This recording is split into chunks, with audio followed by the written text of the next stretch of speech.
to Melifonwu. This is going to be over. Lions are going to win it. Lions are bringing the NFC North title back to Detroit.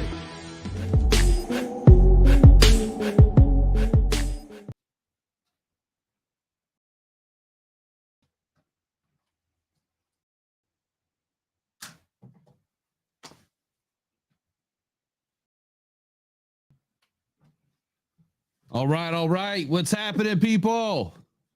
It's time to get down. It's draft time. You guys ready to do this? The fog machine didn't work the way I wanted it to. Lights aren't flickering, but you know what? It's about that time. Let's get it rolling. I can't see anything on my screen right now, so we'll fix that in just a moment. Let's do this. All right, let me get some of this fog out of here real quick. How you guys doing? What's happening? I can't see anything. All right, now I can see. What's happening, guys? You guys hear me okay? We've had audio issues all day, so I just want to make sure you guys can hear me.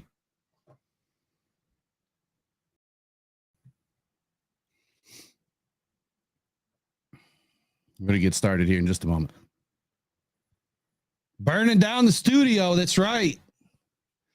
Oh, I totally forgot to get back to Jeff today. Totally forgot. I was going to try to have Jeff Iafredi on today to give us some segments on the Lions, but we will have him on soon.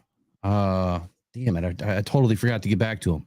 All right, I'm going to clear out some smoke. Give me 2 seconds. It didn't work like I wanted it to. I tried, and we'll get rolling. Give me 2 seconds here. Let's get the fan going.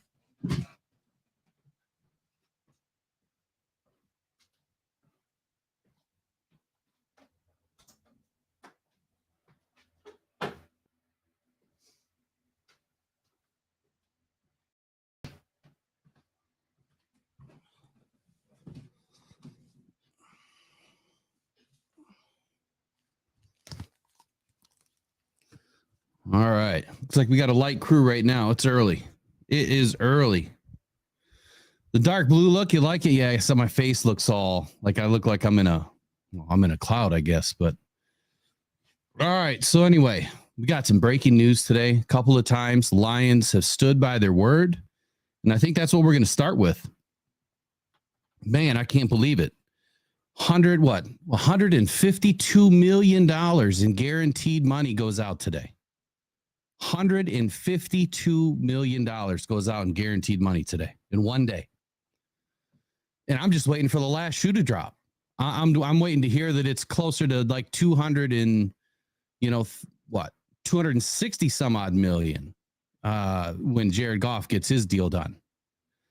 So I'm super excited about it. Look, you guys know my stance on the Amon-Ra thing. I think it's crazy money. Especially for one receiver, I think it's crazy money.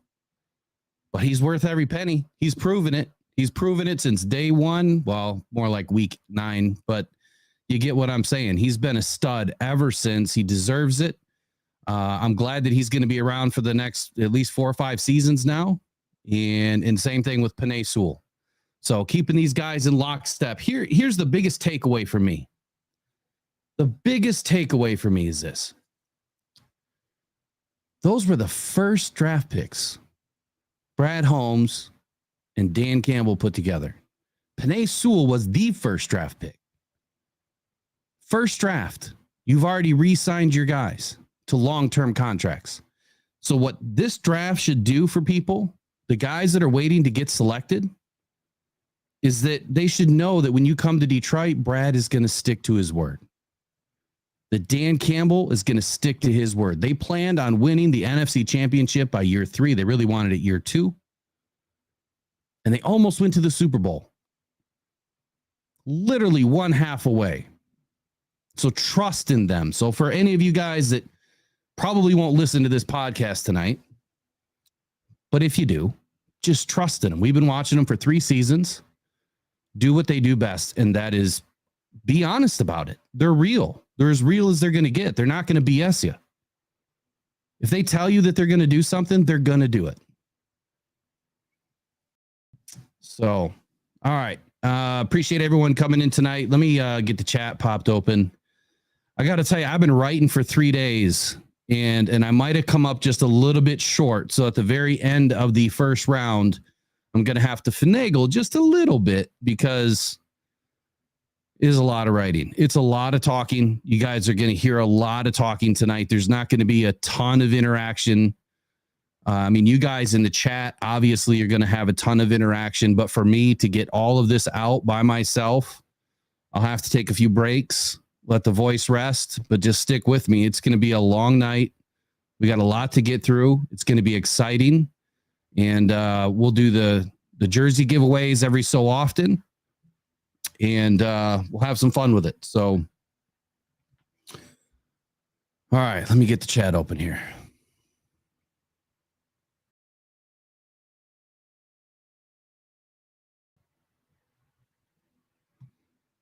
So I'd like to know what you guys' initial reaction is, you know, like to the signings today, you know, the extensions. They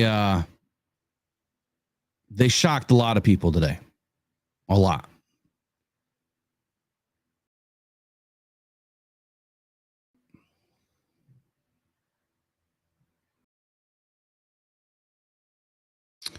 All right, chat is open. Now I can see we've got mods in. This chat is empty. Why is this chat empty? That was weird. 1 second.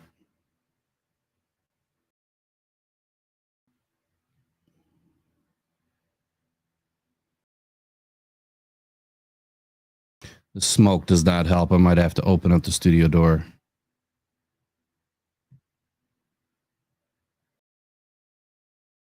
Okay, here we go. This chat's full. There we go.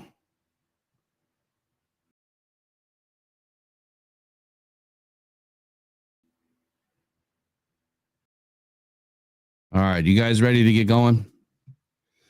Let me pull up my information. I'm not going to be able to look at the one chat. I've got to have all my info up, but I will look at the other chat, which everyone should be in. I think we're broadcasting to all the channels, but I'll depend on Tracy tonight and Uper Lights. Who else is in the house? Jaster's in the house. I'm sure at some point, Better the Hunt will be in the house. I'm doing great. Ornery U of M Dad, doing great. Bobby Stark, you better get that phone charged up, man. I'm going to be here for 4 hours, so it's not like you're going to miss everything. Colby Stacy, what's happening? David Fry, what's happening? Salty Pork Chops in the house. Jack DeWeird. Elizabeth LaValle, I'm in Florida till May. Then I come home to Michigan for spring, summer, and fall. Awesome. Who else is in the house? Michaela Roberts, Bucky, Matt Wong, Braylon Dennis. There he is. Got Adam, Bruce Morton, Decker Pecker's in the house. Dedewi. If I missed anybody, I don't mean to. Shadow Viper 619. Warren King. All right, I think we got everybody.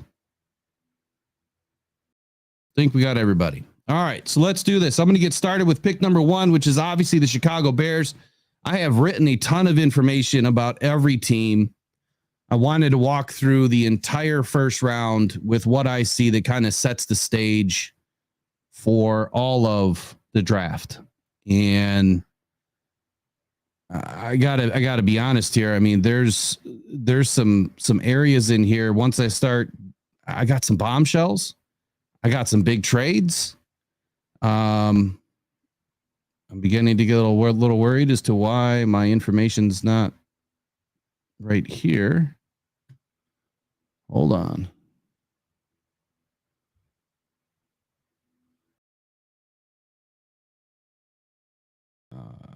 I got to get that PFF mock out too, just so I have something else to look at.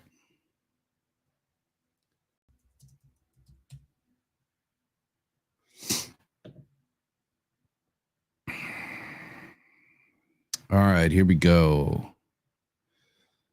So obviously, we know who the Bears are taking. I mean, if they take anybody else at this point, I would be completely shocked. I think everybody would be shocked. It would be completely senseless for how the Bears have handled this draft, process, if they took anybody but Caleb Williams, it would be a shock. So offensive notes for the Bears. Keenan Allen is on a 1-year deal left in his contract. DJ Moore is the only other big threat on this offense. The Bears should be targeting a wide receiver before round 3 is my projection. They brought in Gerald Everett to pair up with Cole Kmet. Tight end is not really a need for the Bears this season unless they really want to set the future. The offensive line graded out pretty well in 2023.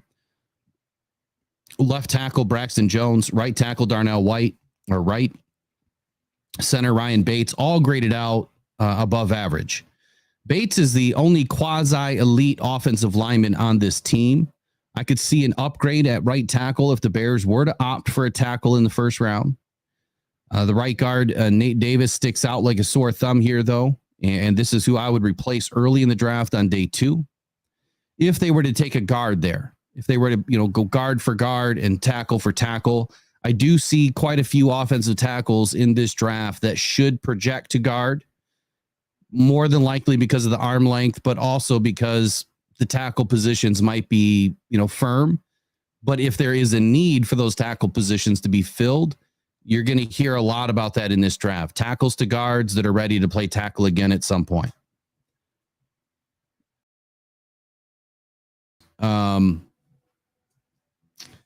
Where was I here? So right guard, like I said, Nate Davis sticks out like a sore thumb. Day 2, I think, is a good opportunity for the Bears, but we've also got to take a look at their picks, right? They have 2 firsts, a third, and a fourth. That's it. So they're going to have to do something. They're going to have to move around. They're going to have to, trade up with some future draft capital, something. The backup, Matt Pryor, he may win a spot in camp this summer, is what I'm thinking. He has limited snaps, but he graded out the highest on this team. But, the limited snaps, I think, is kind of, scare me just a little bit. Want to see him work it, in camp. Obviously, I could care less what the Bears do, but I'm doing this because I do it. I do it for every team. He can play anywhere on the line. He is a UFA in 2025. So the Bears obviously want to give him, a shot this year to see what he has. Bears just added Swift to the running back room. Running back room's kind of solid between him and Herbert and Rashawn. Herbert is an unrestricted free agent in 2025. Overall, I see the Bears finding a wide receiver and a guard in this draft before or for the offense after selecting Caleb Williams. The guard could be a tackle conversion, like I said, that happens, often with rookies. Team needs, I have quarterback, wide receiver, right tackle, running back at some point. I mean, we know who Swift is. We know what he's all about. I don't think he's going to last long, to be honest with you. I think he's going to get beat up pretty good. I mean, he got beat up pretty good last time he was in the North. I think it's just going to happen again. I think he was lucky for whatever reason on the Phillies team. But for the defensive side of the ball for the Bears selected Gervon Dexter in 2023. Someone I had graded out to move from the 5th round all the way up to the 2nd, and he did. I was hoping the Lions would draft him. I wanted to, have him on the team for that project player. But obviously they didn't, and I'm cool with that. I love the way that the draft went. I expect Dexter to have a bigger role on this defense and have a much better second season campaign. He is, in the trenches with Montez Sweat, Andrew Billings, DeMarcus Walker, and Kareem Kaled. Both edge positions here are solid for 2024, in my opinion. Walker is the weak link on this D-line. The Bears were the best team against the run in 2023. I could see the Bears figure out a way to add some draft capital, though, in this draft if they are concerned that Walker and Dexter won't get it together this season and add another defensive lineman. 2 of the Bears' better linebackers, Jack Sanborn and Amon O, will be free agents in 2025. Sanborn is a restricted free agent. Amon O is an unrestricted free agent. The linebackers were rated as one of the better groups overall in 2023. This could be a position that gets addressed later in the draft on day 2, but the Bears only have 4 picks. Like I said, they're going to be very limited, or they're going to have to move around quite a bit. And I think that starts at pick 9, but when we get there, we'll talk about it. All 1st through 4th round selections, this will influence where they pick, who they pick, how they pick, clearly. or if they move back. So because of the limited selections and picks right now, I think that the Bears are going to focus on linebacker and potentially defensive line if they get an opportunity to. Overall, here's my take on the Bears. Bears have limited picks in the draft, but the picks that they have are going to lend to 3 day one starters if executed properly. The Bears are taking Caleb Williams in round 1. We know that. I feel it would be wise to give Caleb Williams a weapon he can grow with, or a protector of their investment with an offensive lineman at number 1 and number 9. My overall thought that the Bears will be adding a wide receiver and offensive lineman within the first 3 picks if they don't trade back number 9. Circle back in the 4th round and add a linebacker. The Bears have 68 guys on this roster already. They will have at least 72 by the time that this draft is done. They are positioned in the draft to draft whoever they want with their limited picks. So pick number 9, or pick number 1, is in, and it is Caleb Williams to the Chicago Bears.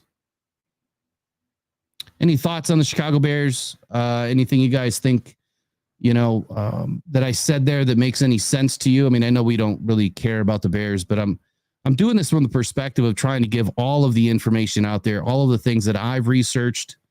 And whether you agree or not or have a different opinion, that's all right, because there's probably going to be 1,000 different opinions tonight in the chat. And I think that they're all great and they're all welcomed. And there's going to be a ton of it tonight, to be honest with you. There's going to be a lot of things that people don't agree with. And I want to set the stage, right now, and the expectations right now that I want to make sure the chat stays clean tonight. Okay. Because there's going to be some things that get shaken up quite a bit. And some people get a little overly excited about their team or their draft picks, as do I. But I have to do it a little bit differently. And this is more of a professional, I guess, medium now that I'm doing it, as opposed to, screaming from the top of a bar top somewhere, that's my pick. I'm just kidding. I don't do that either.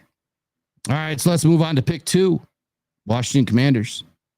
Look, I think it's silly that, there's been talk the last few days that the Commanders are looking to move out of pick 2. I don't see this happening. I don't think that anyone is going to give them the right amount of draft capital. Same thing with the Patriots. They've also been rumored to be moving around off of number 3 if they get the right amount of capital. And I guess we'll see what I come up with at pick 3 for the Patriots. But let's talk about number 2 right now. And let's talk about the Washington Commanders. So Commanders have a ton of picks, man. They are going to elevate this team big time this year. They have a first, 2 seconds, 3 thirds, 2 fifths, and a 7th. And in all of the mocks that I've done so far with draft capital value, you can move back into the first round, late 20s with an extra 3rd round pick and a 4th round pick, with all of the different scenarios out there, especially talking about the Lions and how they could move off of 29 if they end up doing it. They may only get a 3rd round pick back in compensation, maybe a 4th round pick. I just don't think that's enough. I don't. We're 20 some odd picks away from talking about the Lions, potentially. So we'll see what happens.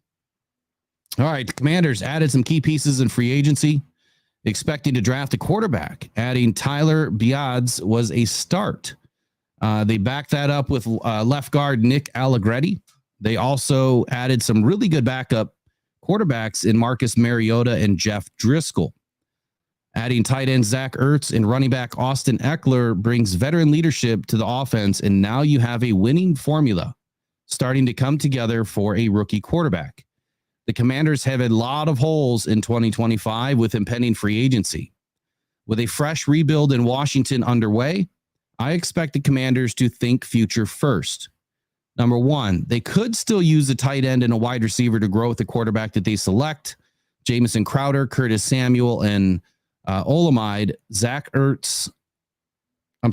Samuel and Olamide, including Zach Ertz, who will be 34 years old after 2024, will all be free agents. So finding a receiver to pair with whoever they select at number 2, I think is important.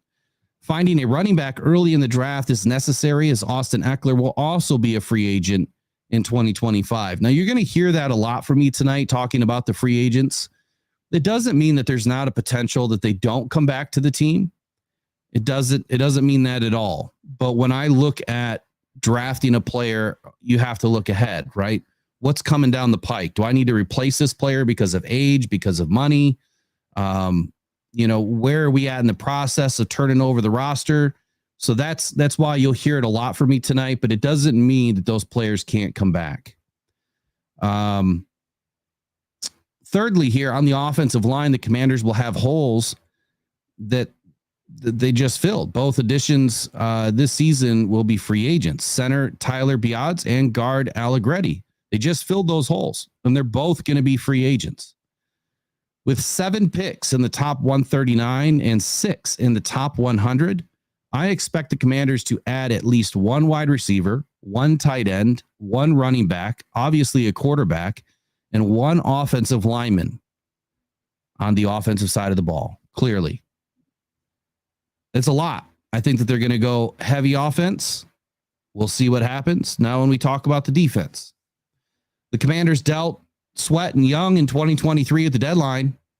And then in free agency, they re-upped with Dorrance Armstrong, Cleveland Farrell, Bobby Wagner, Frankie Louvu, Dante Fowler, Michael Davis. Absolutely added 2 elite backers with Louvu and Wagner, some of the best to do it in the league. Then underrated Dante Fowler, now added to Jonathan Allen, Deron Payne. In 2023, the Commanders added Emmanuel Forbes to the DB room. He is now slotted behind Michael Davis. In my opinion, the DB room is probably the weakest of the groups on this roster, and that includes the safeties. The defense is pretty solid up front and in the middle. The Commanders need to go hard at the corner and the safety position, in my opinion. With 3 times the amount of third-round picks in this draft, the Commanders should be able to address both safety and corner. I could see the Patriots finding a defensive tackle. Whoops, I'm sorry. I just moved down here. I got to pull that out. 1 second. There we go.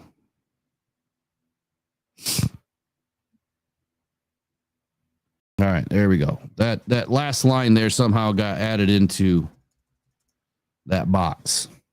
So let me give you guys a glimpse here of what I'm working with. I think you guys are going to be like, holy cow, but we'll see. Let me share my screen. Give you guys an idea of just how crazy I go after this stuff. When I say I've been writing for 3 days, I mean it. All right, so this is my Excel spreadsheet. As you can see, now I just made it small so you guys can't read it, but those boxes are maxed out. They don't get any bigger. You know, you're probably looking at 1,000, 1,500 words in every box, if not more, and all the picks and everything. And this obviously goes all the way down. So that's what I do. This is how much research I put into it. Maybe that's why last year, I was able to hit on a few draft picks. We'll see if I get lucky again this year. Here's what I do know. You get lucky 1 year, you may never get lucky again in 10 years.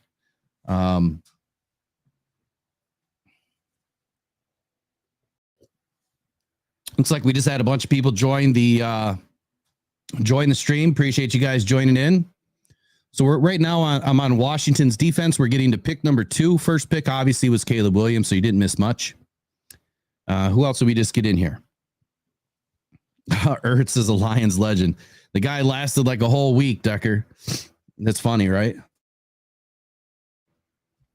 Who else did we get in here? We got Andrew Jackson in the house. Braylon Dennis is back. Mercurius Ravenel, it's a new name. Roger Chappis. Got Jaster, of course, in the house. Randy P. Who else did we get in here? Got some new names. Mark Van Kofnet. I probably just murdered your name. I apologize. Bucky's in the house. We got the ornery U of M dad, of course. Kobe Stacy. Steve Gatlin. Mick Super Mick Renasty. Interesting name. And if I missed anybody, of course, I don't do it by choice here. There's just a lot of names in here. Curtis Wilson, David Fry. Here's Johnny. All right, let's get back to it. Lions Blood 89 in the house says, what up, Doe? Someone's got to tell me how that became a 3-1-3 thing, because I still don't know how it happened. All right, so Commanders, here's my overall take. Washington is in a rebuild. With a new head coach and GM, this team has a nice start with a solid defense with some heavy hitters, to be honest with you. The addition of a new quarterback in round 1 and a ton of draft capital, the Commanders should be able to make a huge leap in 2024 and start contending by 2025 for the division. I do see the need for the Commanders to address the offense early and often, as it is the weakest of the two sides of the ball. But to also address the DB room with at least 2 selections mid-round is what I'm hoping for them. Now, of course, being a Lions fan, I don't want, any of these teams to get better, but we know that's just not going to happen. So I don't want it to come across that I'm overly excited about some other teams, but some of these teams are going to get better this year. And if I'm right at all about any of this, some of these teams are going to get really good. The Lions did. I mean, it didn't take them long. And I think that a lot of other teams are going to be able to fall in and do the same thing. Trades, though. So here's what I got for the trades. I do see that Washington's pick 36, 40, and 67 being potential trade options should the Commanders want to move back into the first round. I'm throwing that out there, that the Commanders may want to move back into the first round. Now, I don't know, or I do know. I guess I can't really tell you if I have put the Commanders back into the first round or not, but I wouldn't be surprised. I think that the Commanders are going to be a little spicy in this draft. We'll see. We'll see what they do. Washington has a couple of wideouts already in McLaurin and Dotson. They have a solid O-line to start with. Plenty of picks left to fill the holes and give Daniels a good start. So the pick is in. Commanders select quarterback Jaden Daniels. That's right, not Drake May. Jaden Daniels. I think that the Commanders are going to go after the guy that's got more experience, throws the ball downfield quite often, has got the legs to move. I think he'll fit in nicely with that offense. I think that Jaden Daniels is the better quarterback. I think Drake May's got a little bit of issue, top and bottom. He's got some things that he has to work out. Doesn't mean that he's not going to be a good quarterback. He's a big dude. He's just like a Josh Allen. Quite honestly, he's just like a Josh Allen.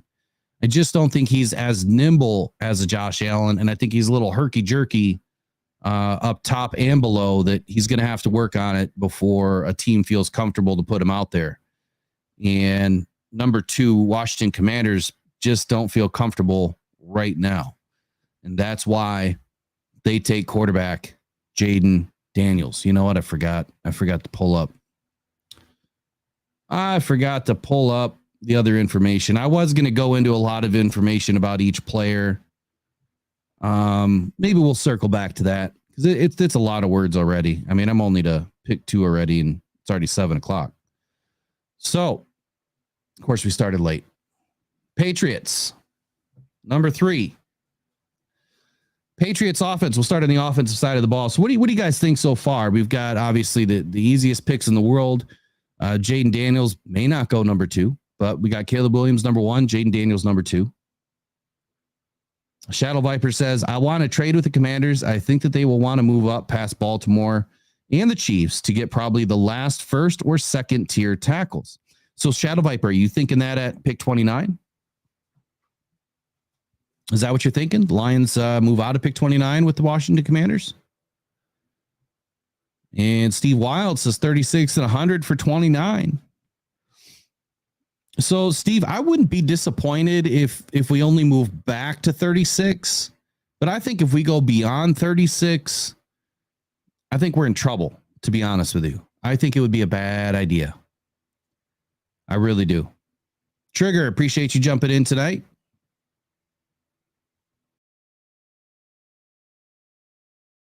What are we going to do? The giveaways. So we started at 6:30. We'll do them every hour, and we'll do it that way. So for everybody that's joining live, it's going to be completely random. And then the last two jerseys, everybody that's bought into the entries will do this wheel thing. I got to set up the whole wheel thing, and we'll get it going. And if for some reason you're not in when the jersey gets called and you know you've obviously purchased entries, you're still going to win the prize.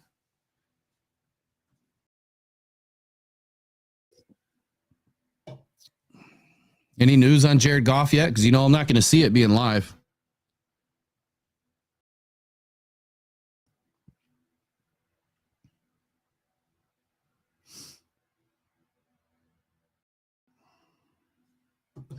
All right, so let's get to the Patriots. It's going to get a little shaky now. We're starting to get into some movement, I think.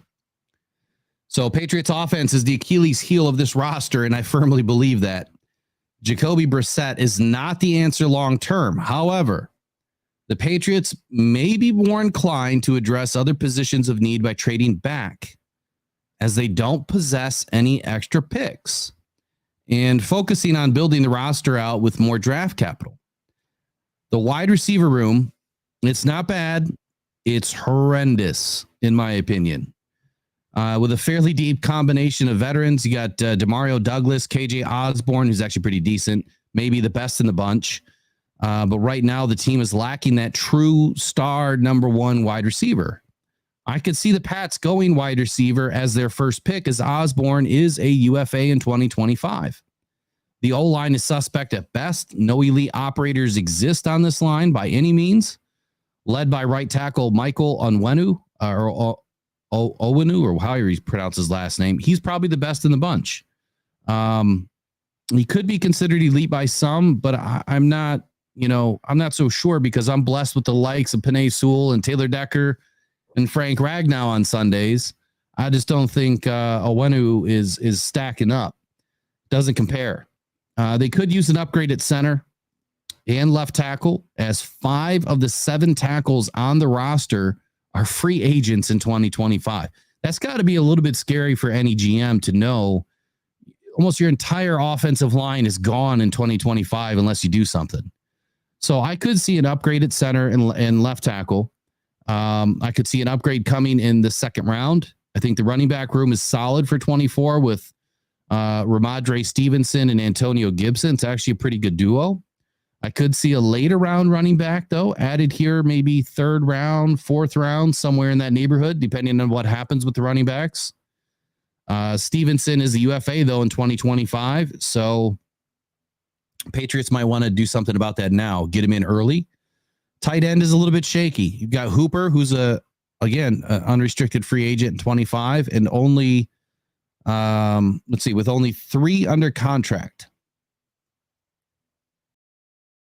So at the end of the day, the Patriots are rebuilding. It's a small rebuild, potentially.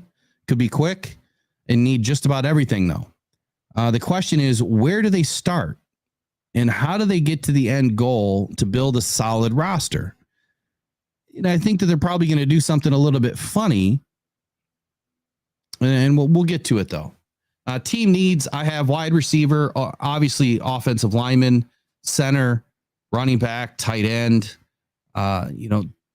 Some would say that they need a quarterback this year. And there's been a lot of talk about quarterback for the Patriots. I guess if Belichick was still there, I don't think that they would take a quarterback at 3. I really don't. I think that he would want to build the rest of the team before bringing a rookie quarterback into the mess. I think it's been proven, right? When you bring a rookie quarterback into a mess, it gets messier, because now you've taken that rookie quarterback's head and you've scrambled it up like eggs, and they've got to fight, us, the fans. They have to fight the media, sometimes the locker room. just gets divided because everyone's pissed off. So I think it makes the most sense to try to rebuild your team and then add a quarterback, right? The Lions didn't do that because they got draft picks with a quarterback. Like, kind of the quarterback was kind of thrown in their lap. Like, here you go, take this guy too. Thank you, by the way, Rams. Appreciate it. So that's why it didn't happen that way for the Lions. They had draft picks plus some draft picks, and they got a quarterback with the deal. So it just doesn't make sense to obviously not take the quarterback. Obviously, you need one. Sudfeld was not going to be the guy, or whoever else we had on the roster back then. All right, so defensive side of the ball for the Patriots. Yeah, we got the whole haul, man. The whole thing, Jaster. We got the whole pig. The defensive side of the ball. The defense is another story entirely. Jabril Peppers, Jelani Tavai, Christian Barmore, Christian Gonzalez, Brennan Schooler, Armon Watts, Jonathan Jones, Sion Takitaki, and Matthew Judon are all the highest graded players on this team. The problem, though, is almost all of them are unrestricted free agents in 2025, minus, of course, Christian Gonzalez. He was added last season.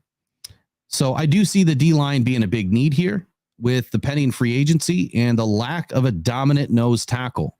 Christian Barmore is solid, but he is also a free agent, like I said, in 2025, and one that should be back, though. With the pending contract of Barmore in 25, the Patriots should be targeting youth, right? Younger contracts on the D-line to help the cap, especially. The DB room has some solid needs as well. Jonathan Jones is a pending free agent in 25, and also the best corner on the team, not named Christian Gonzalez.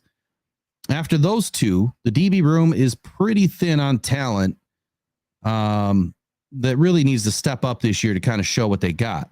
3 of the 5 safeties are also free agents in 2025, and talent is extremely thin. I expect a safety and a corner in this draft at some point. I could see the Patriots finding a defensive tackle or a defensive end at some point in this draft as well. Depending on what they do at number 3, will they trade back and shake everything up?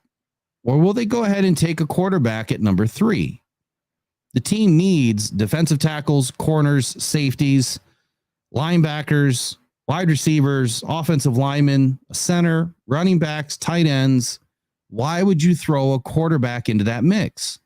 I just think it would be a bad idea. Now, again, I don't care what they do, but this is where we have a trade. I think, and let me finish my overall thought on the Patriots is this.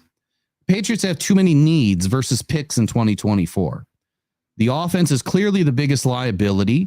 Adding a quarterback early without those extra picks to address those needs to help that quarterback win may be the bad move that they don't want to make. Bad offensive line play, insufficient weapons. The better move here is to move back. I do believe that Jacoby Brissett could manage 2024 and allow the Patriots to develop the team and find a quarterback in 2025. What I'm going to say next makes so much sense for the Patriots, it probably won't happen. The Giants trade.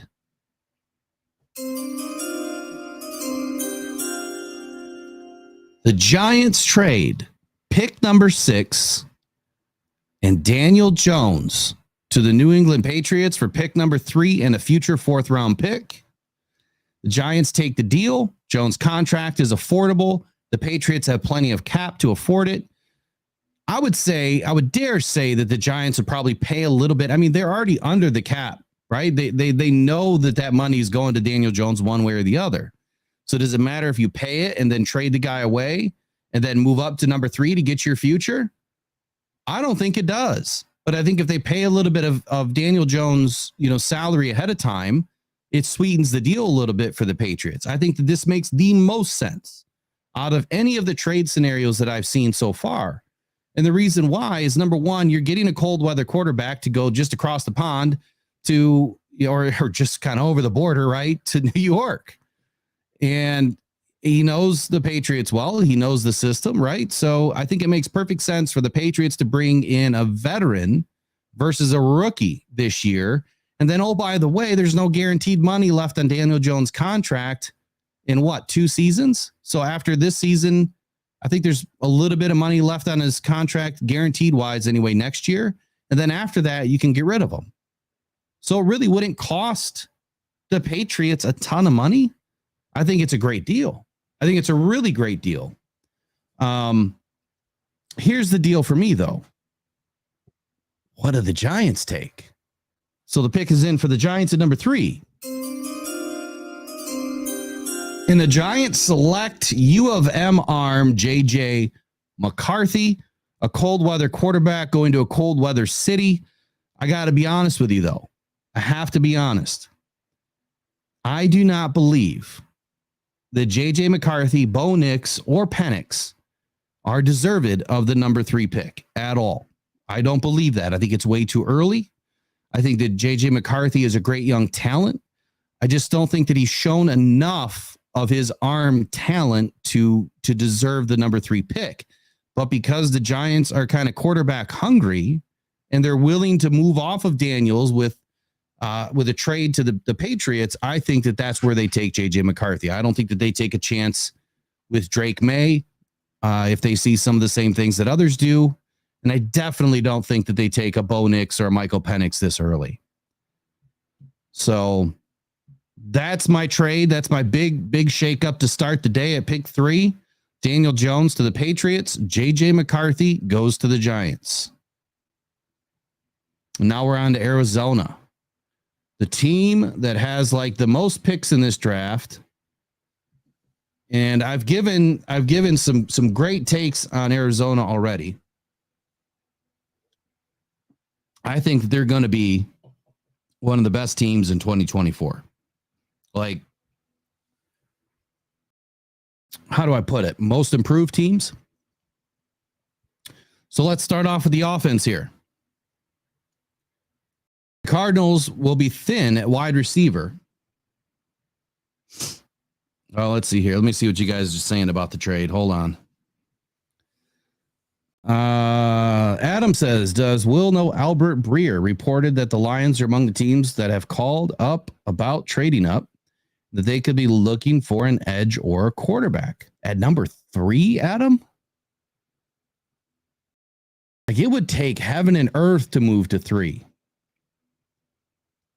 Like, you're talking this year's first, next year's first, and at least a second.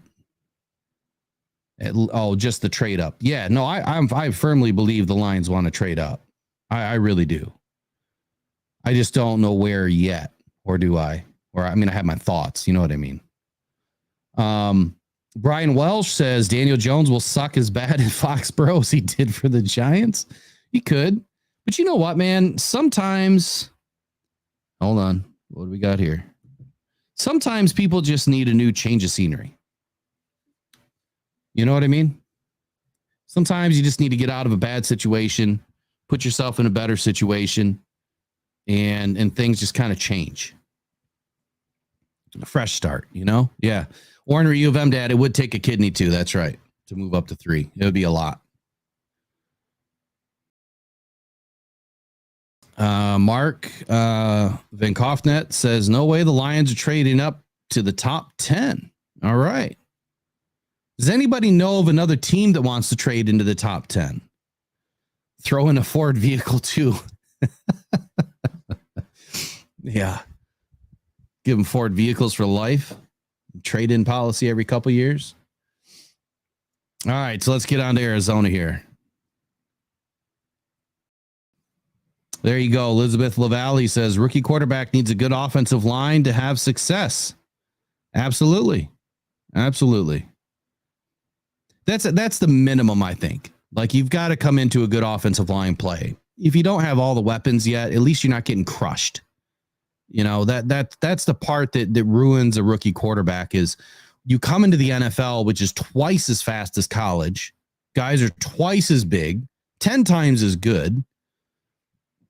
And you're just getting smoked every couple of seconds. That ruins your career. Some rookies they never come back from it. It's happened time and time again. I think that the NFL started to get smarter and then they didn't. Like Aaron Rodgers sat, turned out pretty good. Jordan Love sat, so far turned out pretty good. Brett Favre sat, turned out pretty good. And there's been others too. Steve Young, I think he sat for a couple of seasons. He turned out pretty darn good. At the end of the day, I think the longer these quarterbacks can sit, at least one season, but if they can sit maybe 1, 2 at the most, depending on what's going on with the team and the team dynamics, I think that's where you're going to find the quarterbacks, performing better. They know the system. You got the right, system put in place, and then you've got the team built around them. Oh yeah, this draft will take forever. That's why it's a 4-hour draft, Pat. All right, Arizona, here we go. The Cardinals will also be thin at wide receiver in 2025, potentially with 8 free agents pending. The Cardinals should absolutely add a wide receiver early in this draft. 3 out of the 5 tight ends are also free agents, making a mid-round tight end pick very plausible. The offensive line needs some major help, both with talent and future depth. The center, Frohold, is average at best. The left guard, Elijah Wilkinson, is terrible in my opinion. Right guard, Will Hernandez, he's okay. He's workable. The biggest issue I see is left tackle and left guard. The quarterback must be protected on the blind side, and the Cards must upgrade these positions first, in my opinion. The Cardinals have an elite running back in James Conner and a decent backup in DeMarcado. Maybe a mid-round pick to add some better depth is an option with all of these picks that they have. For the offensive side of the ball, I think that the team needs are clearly wide receiver, left tackle, left guard, center, and tight end in that order. Defensive side of the ball, there's not a top 10 defensive lineman in this draft to take at number 4. You can reach. I mean, if it's your guy, it's your guy, right? I think Brad Holmes has explained that the best. But again, if they value defensive line over all else, anything is possible. The Cardinals added 3 free agents to the defensive line, and none of them are really great. With 2 PFF grades below 50, and Tonga is a 67. The linebackers are also a bit suspect. Zaven Collins is the best overall of the bunch, with Dennis Gardeck being the better pass rush backer with a weak run defense. Kazir White did not show up in 2023, playing in roughly 60% of the snaps. And Chris Barnes is now a starter with only 400 snaps played in 2023. Selecting Owen Popo in 2023, the Cardinals still have work in the linebacker room, and I believe that'll happen in this draft. And then there's the DB room, where the Cardinals are very average at best, where they have Starling Thomas, a former Lion, as the starter currently.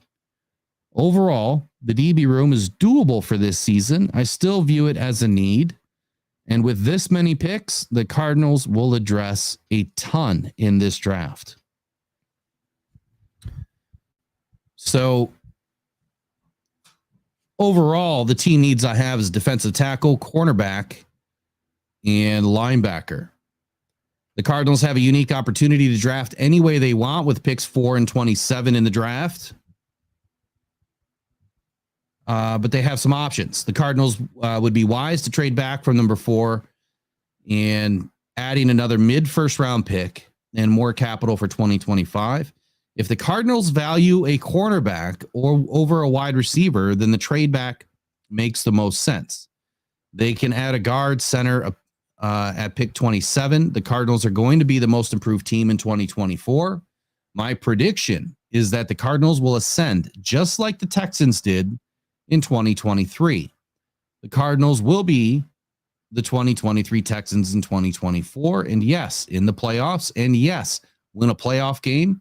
And that being said, the draft for the Cardinals is almost laughable and unpredictable, as they have so many freaking picks in all the right places. It is hard to even guess who they like and where. I feel that if they just did BPA, they will have a great draft. Now the goodies come. Will the Cardinals grab a top wide receiver, a top corner at number 4? That's the question, right? Which direction are they going to go in? Unfortunately, the Patriots, are now at 6, where they can still do some damage to another team looking for a quarterback. And because of that, the Vikings now are probably looking to trade up to number 4 with the Cardinals. And trading number 11 and 23 as part of that move. Arizona needs a corner and a wide receiver, but at pick 4, it's a little bit early for a corner. Receiver, yes, they could definitely take a receiver. Almost all the top choices are going to be there at 11, especially with the amount of offensive tackles that are supposed to go. And you might have a shot at a corner or a wide receiver. So then there's another trade.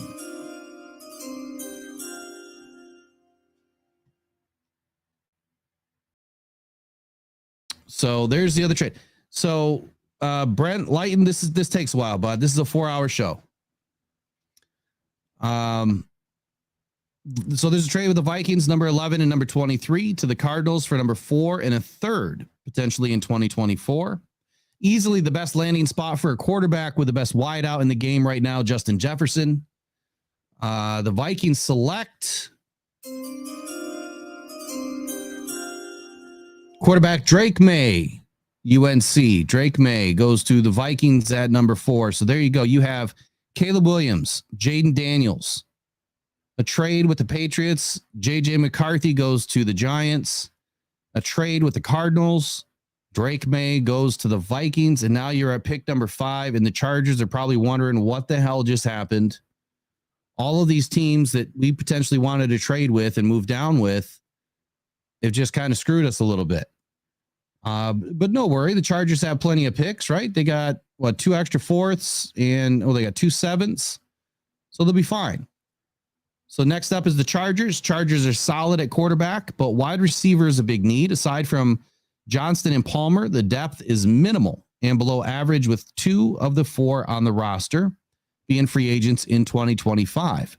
A lot of people have Brock Bowers as a perfect fit in LA, and I did too at one point. The more I look at the roster, though, I see 2 of the top 72 tight ends already on the team, with Will Dissly and Donald Parham, or Parham, however you pronounce his last name. And the other 3 on the roster are 2025 free agents. Tight end is a need, but how early is the question? To help the lineman out in blocking, you need good tight ends. So maybe adding a solid blocking tight end with pass catching ability isn't, a mid-round option. The offensive line is not necessarily a need right now. I think it's a must. In the Harbaugh run it down your throat style of offense, he needs road graders for run blockers.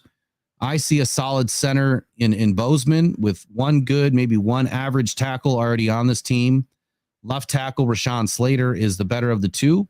His pass blocking is elite, overall 76.6 PFF grade, but run blocking is low at 59.5. Letting up 3 sacks, 38 pressures, and 8 penalties is workable, but not ideal. Then there is right tackle Trey Pipkins, who graded out in the low 60s overall, letting up 9 sacks, 49 pressures, and 7 penalties. Not very workable. His run blocking is horrendous, and that just won't work for Harbaugh. The guards, Sawyer and Johnson, are average at best. Johnson played in 1,006 snaps, only letting up 4 sacks and 33 pressures. While Sawyer played the most snaps, 1,144, he let up 8 sacks and 41 pressures. With only 3 penalties, his run blocking is well below acceptable at 49.4. Pass blocking is average at 61.2, and he has an overall grade of 54.2. So overall, the offensive line's got some trouble, and especially for a new coach in Harbaugh that wants to run the ball. None of them really block that well in the run game. The guards need to be replaced, and what I don't see are really any elite run blockers at all. The Chargers have 5 running backs currently and a fullback on the roster. They are missing a top flight running back. Gus Edwards is the leading candidate right now on the roster as RB1. I do think that Harbaugh is going to want to do something about that in the middle rounds. Team needs right tackle, right guard, wide receiver, tight end, running back on the offense. And then on the defensive side of the ball, the Chargers have 9 defensive players in the top 100 rankings. Clearly, the strength of this team that still needs a little work to become one of the better defenses in 2024. The number 1 and number 2 corners, Asante Samuel and Christian Fulton, will be free agents in 2025 with only 6 corners on the roster. The Chargers will need to do something in this draft to add some depth. The safeties are set with Derwin James and Alohi Gilman as 2 of the better safeties in the league. They do lack depth. The lack of depth is concerning and should be addressed. The linebackers are another issue as Perryman is a free agent in 25 and Mack is on his last year. Bosa nor Mack are cheap. And beyond that, the linebacker room is pretty weak. The defensive line has some bright spots with Tui Piloto and Morgan Fox. The issue is Morgan Fox is a free agent in 2025. The Chargers have holes and future building to address, in my opinion. So, look, I see a need for a top-tier corner in the first or the second round. I also see depth, at safety in the 4th round. A linebacker should be added somewhere in the 2nd or 3rd round. Addressing the departure of Mack, though, I think is going to be high on their list. I don't see them being able to retain Mack. They're going to have to do something next year between Mack and Bosa. One of them obviously is going to be on their way out, and Mack obviously is the older of the 2. After the season, though, it should be a top priority, but adding a top flight edge rusher is not really necessary early, I don't believe, but 2nd or 3rd round is always an option. Team needs cornerback 1st, linebacker 2nd, defensive end 3rd. Overall, though, here's where I'm at. If the trade doesn't happen with the Cardinals, then the Chargers are possibly trading back with the Vikings. I don't see anything really happening till the day of the draft, as the Vikings will want to see what happens with picks 1 through 3. The Chargers would benefit big time with 2 first-round picks and give up number 5 and a 4th or a 5th. And with a team that is, so close to contending and could be a top contender after that type of a trade, they only have 1 more season with Mack and Bosa together, which is this year. They want to capitalize on it is what I'm gathering here. So assuming the Chargers stay at 5, I would expect for them to package up and move up into the 2nd or 3rd round to address more needs with better talent at key positions, such as offensive line, cornerback, and wide receiver. Here's the key, though. Harbaugh convinces Horitz, the GM, to pass on the OSU product. I don't think that Harbaugh can draft an Ohio State University product here in Marvin Harrison Jr. I just don't think he can do it. I mean, I know he's a consummate professional and all that. He's got his weird quirks about him, but something tells me if he leaves Michigan and his first drafted player is Marvin Harrison Jr., I think that little corner of Michigan and Ann Arbor would probably melt, to be honest with you. So here's the deal. If the Chargers trade down, I feel that they'll still start with an offensive lineman no matter what and add a receiver with the extra picks from the trade. Harbaugh loves to run the ball. What a better way to do it than adding a generational talent.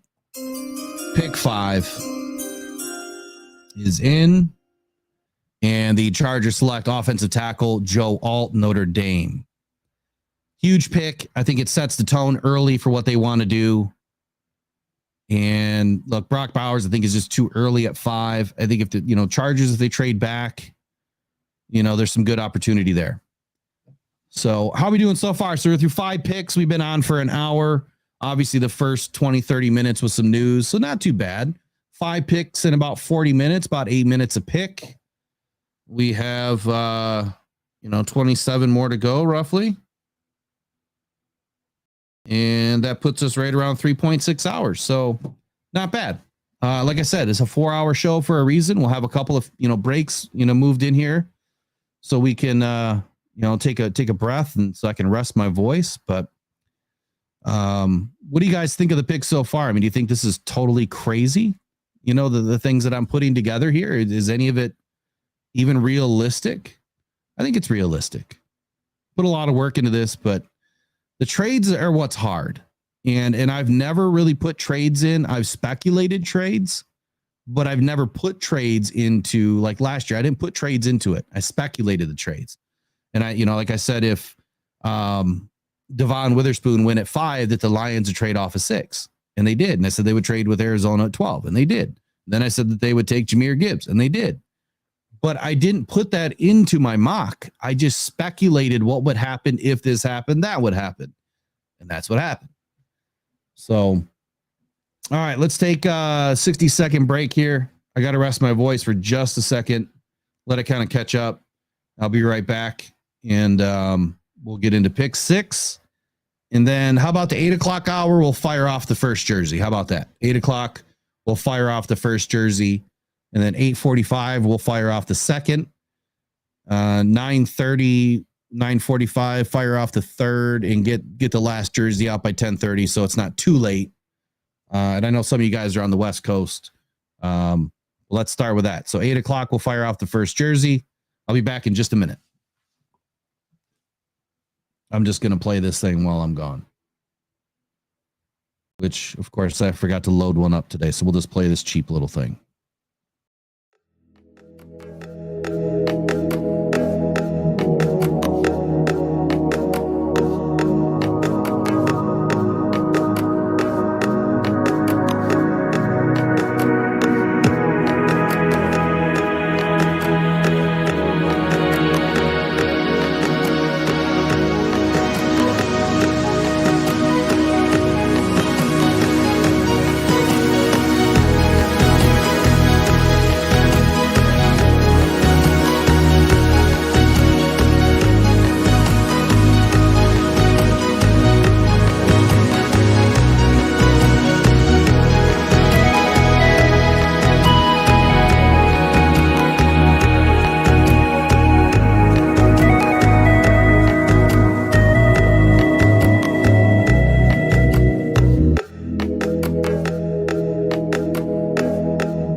All right. Thank you for giving me that break. Got to get this headache medicine in.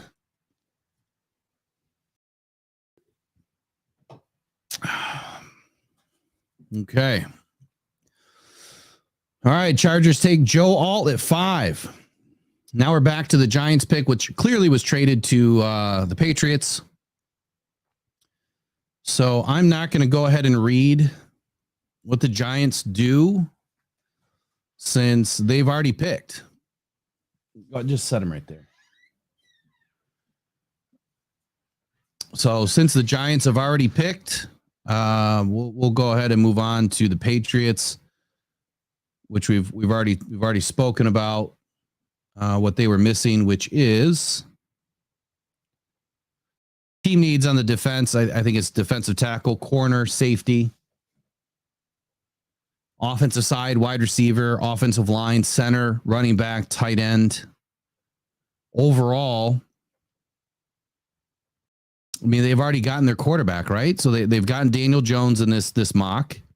The Patriots have too many needs, in my opinion, versus picks in 2024. That's why they take a quarterback from somebody else. It could be another team. It may not be the Giants to do this. I don't see it making sense with another team with a quarterback, but in this case, they get their quarterback, which means they save a pick. They don't have to take a quarterback at 3.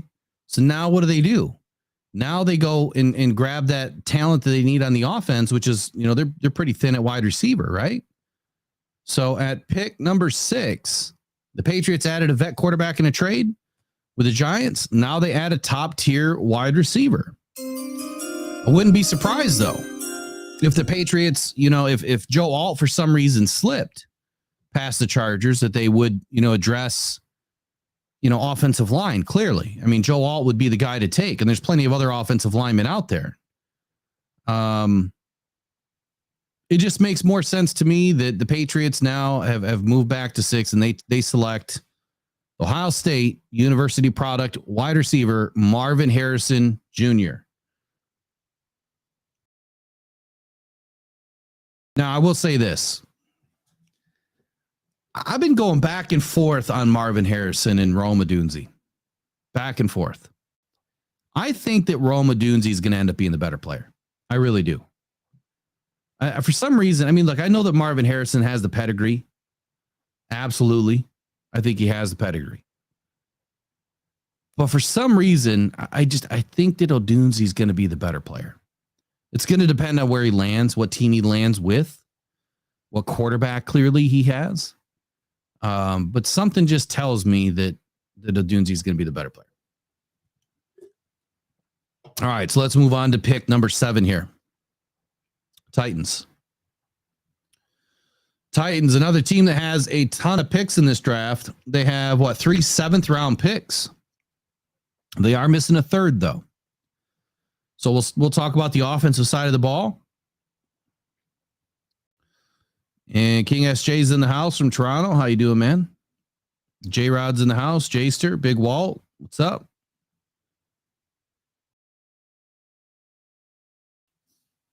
Great Lakes State guy says Marvin Harrison runs goofy. Yeah, he can play, but he can look like a clumsy trap sometimes.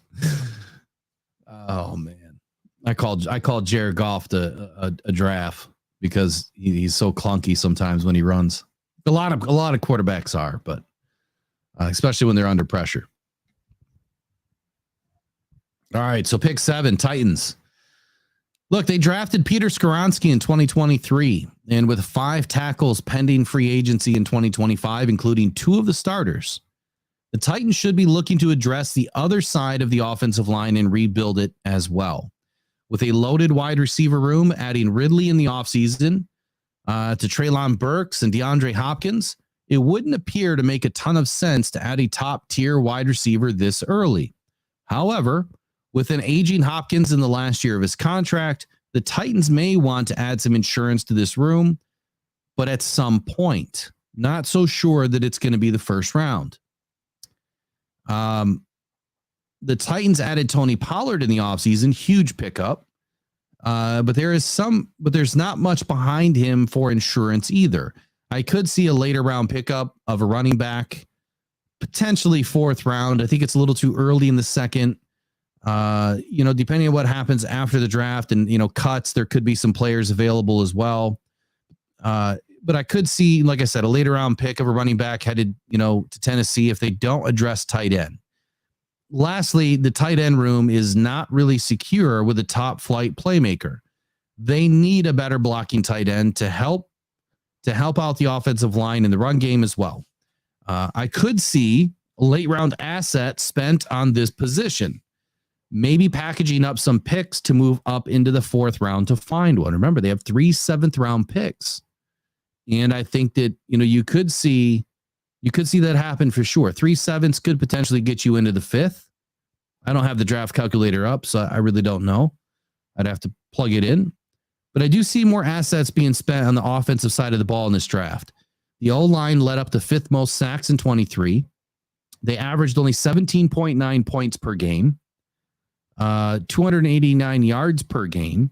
Levis averaged only 180 yards passing. And all 3 stats were near the bottom of the league and in their division. The Titans need to get better in a hurry. The best way to do that is with offense. I think that we've seen plenty of teams, including the Lions, address offense first, and that's because offense wins. Offense wins games. Offense wins championships now. The rules are set up to help the offense win and to help them be more dominant. I don't think that that's a secret. Hell, Amon Rob St. Brown just said it the other day. This is an offensive league. The rules are set up for the offense. On the defensive side of the ball, the Titans just added L'Jarius Sneed and Chibote Awuzie. For that reason, I don't see them taking a corner here at pick 7. The Titans have multiple defensive linemen up for contract in 25, including 3 starters, Sebastian Coburn and McClendon. With only 4 defensive linemen and 2 defensive ends on the roster currently, I could see some future trench building after round 1 to secure the position for the future. With 12 linebackers on the roster. And in my opinion, they run more of a 3-4 scheme. I would say that they're set with linebacker. Landry is a complete dog. Gibbons is solid. They picked up Murray in free agency. Arden Key is a beast. They're returning Harold Landry with an 11-sack season. Arden Key with a 7-sack season. Both under contract through 25. I don't see a linebacker early in this draft. Maybe a 6th or a 7th rounder at some point. The defense allowed 21.6 points. Pretty solid. 335 total yards, 227 passing with 108 yards rushing per game and 45 sacks on the season. Those stats were about middle of the pack last season. The defense got a whole lot better in the offseason and is the strength of this team so far in 2024. That's why I believe that the Titans are going to select offense over defense. Team needs. Offensive side of the ball, I think they're going to start with right tackle, right guard, wide receiver, tight end, and then running back in that order. On the defensive side of the ball, I think they'll stick with what works: defensive tackle, defensive end, and then free safety. Overall, here's what I have for the Titans. Too many holes to fill on the offensive line in 25. With only 2 picks in the top 38, no third-round pick, the Titans should be very selective in the front of this draft. With Joe Alt off the board already, they need to kind of switch gears to select a playmaker for the offense and a protector for Levis's blind side. The Titans have The Titans have had an insane offseason so far, adding Calvin Ridley, Lloyd Cushenberry at center, backup quarterback Mason Rudolph, running back Tony Pollard, and a couple of lockdown corners of Woozy and Snead. The Titans are ready to jump into 2024 with a bang. And adding to this incredible haul only makes sense to address the trenches on both sides of the ball. They could use a playmaker for a tight end to complete the offensive weaponry and secure a future wide receiver to replace Hopkins at some point and add some insurance. As far as trades with the Titans, I don't see any right now. There are some potentials. They could move up into the 4th round to find a playmaker tight end. At pick 7, I just don't see it. I just don't see anything happening. So at pick 7, I think that they select the 2nd offensive lineman off the board that has positional versatility at guard and tackle. So the pick is in. Titans select left tackle Troy Fautanu, Washington. He's a true left tackle and probably the best one on the board after Joe Alt. Fuaga was my initial selection, but his snaps are mostly right tackle. I think it's pretty hard to switch to left tackle from being a right tackle. There's very few that have been able to do it. And the Titans do need a left tackle. If they want to keep Levis upright, this is what they do. They protect his blind side. They make sure that the trenches are first in my opinion. Now, the thing is, they have a lot of picks, right? They have a few extra 7th round picks. I do believe without having a 3rd round, they might be able to repackage and either move back into the top of the 1st or up a little bit earlier in the 2nd. They're at 38 in the 2nd. They could push it all the way to the top of the 2nd just by adding like a 7th round pick or even a 6th round pick, which would still give them an option to grab a top tier wideout and add it to this offense. Now, I don't think they need receiver right now. I think that they're set. They need a receiver at some point, and at 38, I think they'll be able to get a receiver there too. What are you guys' thoughts? What do you think?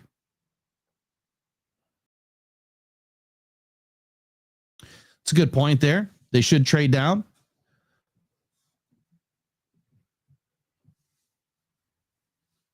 J-Rod, what do you mean? Did you reveal your number 1 pick, just player, not pick? I don't know what you mean by that. My number 1 player overall in this draft? I would have to have one on the offense and the defense.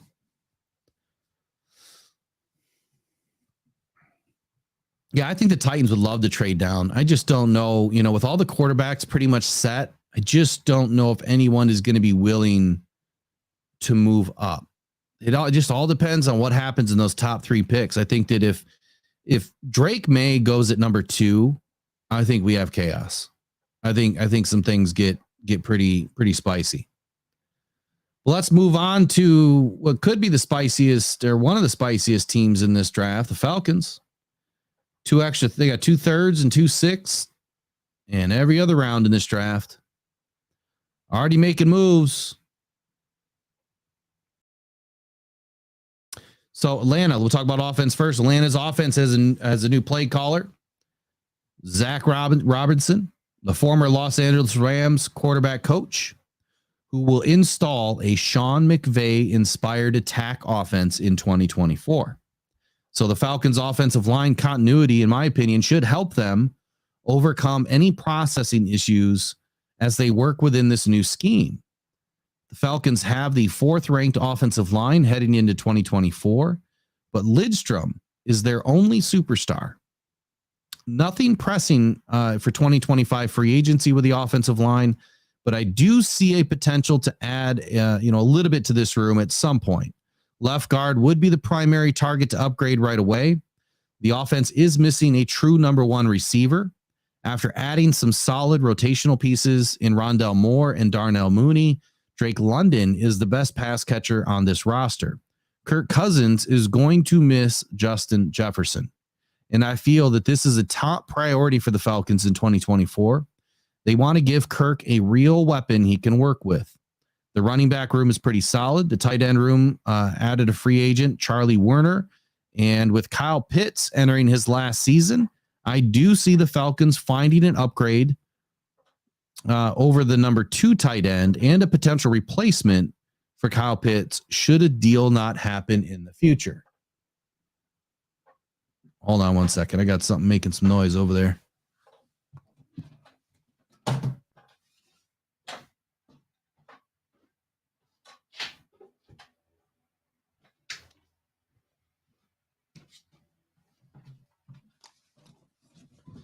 All right. So like I said, I think that they will find a replacement or an upgrade for their number 2 tight end on the roster. And then, also have a replacement for Pitts should, a deal not happen next year. I guess that's how I think about it, right? I always think about the future. I think about the what ifs, what can happen, what can't happen. Always putting yourself, this is where my roster roulette really comes into play. It's developing your roster so that you always have things fill in the funnel, dropping out of the funnel, fill in the funnel, dropping out of the funnel. And if you look to the future, I think it's pretty easy to assess what you're going to need. It's just really hard to figure out who that person's going to be and the right person to select at what time. So the Falcons were bottom 3rd in rushing yards, bottom 3rd in passing yards, bottom 3rd in scoring, both rushing and passing.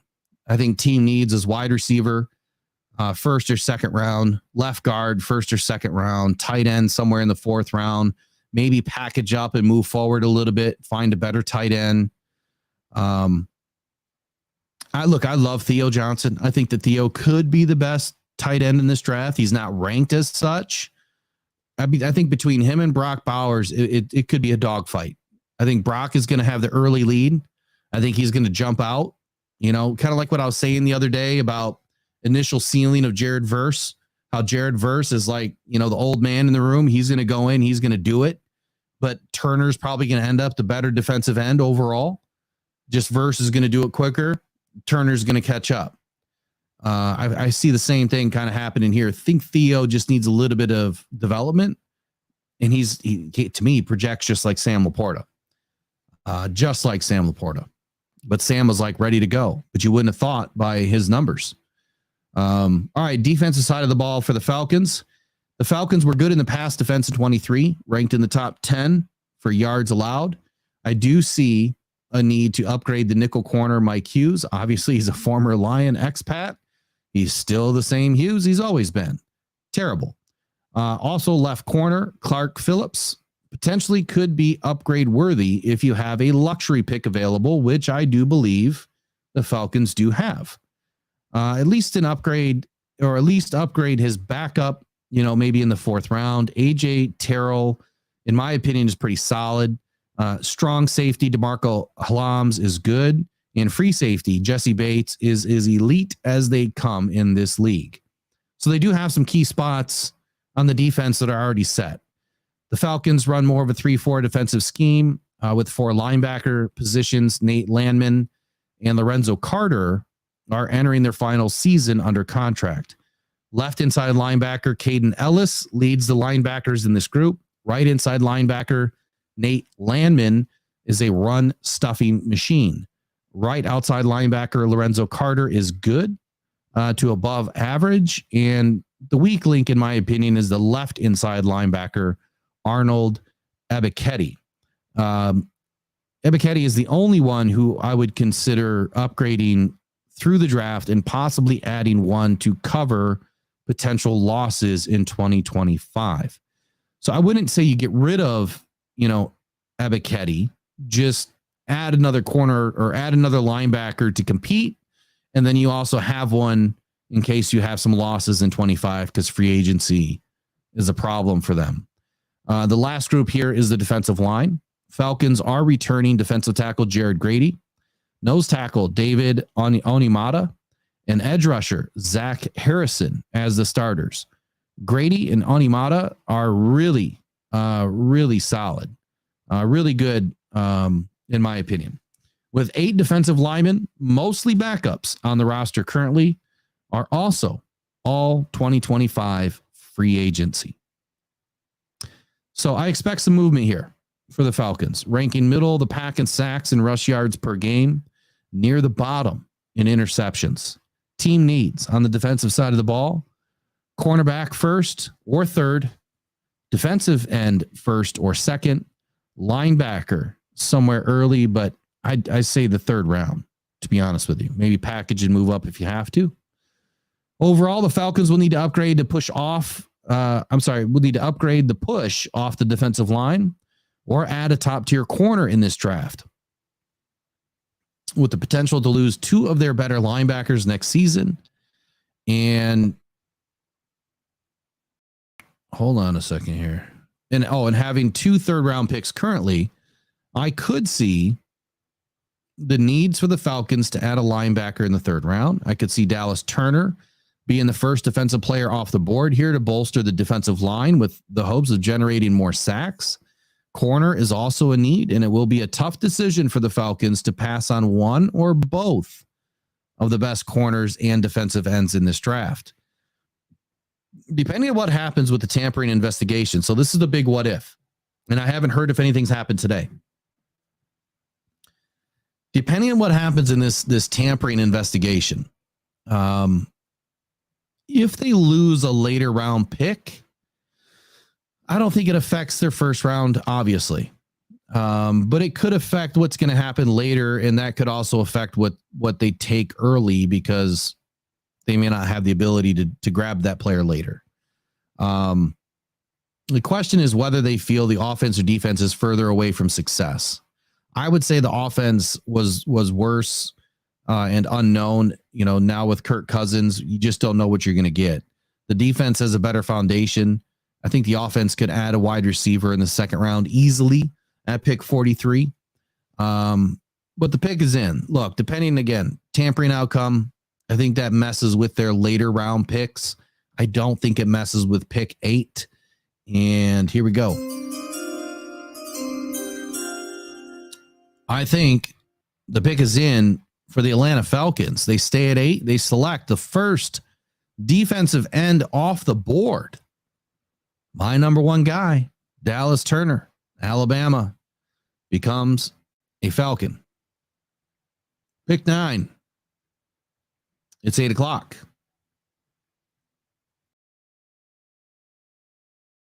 All right, let me get this thing paused here. So we have about 90 people in.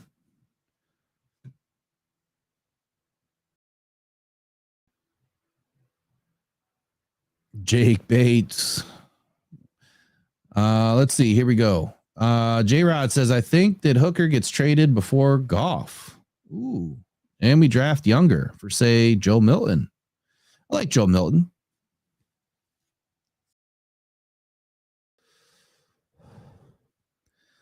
All right. So I know we're what, an hour and a half in. We're through 9 picks. It's taken me about an hour to get through 9. So that'll put us right at about 4 hours. This will probably take till close to 11 o'clock at the latest. I'll speed up as we go because some of these are actually a lot quicker. And then once we get to the Lions, obviously I'm going to finish the first round and then we'll talk about Lions mostly. All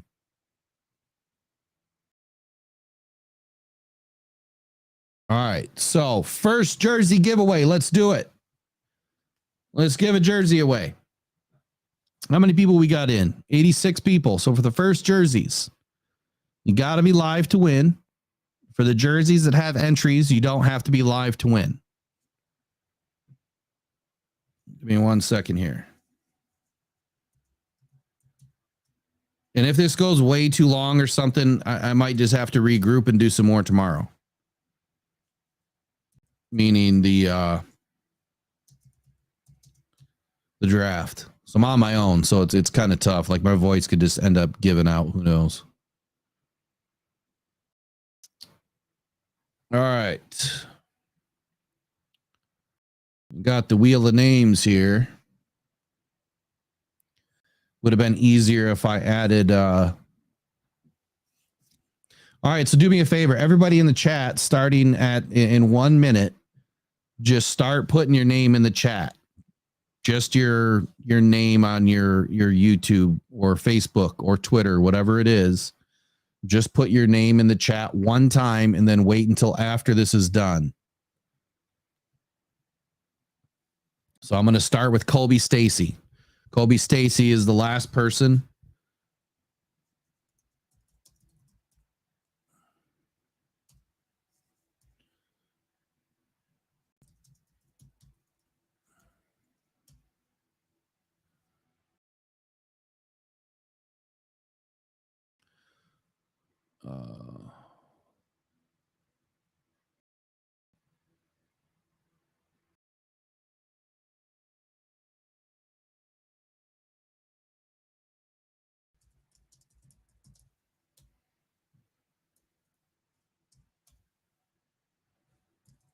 Of course, Adam puts hi, doesn't put his name in. We got Mick Super. I'm just going to shorten that to Mick Super. We got Chris Sparling. Roger Chappis.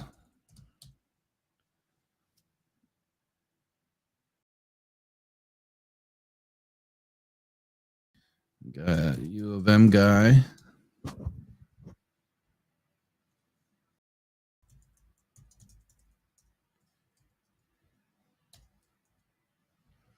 Now, when you win, you guys have to email me. That's how this works. You have to email me. That's the only way I can give it away. If I don't get your email, I can't give it away. All right, Keith, I got you already. Adam, I got you. Mark Van. I'm going to shorten that. Giovanni Lyons.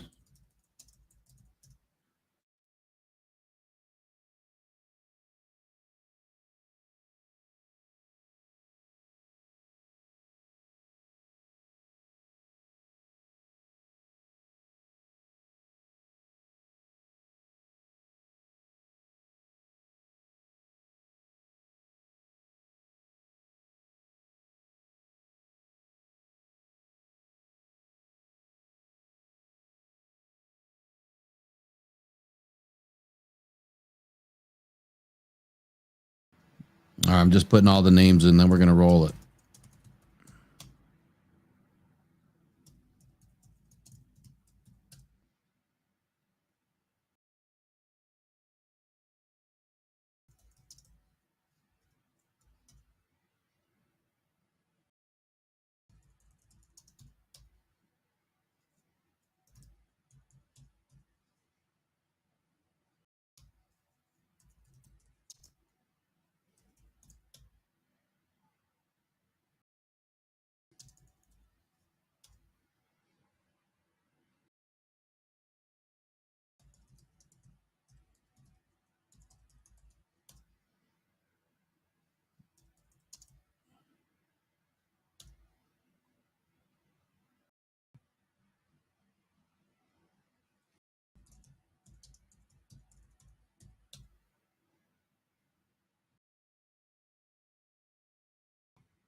Looks like we lost some people.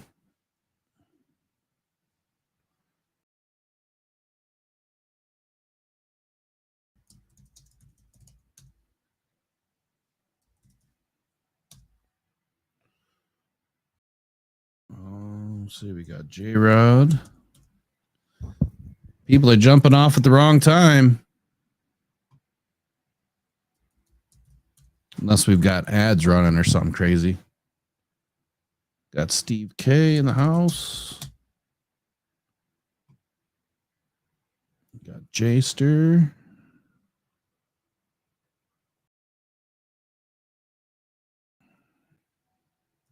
Remember, only send in one and then wait. Don't keep putting stuff in.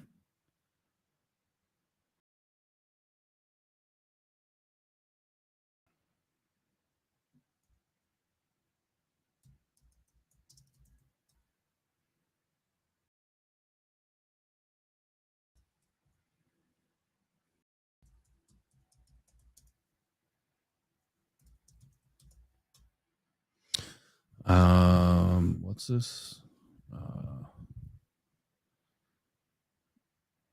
Broski Bear, Mario Canales. Got you in there. Nick P, Colby Stacy, Wickster.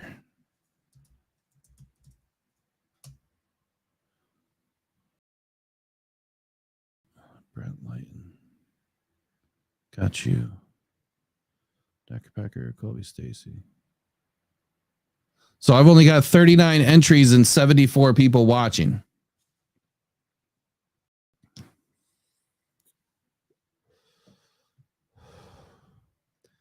$79 entries or 39 entries, 74 people watching.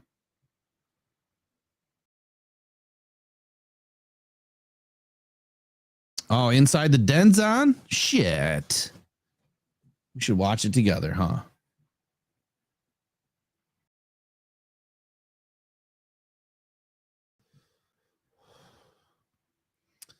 All right, so here we go. If we're losing people, they're getting off at the wrong time.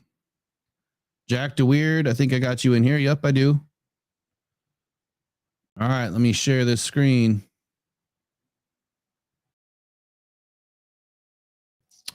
There's got to be a way to make that better.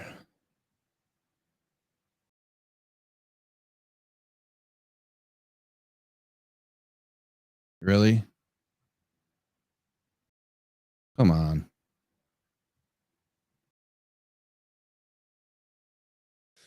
Okay.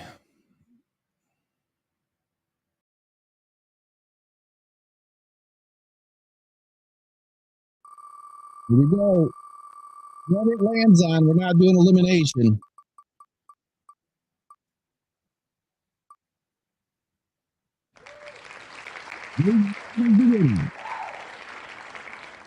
J-Rod is the winner. J-Rod wins. All right, first jersey is done.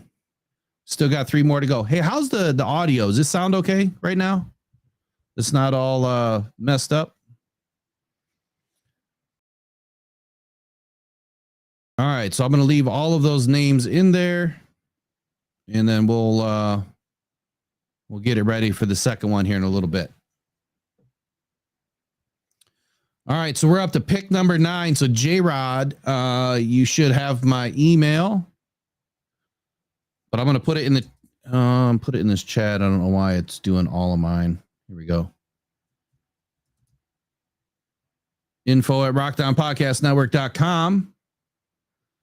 You just won yourself a brand new Lions jersey, any color, any size. You're going to order it yourself. I'm going to send you a gift card, and I will do that tonight as soon as we get off.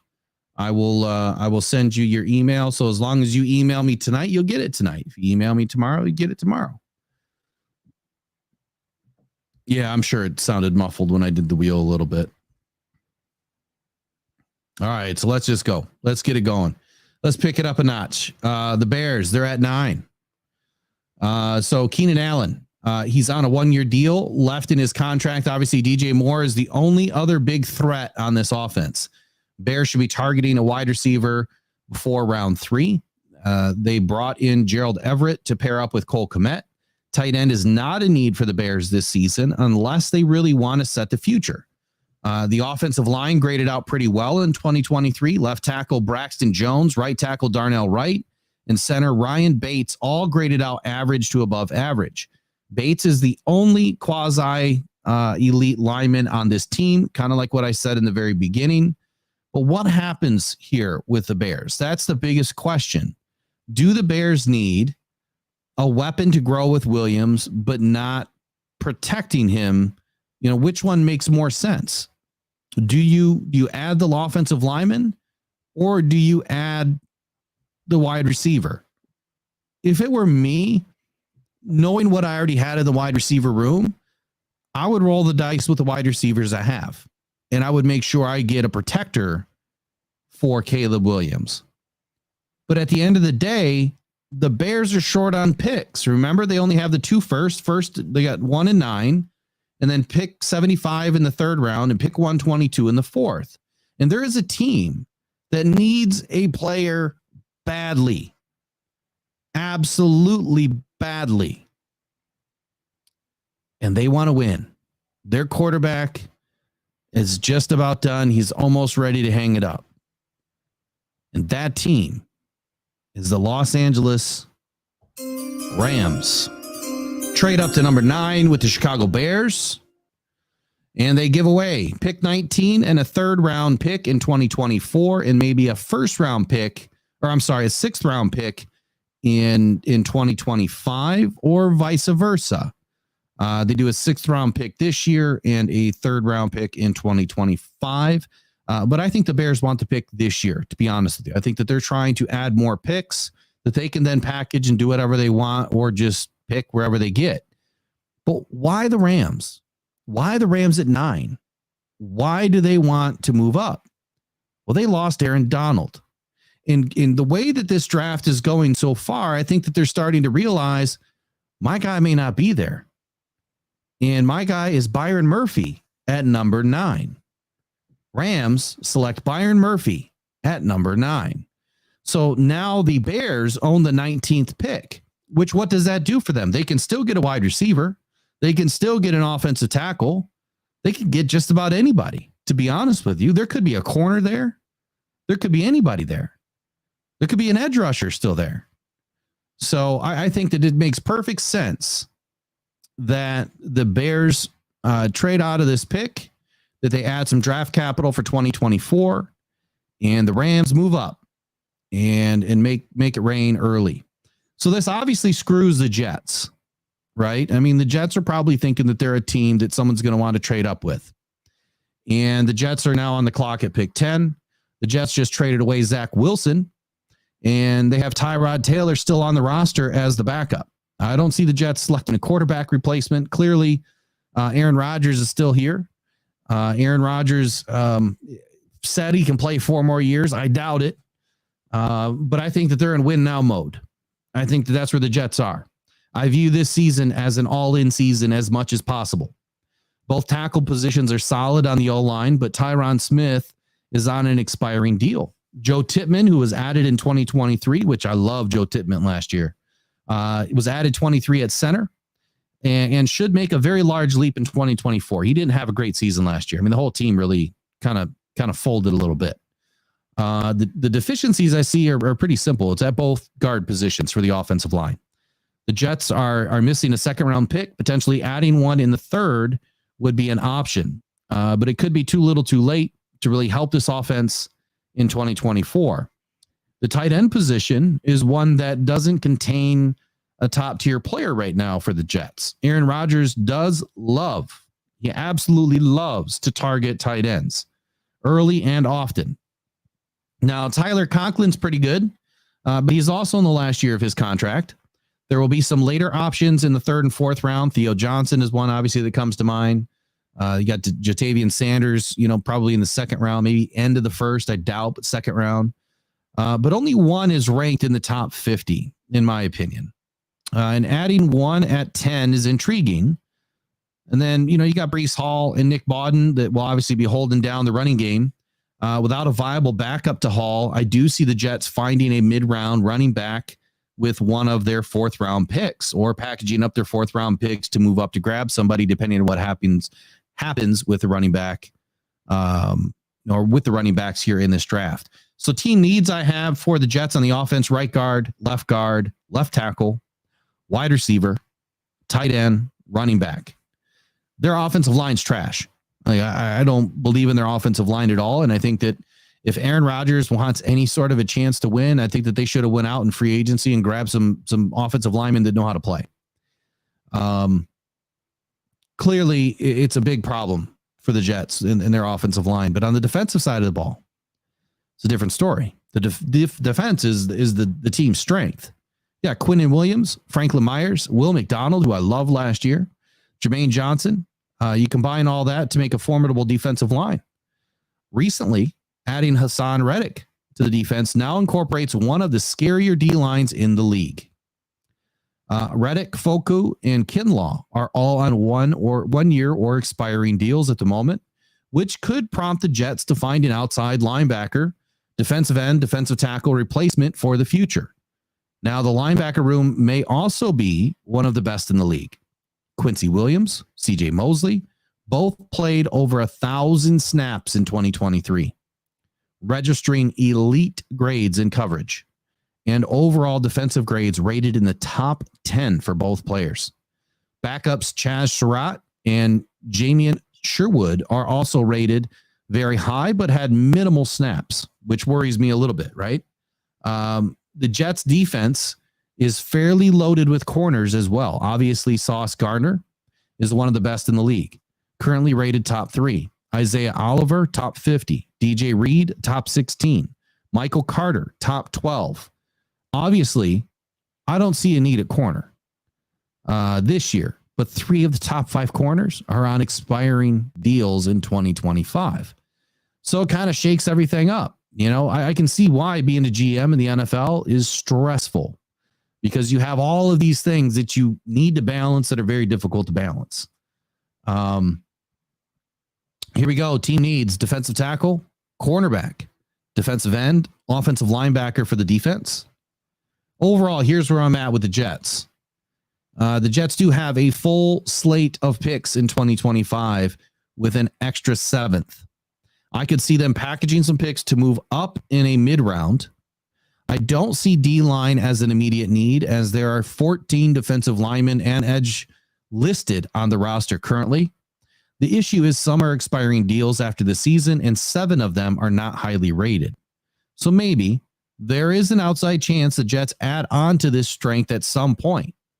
Now, linebacker is another area that I could see a later round pick being spent on, which could be the second. Could be. I see a rash of linebackers going in the second round. Now, I also believe that corner could be a late round pick too, for insurance reasons, obviously, with any expiring deals. But for this season, if the Jets are going all in on Rodgers to win a title, then the offensive side of the ball is the primary target, in my opinion, as the grading, from offense to defense is way lopsided. The Jets should really try to trade back here. I know there's a lot of wild trades, that have gone on in this draft so far. It's kind of a mess. And teams that need picks need to make moves. And I see probably the most trades ever in draft probably happening this year in Detroit. The Jets don't move back to acquire a pick, adding an offensive lineman in the second round. I would be surprised. I would really be surprised. They may be more inclined to package a couple of picks to move up into the second round versus trading back. Going with the consensus pick here. Pick is in. Number 10, the Jets take tight end Brock Bowers. Not Brock Wright, Brock Bowers. Welcome back, Eric. We just did our first jersey giveaway. You missed it. Let's see here. Raiders. I'm sorry, not Raiders. Vikings. Vikings on the clock at number 11. Remember, they traded this pick earlier with the Cardinals, so it's now the Cardinals pick.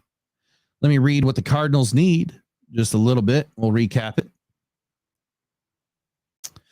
So what I saw for the Cardinals is the Cardinals have a unique opportunity to draft anywhere or any way that they want with the picks that they have at 4 and 27. Now they moved off of pick 4. They now own 11, 23, and 27. They have a lot of options. The Cardinals would be wise, like I said earlier, trading back off of number 4, and they did, at least in this scenario. If the Cardinals value a cornerback over a wide receiver, then trading back obviously made the most sense.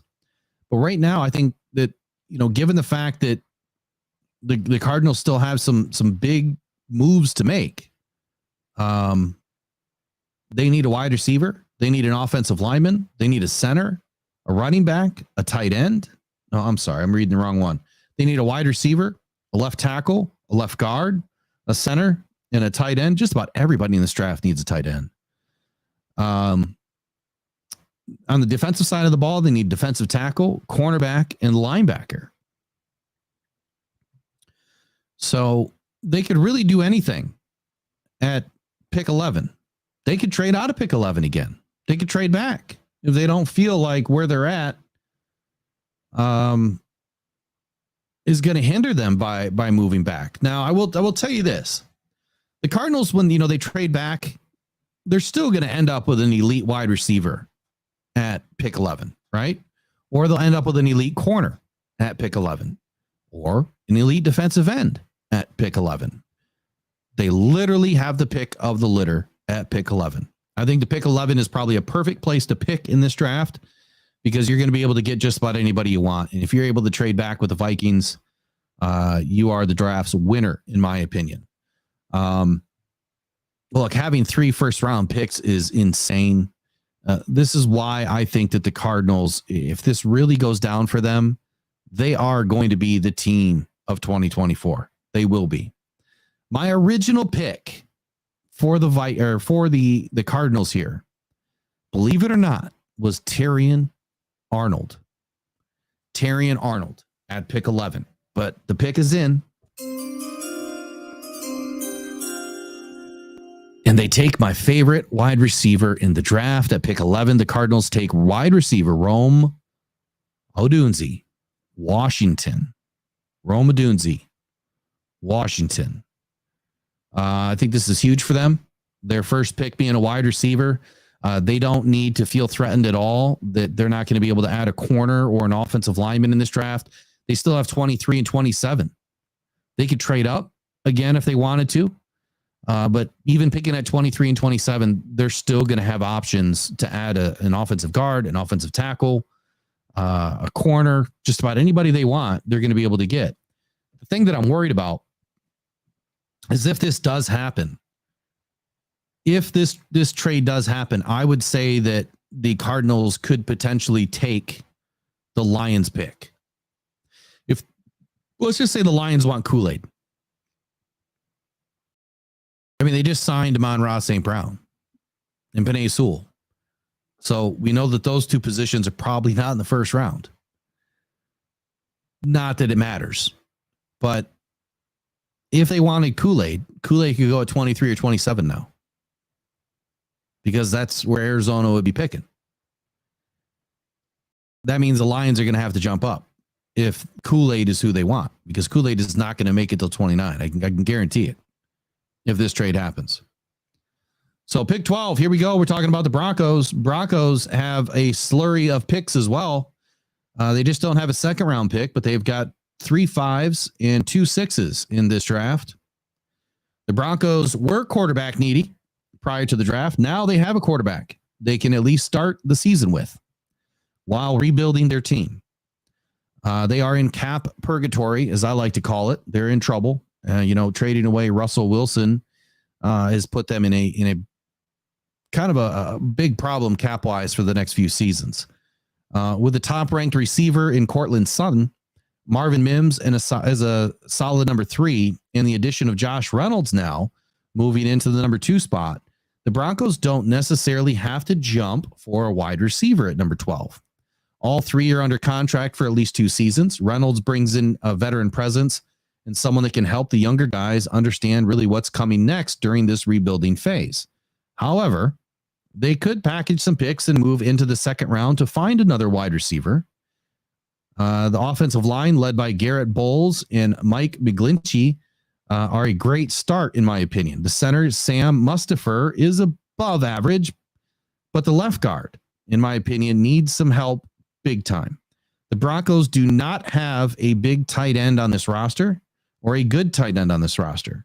I see the Broncos being playmakers here, or being big players here, and later in the draft, assuming Brock Bowers is gone, which he is. Lastly, the Broncos have the best fullback in the game, Michael Burton, but lack a top-tier running back. Somewhere, they will have to add a running back, but the needs have far outweighed the number of picks.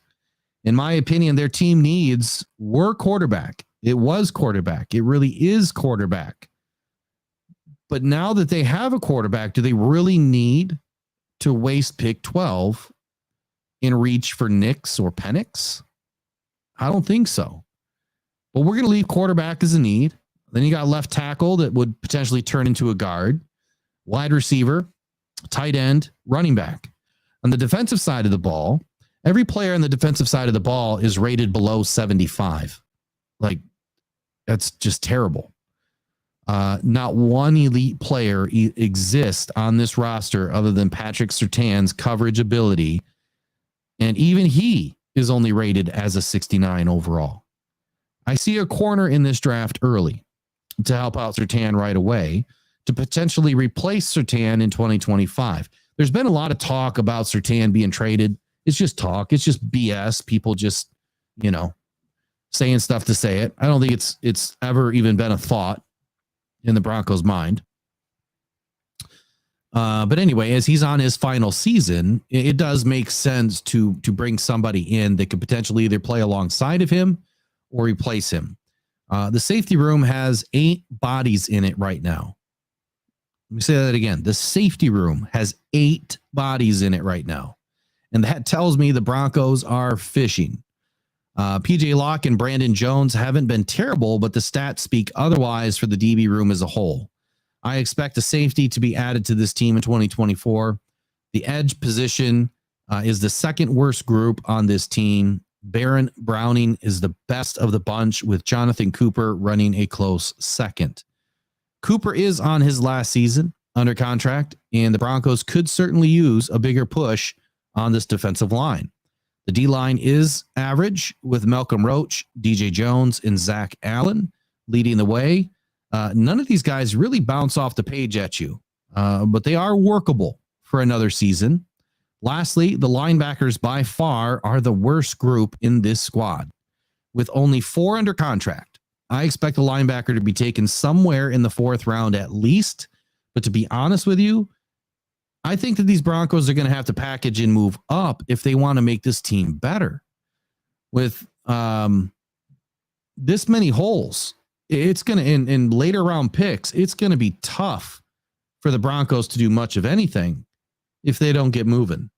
The Broncos added 11 new pieces in free agency. They lack defense more than anything, and I expect them to address it early. The Broncos were in the bottom 1/3 for yards allowed, bottom 5 for TDs allowed, middle of the pack with interceptions, bottom 3 for rush yards allowed, last in yards per carry at 5 even, and bottom 4 in explosive runs over 20-plus yards. This defense needs a major overhaul and everywhere. That may start at edge or even corner. It's kind of funny, though. When I look at this team and I look where it's been from last year to this year, I see some similarities in how Sean Payton is building this team and how Dan Campbell and Brad Holmes are building the Lions. I see similarities there. Call me crazy, but someone's copying someone is what I'm seeing. Very, very, very similar. In his second season, Payton should elect to handle one side of the ball and get his defense on track by year 3. The offense will need to find a new leader at quarterback by next season or later in the draft, should one fall. But adding Zach Wilson to the mix might be good enough to let the Broncos move back right now at number 12 and start the season with Wilson, unless a quarterback falls to them later, which could happen. The offensive line could use a right tackle, convert him to guard, unless the time is needed to move back to the tackle position. What I mean by that is when you bring in a tackle that you convert, the option, is really they're going to go back to tackle at some point. They're just getting their feet wet, filling a position, making room, later on for that guy to go back to tackle will happen usually. The Broncos can't go wrong with who they pick unless they reach for a quarterback at 12, in my opinion. So pick is in. Are the Broncos going to move? I don't know. The Broncos stay where they are. I think that they kick it off right. It's about time that they do something to help out this defense. And I do view number 12 as an option for the Lions to move up here. I've mocked it before that this is their favorite number. The Lions love number 12. And as it relates, to the Broncos right now, look, the relationship is strong there. I think that there would be an option for the Lions to move up to 12 if they really wanted to. It's going to cost them.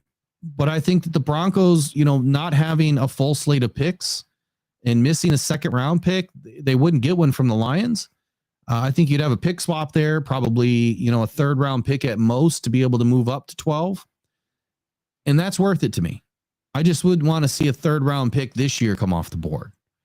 But Broncos stay where they are.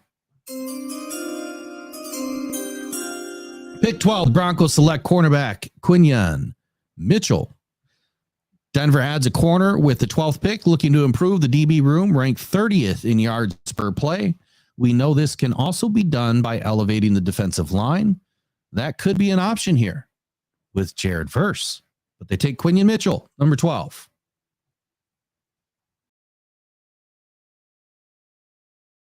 And now we're already on to number 13. The Raiders are now on the clock. The offensive line has 3 of the highest graded players on the team. Left tackle Colton Miller, 80.2, is the highest graded offensive player. Center Andre James, 74.6, and right tackle Thayer Munford, 74.1, are number 1, 3, and 4, respectively.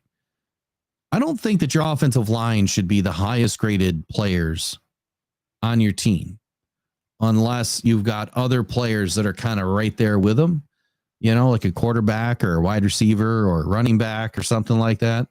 But no, having all of your offensive line be pretty much the top rated players, that's not good. I've said this before. I don't understand the Raiders. I have no clue what their identity is and what they're trying to do here.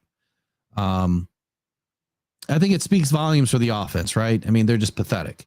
For reference, Devontae Adams is number 2 at 79.1. The guards, Cody Whitehair and Dylan Parham, are below average. And if the Raiders are expecting to draft a quarterback, they need to address the offensive line no matter what, in my opinion. With a full slate of picks, the Raiders should be able to address both guard positions, and one with a high pick and probably one with a little bit later pick. The Raiders picked up tight end Michael Mayer last season. Big things are expected for him, but without a quarterback that can get him the ball, his talent is wasted. The receiver room, led by Adams, is in dire need of an upgrade. Jacoby Myers, Tucker, and DJ Turner are just not enough to win games. Lastly, the running back room is also in shambles.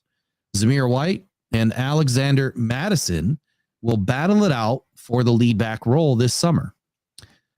Neither of them are top flight, and for that reason, I would spend a third round pick and pick up a running back if I were the Raiders. If the right option is there, of course, at pick 77 or even as late as 112. Team needs, obviously quarterback is big on the list. Offensive guard, wide receiver, running back, I think would be, the positions that they should address early and often in my position. Obviously, running back isn't going to be till third or fourth round. On the defensive side of the ball, the defense is clearly the better of the two sides here for the Raiders. Adding Christian Wilkins to the defensive line was an absolute banger of a move. Max Crosby is an absolute dog. Tyree Wilson and Byron Young added last season. They both kind of left a lot on the table last year. I think that there's going to be a pretty big bounce back sophomore season for both of them. On the D line, you got Malcolm Kuntz and the up and coming Luke Masterson on the edge are both phenomenal pieces, but that's really about it. Currently, the Raiders have 15 players allocated to the D line and the edge on the roster. Again, this is a term that I use. They're just fishing. They're fishing for someone to step up in camp. Ranking in the bottom third for rush yards allowed and middle of the pack in sacks, the D-line is still a need, even with Crosby and Wilkins. The cornerback room is very thin. On the top-end talent, Nate Hobbs and Jack Jones are the best starting corners, with Jacorian Bennett severely lacking in everything. The Raiders did not give up a ton of explosives in 2023, but now Amik Robertson was signed away by the Detroit Lions and was a big part of that defense. I expect the Raiders to address corners in this draft at least a couple of times. Defensive tackle and cornerback, in my opinion, are the highest priorities for this defense. So overall, where am I with the Raiders? Devontae Adams is probably curling up somewhere in a corner and struggling a little bit after taking the bait and heading to the Raiders for some sun. The team is a mess from top to bottom offensively. The Raiders could be another team to watch for edge rushers early, but I don't think it can ignore its void at right tackle, particularly in this deep class. I also see a bigger need for the Raiders to address the cornerback room and the defensive line early. As far as trades go, look, anyone can trade at any point in time. Up, back, sideways, doesn't matter. To be honest with you, I just don't see the Raiders moving off of 13 unless someone really offers them something, right? Absolutely. The Lions have the draft capital to do it.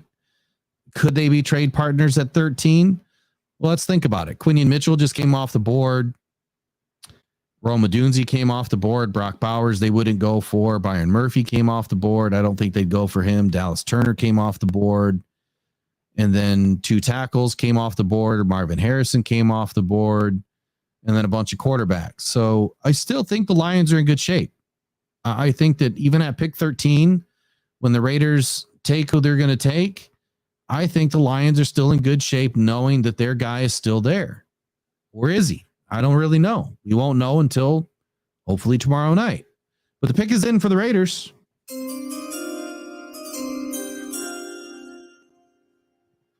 All right, so the Raiders select left tackle Olumuyiwa Fashanu. Probably just butchered his first name. I apologize, kid. Actually, I shouldn't say kid because the guy is like 3 times my size. But pick 13. I'm sorry, pick 13. Wrong pick. Let me do that again. My screen moved. I'm gonna have to edit that out.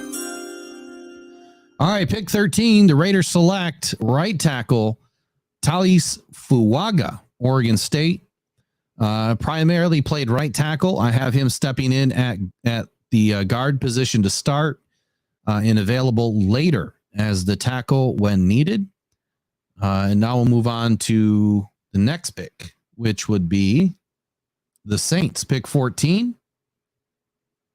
But before we do that, give me 1 second.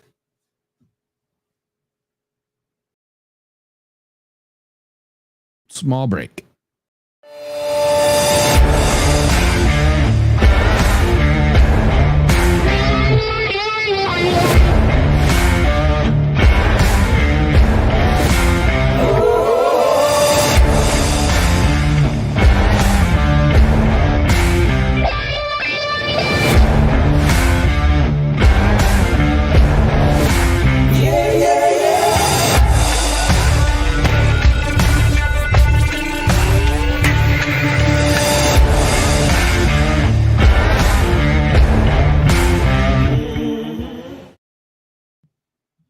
All right, we had to do a little wardrobe change. We had to throw on the JG blue in the house. All right, let's get back to it. Yeah, J-Rod won the first jersey. I thought I saw a question in there about black jerseys. I don't know what's available right now. I have no idea. I ordered mine, well, the day they were released. Matter of fact, this one just showed up today, and another one. So I have no idea what's still available. You're just gonna have to check fanatics.com. Or, I mean, you can check whatever site you want, fanatics.com, Rally House, whatever. I can send you a gift card from any place. Doesn't matter. All right. So next up, we got pick 14, the Saints. Saints, man, they got a ton of picks too. But again, you're looking at a first pick, second pick, first round, second round, and then they skip all the way down to the fifth round where they have 4 fifth-round picks, 2 sixth-round picks, and a 7th. The Saints are absolutely going to be moving around in this draft. I do not see them waiting from pick 2 to pick 5. So the Saints, in my opinion, are a team that should be on the list for the Lions to move up with, in my opinion. I think that this is a perfect opportunity. You've clearly got a relationship there with the Saints. And it is an opportunity for the Lions to move up. Not saying that they are, but it makes the most sense. You give the Saints pick 29 and a third round pick, they'll take in a heartbeat. I don't see why they wouldn't. But the Saints are in a similar place as the Raiders with a terrible offensive line. The only difference is they have Derek Carr, who is actually a starter in this league, on the right team. The O-line has 2 of the top-rated players on the team. The rest of the O-line needs some major help. Center Eric McCoy and right tackle Ryan Ramczyk are top-rated at their position. While Trevor Penning has not really panned out since he's been drafted in 2022, the guards are the backup tackles. I'm sorry. The guards and the backup tackles are all ranked below the 60s by PFF, with an average rank of 53. If the Saints don't address the offensive line early and often, it does not matter who the quarterback is.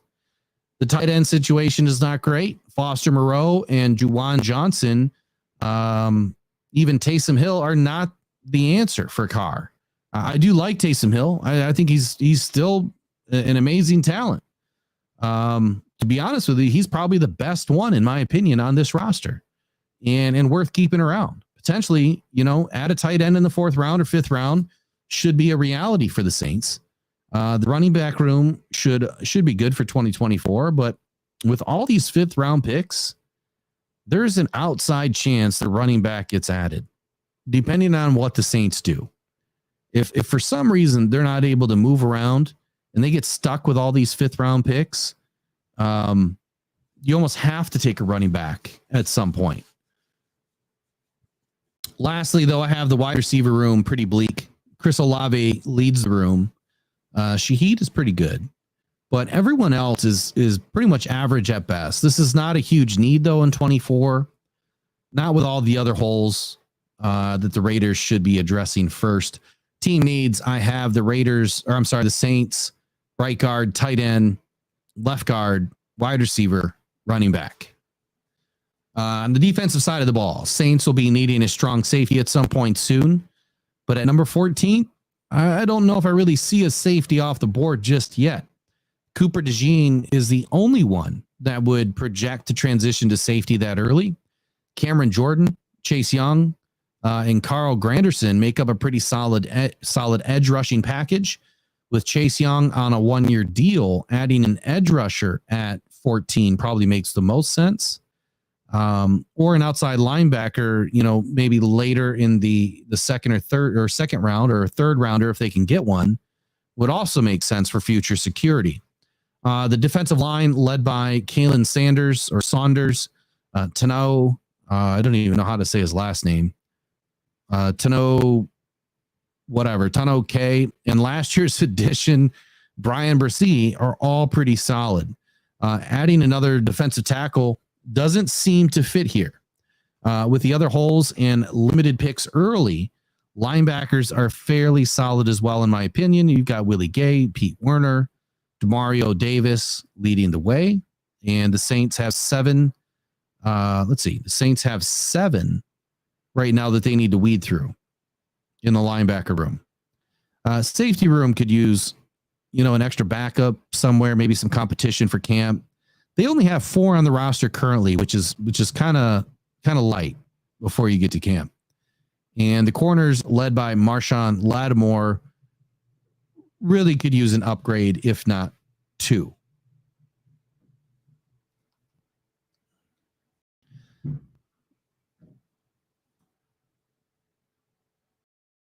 I got some noises. Hold on.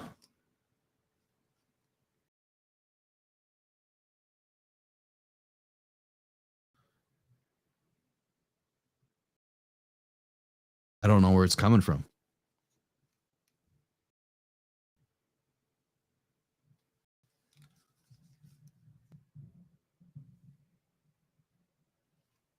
It's in the headphones, and I don't know where it's coming from. So anyway, Saints defensive team needs cornerback, safety, defensive end, defensive tackle, linebacker.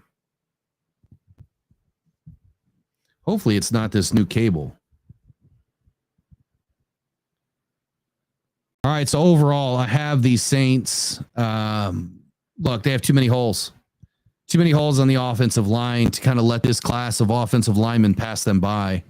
The Saints finished with the 23rd ranked offensive line in 2023. And Vincent, if you're asking me, yes, this is a new one. Absolutely. Elizabeth, we got 3 more. We got 3 more jersey giveaways still left to do. Yeah, I don't know about that Orner U of M, Dad, but I got some weird sound going on. I don't know where it's coming from. So we go back to this here. The Saints have too big of holes that they need to fill on the offensive line to let this class of offensive linemen really pass them by. The Saints finished with the 23rd ranked offensive line in 23, dealing with issues at left tackle, left guard, and right guard, while the Saints are still hoping for development from their 2022 first-round pick, Trevor Penning, at left tackle. They have to do something, though. Finishing in the bottom third for rush yards, near last for yards per carry, only 13. See, you guys can hear popping noises now, too. Hold on.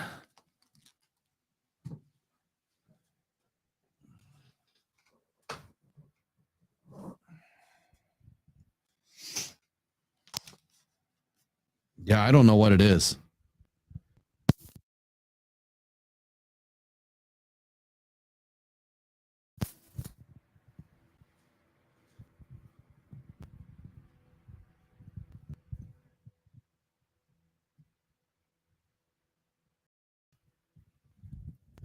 Maybe the mic just died. That'd be sweet. Brand new mic. You guys still hear anything? It doesn't sound the same. Like the sound totally changed.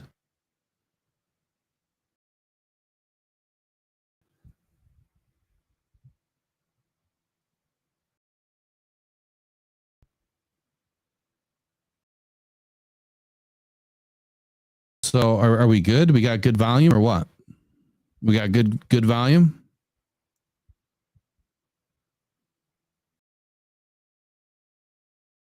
Yeah, I don't know, man. That is so weird. Like Eric calls them, I got gremlins running through here somewhere. They're in the lines. I don't know. I think there's just some weird signals going on around here. So I guess where am I at here? Saints, man, finishing near the bottom. Yeah, this sounds better already. Saints finishing near the bottom of everything. They were, let me go back to the beginning of this. They were last for yards per carry, only 13 TDs on the ground, and 4 explosive runs over 20 yards. You cannot get an offense going with such low output from the run game, in my opinion. The quarterback will take on too many hits, having to pass the ball all game long, making the offense one-dimensional pretty easily. Defenses are going to figure you out. Both left and right guard spots should be addressed with the emphasis on the left side first. Carr also needs an outlet and another pass catcher, someone that can block in the run game and be a support system. Finding a tight end should be a priority in the draft. The best way to help the pass is either make your defensive front better or your D-backs better, right? So on the defensive side of the ball, the Saints were 4th in the league in takeaways. To continue this trend, getting to the quarterback, they must be the priority here. Top team needs, look, left guard, right guard, defensive tackle, cornerback, safety. As far as trades with the Saints, again, I think that there's an option here with the Lions. I really do. I just don't think it's going to happen with me. And for that reason, the pick is in at 14. And they select, like I already told you earlier, left tackle, Olumuyiwa Fashanu. Primarily playing left tackle, he can step in at guard right now and move to tackle when needed unless they shuffle the offensive line around. It's really bothering me about this sound. As long as it sounds fine to you guys, I think we'll be good. Just double check something.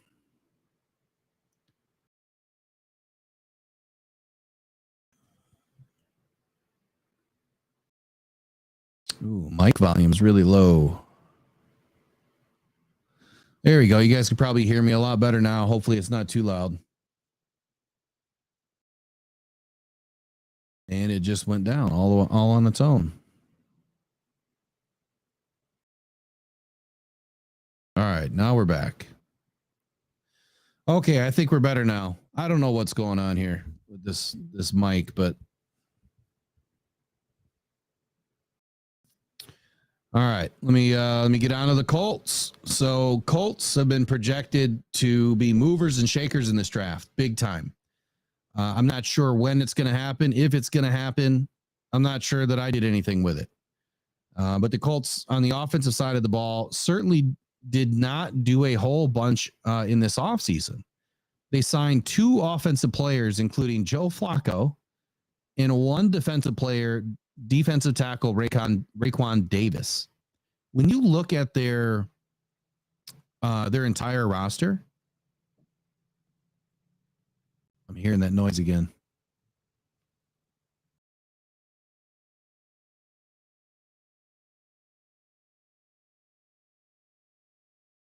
It's like a low growl. Do you guys hear it?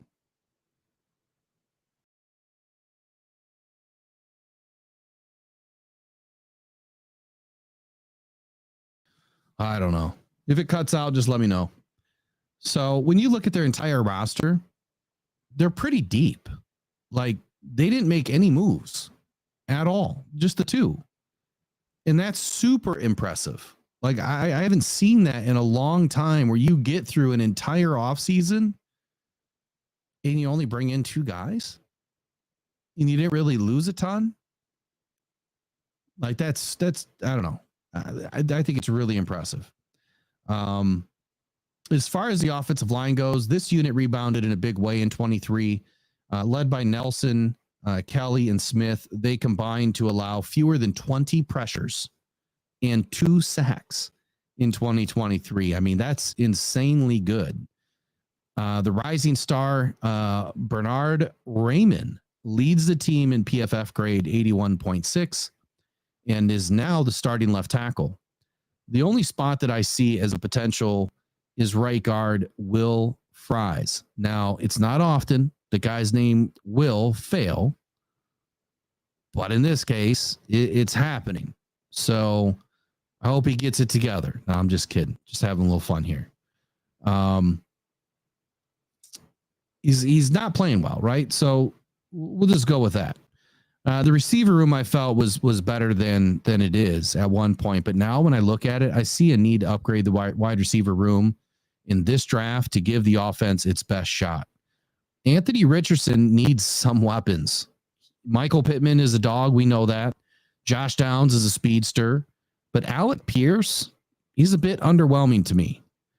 And the tight end group, quite honestly, is probably the most concerning for the Colts. Currently, they have 7 on the roster, and clearly no winners to be assumed. Expect the Colts to find a talented tight end in this draft, I think would be an understatement. Team needs on the offense. Wide receiver has to be here. Tight end has to be here. Right guard would be the only offensive lineman that I feel could, really use an upgrade. I like where your head's at, Travis. I do. I just wonder if the Lions can make a move here at 15, if it makes sense. You know what I've been saying for the last few weeks. Between 12 and 17 is where the Lions need to land if they feel like they're going to lose their player that they want. If they're thinking about moving up, they have the draft capital to do it. They have some of the draft capital next season to do it. So it would make sense. Now, on the defensive side of the ball, the Colts have some really solid pieces on the defense, starting with the edge rushers. Ekobom, Tyquan Lewis, Kwity Paye. No real need to upgrade here unless you want to be ready for Paye's free agency in 2025. The D-line is another solid group for the Colts with DeForest Buckner and Grover Stewart leading the way. In my opinion, I mean, they're two of the best to do it right now. Double A, Adamawore was added in 2023. Didn't have a great season. Limited snap count, though. This group drops off in a hurry, though, and I could see the Colts adding some depth here. No contracts, are really up in 25, which is a plus. Puts this position, but this position is lacking in talent after the main starters. The linebacker unit is okay, maybe good. EJ Speed is probably, I guess he's all right, but he's in the final year of his contract. And Zaire Franklin is the leader of the pack, playing in over 1,000 snaps last season. The Colts added 2 linebackers in 22 and 23. Without any real starting quality talent, the Colts should be looking to add a linebacker in this draft. Safety is the biggest concern on the defense, with Nick Cross grading out pretty well into the low 80s and Julian Blackmon kind of more of your average type of safety in the high 60s. There is room for improvement and growth, in both respects there in the safety room. The biggest issue is the backups. They're all no names and a bunch of underrated guys or unknown guys that have done absolutely nothing. Not sure how the Colts really got into that position. None of them are rated at all, like no playing time. Will they fix it? I think they're going to have to fix it. So maybe first pick, maybe not. Team needs safety, cornerback, linebacker. I'm only projecting 6 positions to the Colts, primarily because they returned a lot of the same players in the offseason. I think they're pretty solid on who's starting. They did a really good job last year, I think, with a lot of things. They're a team to watch this year. I'm not writing off the Colts when we head down to play them. The Colts were, middle of the road defense in 23, finishing in the top 15 for yards allowed, explosive passes over 20 plus yards, passing TDs allowed, interceptions, and allowed the 9th most rushing yards and 4.1 yards per carry. The Achilles heel of this defense, in my opinion, was safety help and finishing up front, as they only recorded 41 sacks, good for 15th best. Better than the Lions, though. Expecting the Colts to go defense first and then offense, securing the next great safety and offensive guard early. The Colts could be movers, moving up in the draft to find a wide receiver for Richardson, and even moving back as far as 23 with Philly or 29 with the Lions. For this mock, though, I have the Colts staying put. I could see the Colts moving up if an opportunity arises to get back into the first round later, which would potentially give them another option with the Lions. So do I see trades? Potentially. And those would be, they could move up to 9 or 12 or back to 23 or 29. So the pick is in. Now, I'm not sure if this guy has been projected to the Colts yet. I think he makes a lot of sense. Cooper DeJean, safety, cornerback, hybrid Cooper DeJean from Iowa. He is projected as a safety at the next level.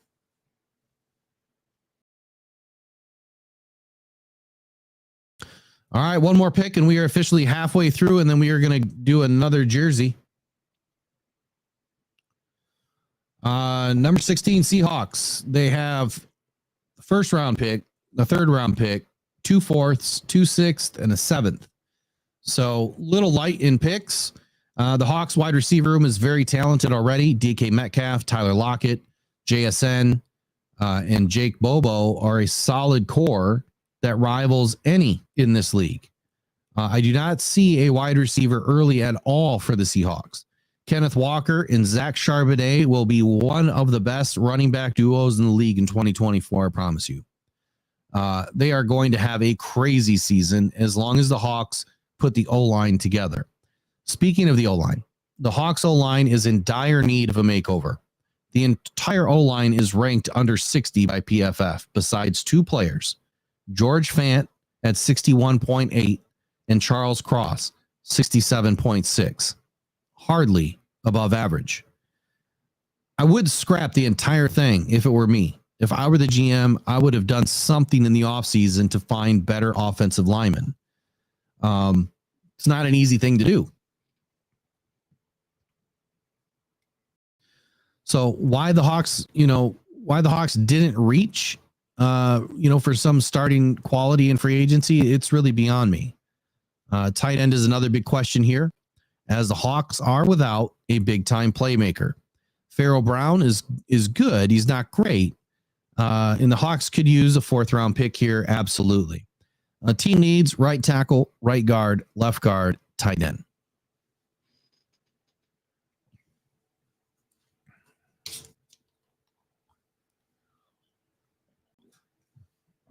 At Eric Myers, no, I don't really sleep.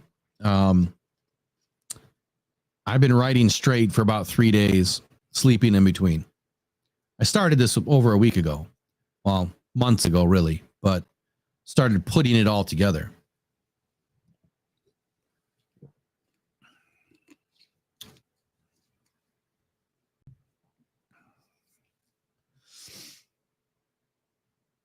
Oh, Farniak for the Lions.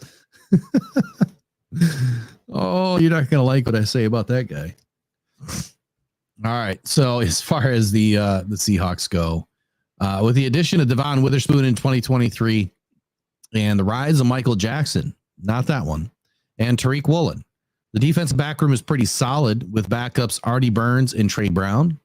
Safeties Kevon Wallace and Julian Love are also pretty good safeties with backups Rayshawn Jenkins, Jarek Reed.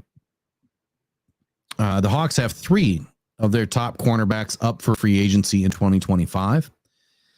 A pick will be spent on a corner, in my opinion. I could see a safety upgrade later in the draft for bottom end upgrades and to cover Julian Love and Kevon Wallace pending free agency in 2025. The cornerbacks have Kobe Bryant, a later round pickup in 2022, who is still developing. The Hawks run the 4-3 hybrid defense with 4 linebackers. They have one of the best linebackers in the game, Terrell Dodson, who has quality sidekicks in Jerome Baker and Nwaso Uchina. And not to forget Boye Mafi, all ranked better than average. The defensive ends and even the defensive tackle could use an upgrade here. With a few more pending free agents and lower grades, it makes sense to add one. Team needs on defense. I got cornerback early. Probably not really needed, to be honest with you, but maybe where they're picking, it makes sense. Safety could use an upgrade. Defensive end, defensive tackle, of course. At the end of the day, I hope we kick the snot out of the Seahawks. Want to pay him back for what happened last year, man. That was upset at that game. Like they're bullies, man. They bullied the fans. They bully the Lions, and I'm just sitting back like I want to get on the field. All right. So overall with the Seahawks have good foundations in place already, which help their new coach assemble and reload. The Seahawks traded away their second round selection for defensive tackle Leonard Williams, which means they don't have the luxury of waiting to fill their biggest hole at guard. Day 3 picks last season, Anthony Bradford and Olu Wamatimi didn't really prove they could be starters just yet.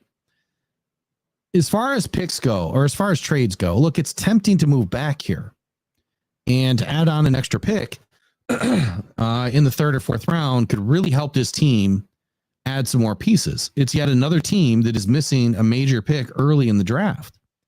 But they did that with, selecting a player or trading for a player that they wanted. I don't think there's a chance in hell they trade with the Lions at all. Sound is clicking? What do you mean? I don't hear any popping.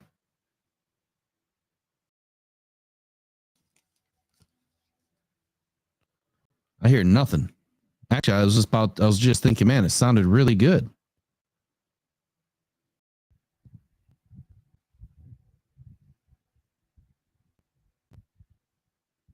You know what? I installed a new cable. Let me undo this cable.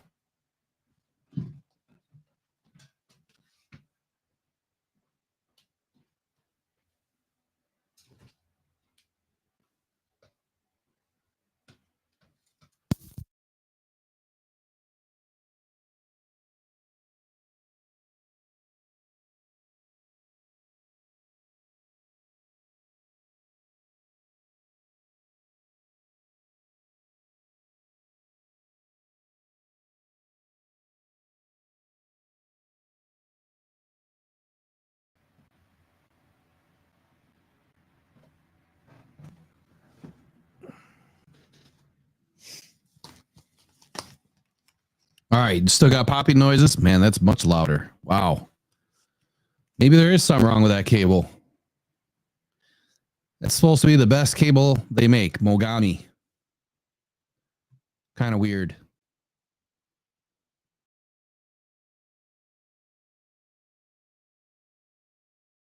Louder and more clear? Yeah, there must be something wrong with that cable. Interesting. Very interesting, because it doesn't sound so constricted. Well, that sucks. Whole first 2 hours of the show are going to sound weird. All right, so where was I? We were about to pick number 16. Pick is in. And the Seahawks open up their first round pick with right tackle J.C. Latham, Alabama. Look, this dude is an absolute monster of a human. He could end up being the best overall, a very high ceiling prospect. I think that with all of the offensive linemen being taken this early in the draft, the Hawks need an offensive lineman badly. They can't wait anymore. They just don't have a ton of picks available later, and especially in the second round where there might be a couple left to really to really upgrade this defense or this offensive line.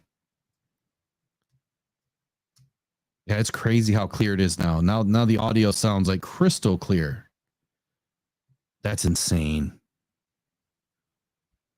Well, again, another Amazon product. Probably I don't know, kicked it around, threw it across the warehouse. Who knows what they do? All right, so let's get to another jersey. Who do we got in the house? We got 80 people in the house. Let me pull up my old wheel spinner. So here's what I'd like you guys to do. Please send one chat message right now. One chat message with just your name and just your YouTube name or your Facebook name or whatever you're in with. Just your name. Just do it one time.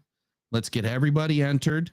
And then when I say, okay, I got everybody, then you can go back to commenting again. Is that okay? Can you guys help me with that? We're going to start with Decker Pecker right here at 9:11 p.m.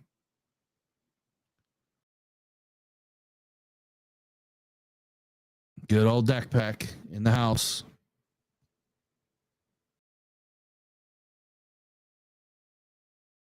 And we got Kobe Stacy. News Drifter, we got to add you.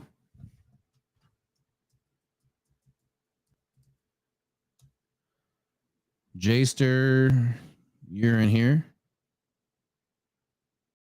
James, you're in here. Make sure you are now.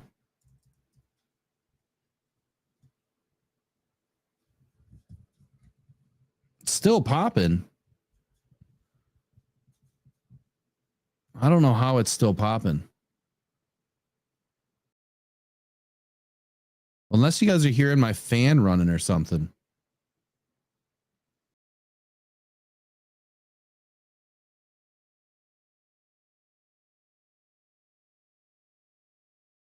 Roger Chappis, you got you in here. Here, let me try to adjust something else real quick.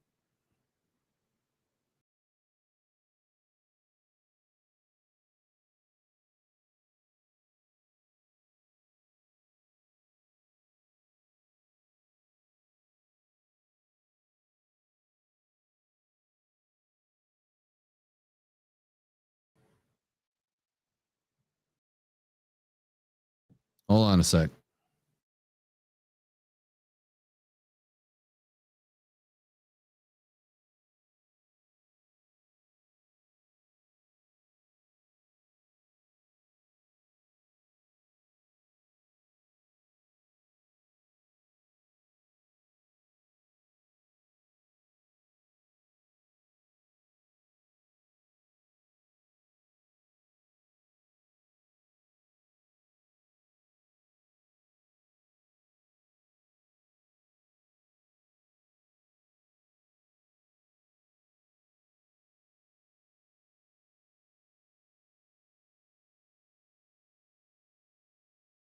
All right, so got some information from somebody here. They said it sounds like it's the stream itself, because even during the jingle, it's still doing it. So here's what I'm going to do: is I'm going to reset.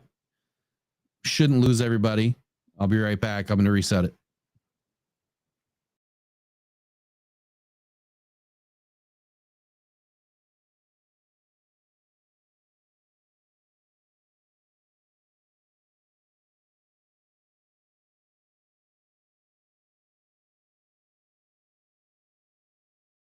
All right, everybody back in now.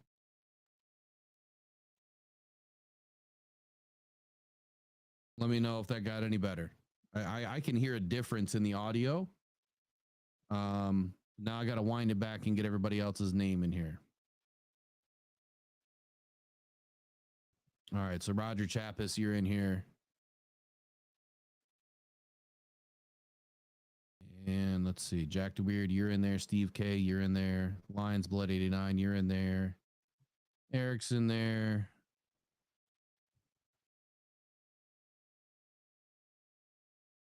Travis Scott, you're in there. Dara Bell, got you. Derek DW. I thought you were a different name before. DW.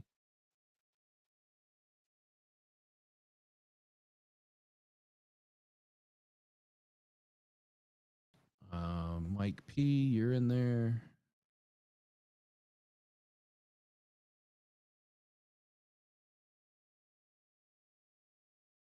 I think next time what we'll do is we'll do like a special show just for the raffles instead of doing it live. Vincent Somes, we got to make sure you're in there. Or Soames, sorry. Brandon Hurt.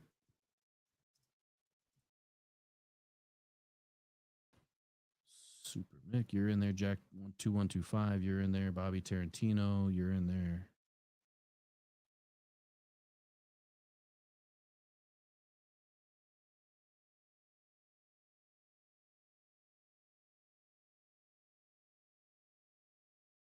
Mark V, I got you in there.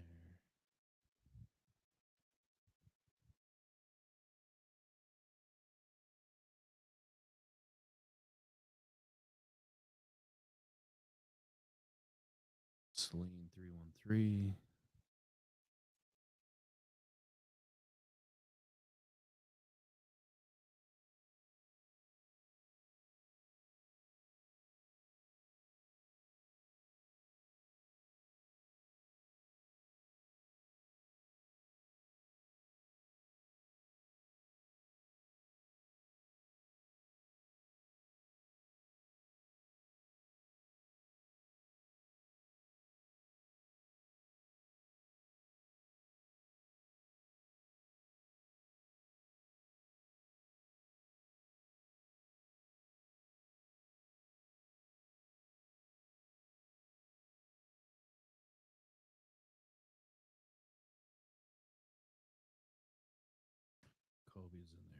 Warren King, I know you're in there.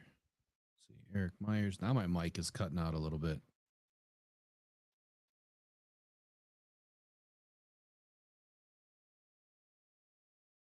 J-Rod, I got to take you out. Actually, you already won one. Mark Graham.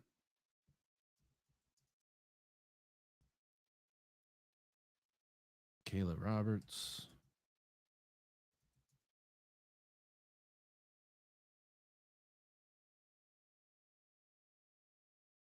Giovanni Lyons. I think you're in there already.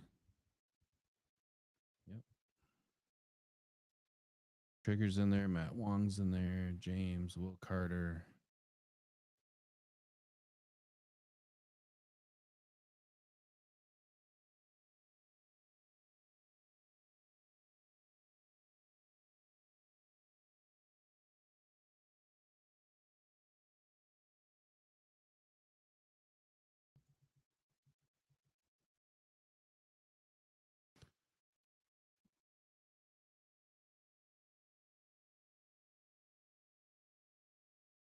All right, I think we got everybody. Okay, you guys can go ahead and get back at the chat.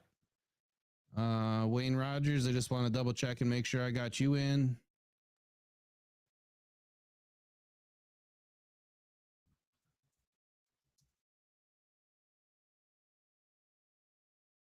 Okay, I think we're good.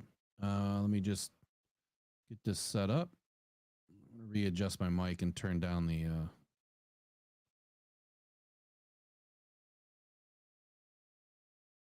oh, the one night I just don't want problems.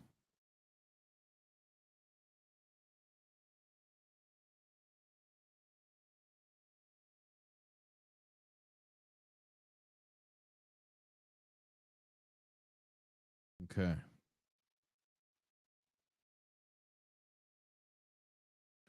All right, let's get this up on the screen.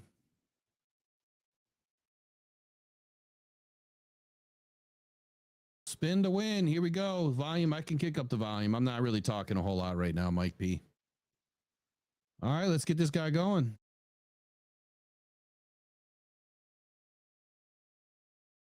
Who will it be? Elizabeth LaValle. It looks like.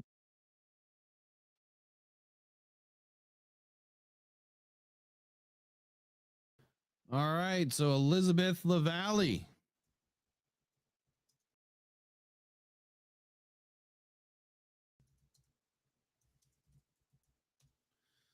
Congratulations. Man, now you're saying the volume is still low. Is it still low with me talking now? I'm so sick of this streaming platform some days. I don't know what they're doing. I have no idea. That's at 100%.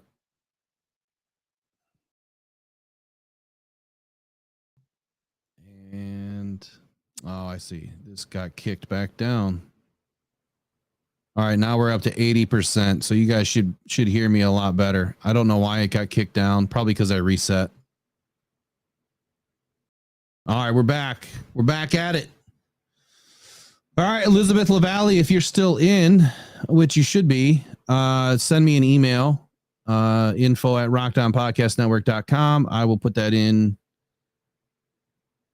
the chat again.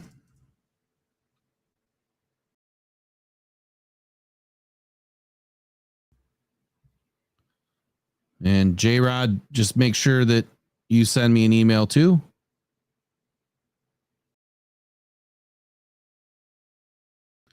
All right, let's get back at it here. So we finished with the Seahawks. Now we're up to the Jags. Let's recap here. Okay. Pick number 1, obviously Caleb Williams to the Bears. Pick number 2, Commanders take Jaden Daniels. Pick number 3, big trade. Giants trade Daniel Jones to the Patriots and a late round pick, possibly a 4th round pick or a future 4th round pick to the Patriots. And in return, the Giants select JJ McCarthy at pick 3. Vikings trade up to number 4 with Arizona. trade 11 and 23 and select Drake May. Number 5, Chargers, stay pat, select Joe Alt. Number 6, if the Giants pick is now the Patriots pick and they select Marvin Harrison Jr. Pick 7, Titans select Troy Fatanu. Pick 8, Falcons select Dallas Turner, defensive end. Pick 9, Rams trade up with the Bears, send 19 their way, a 3rd round pick in 24 or 25, and a late round pick, possibly a 6th round pick in either year, and select Byron Murphy. They're trying to make up for Aaron Donald. It's going to be tough, but they're going to try. Jets, I think they're in win now mode. They need a pass catcher. They need a tight end. They can catch the ball. They select Brock Bowers. Pick 11, Cardinals select Rome Dunze. Pick 12, Broncos select Quinnen Mitchell. Pick 13, Raiders select Talis Fuaga. Pick 14, the Saints select left tackle Fashanu. Pick 15, the Colts select Cooper DeJean. And pick 16, the Seahawks select right tackle, or soon to be right tackle, J.C. Latham. Now we're on to the Jags, pick 17. So as far as the Jaguars picks, they have. Are we good on volume?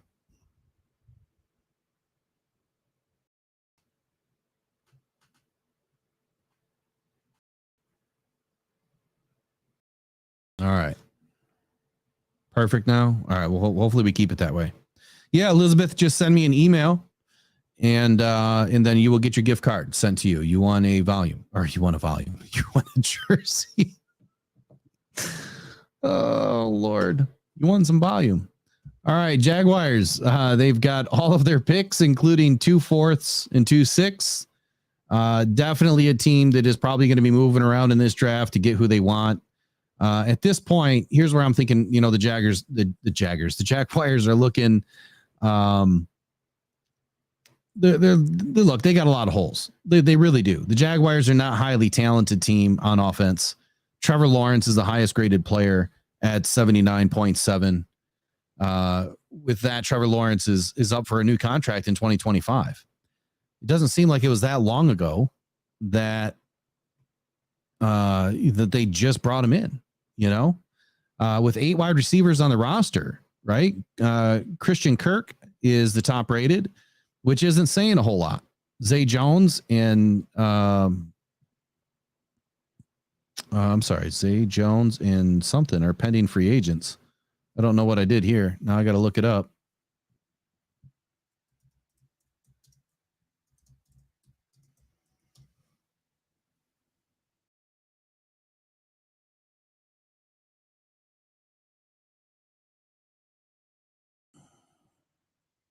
Zay Jones and Tim Jones are free agents. So it's not really an exciting wide receiver room. The Jags brought in Gabe Davis after Ridley departed and left to the Titans, and it could definitely use an injection of speed and length, on the offensive side of the ball in the wide receiver room. Potential to see another wide receiver off the board here at 17, I think is a big possibility. The Jaguars added Tank Bigsby in 2023 and Travis Etienne in 2021. Potential to see a mid-round running back here in the 4th round, as Etienne is a free agent in 2025, or Etienne, however you pronounce his name. The biggest need for the offense clearly is the offensive line. Another makeover is really needing to get done here. Brandon Scherf is probably the best guard, with Cam Robinson being an overpaid left tackle who still has some play left in him. And probably, I guess he really is in the last year of his contract. I mean, he's just not, in my opinion, he's not worth what he's getting paid. He's not rated high. He doesn't play well. I could see a couple of picks spent on the offensive line, one early, maybe one in the 3rd round. Evan Ingram is still pretty good at tight end. He's ranked 13th in the league currently. And with 6 tight ends on the roster, the Jags probably will hold off here for tight end. They've got a lot of picks, though. So I mean, you could see a tight end probably go in the 5th round to the Jags. They're going to need to add somebody at some point, but the defensive side of the ball, look, the Jags defense is one of the best, has one of the best defensive ends, defensive tackles, linebackers, and safeties in the league. Brian Burns, Eric Armstead, Devin Lloyd, and Andrew Wingard. Starting with the corners, though, the addition of Antonio Johnson in 23 was a smart play. One of the better cornerbacks I had also on my board as someone that projected nicely to the Lions. He's already grading out in the mid 70s with limited play time, though. That should get he should get an expanded role in 2024. Ronald Darby and Tyson Campbell are both great in the run defense, but marginal in coverage. Campbell is in his last season under contract. Cornerback is a liability that should be addressed early for the Jags, with 3 of the best safeties in the league, Andrew Wingard, Darnell Savage, and Andre Sisco. I don't see the immediate need to add a safety early. Jags definitely need a linebacker in this draft, with only 2 that are ranked and a 3rd barely scratching the surface. The Jags are thin. Defensive line needs another stud to balance this team out and another defensive end to help Brian Burns. The Jags may give Gibson more snaps as he did grade out elite status in his limited time last season. Have to wait and see on this guy and see what camp brings. But he's somebody that I'd like, to watch, grow, over the summertime. I really think that Gibson could turn out to be a good player here. Team needs for the Jags on the defensive side of the ball. Cornerback has to be, a high pick. Linebacker, they need to add to that room. Defensive tackle, defensive end. Overall, Jaguars, look, they're, like I said, they're not a very talented team offensively. Staying put at 17 would be wise. The Jags have the pick of the litter right now with one of the best defensive tackles, defensive ends, wide receivers, and corners still on the board. I would work something out to move my 2nd pick up if I were the Jags, and target 5 guys in this draft. That's it, just 5 guys. The Jags were an overall disappointment last season, but their defense was surprisingly solid, especially good against the run.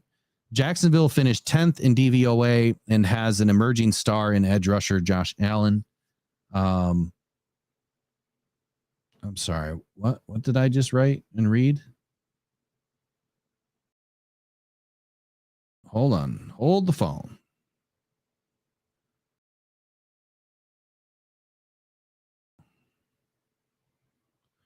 Scratch that last sentence. Jacksonville finished top 10 in DVOA. Addressing the biggest problem areas first will help the Jags. And I believe those are going to be on the defensive side of the ball, but also offensively. I really believe that they want to address the offensive line, wide receiver. And that starts with left guard, then right tackle, and even center, to be honest with you. I think that defensively they have needs, but offensively they've got holes, big holes. Hold on here. Give me 1 second. I got to pull up the mock.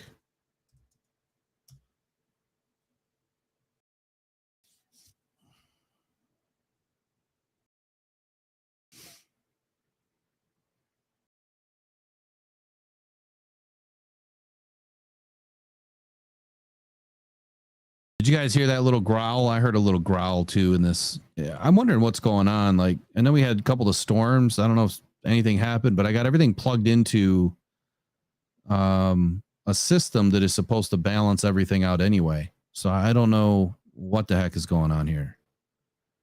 I've never had this problem before. So we've got new problems.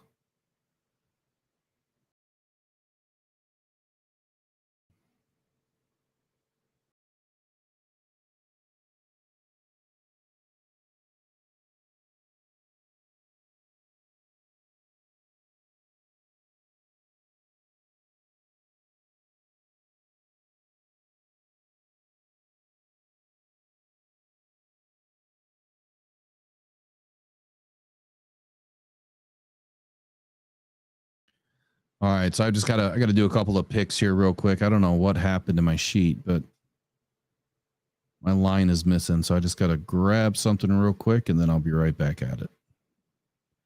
Well, I think this would be a good time to take a quick break. We'll take a brief break, and then we'll be right back. Did I see that everybody got the emails in? All right, I'll put it up one more time here. There you go. All right, we'll take a brief break. I'm going to grab something to drink, and then we'll be right back. And then we're going to finish their pick, and then we'll be back. It'll say 5 minutes, but it won't be 5 minutes.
And we're back.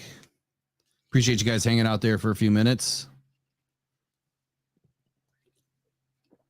All right, we are at pick 17 with the Jaguars. Like I said, they've got a lot of offensive holes on the offensive line. I think they need a complete makeover.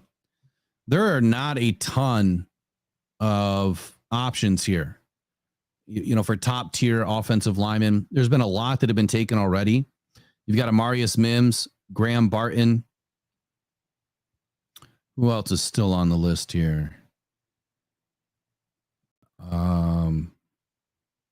Jackson Powers Johnson. And because of the fact that the Jaguars could use a center and a guard, this is where I thought that the Jaguars would potentially take Jackson Powers Johnson.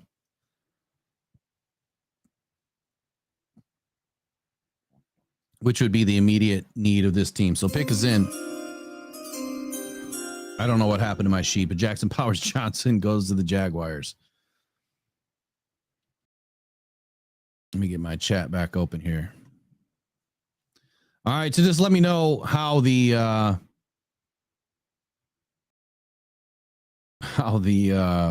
sound is. I don't know if there's anything else that I can do about it today, but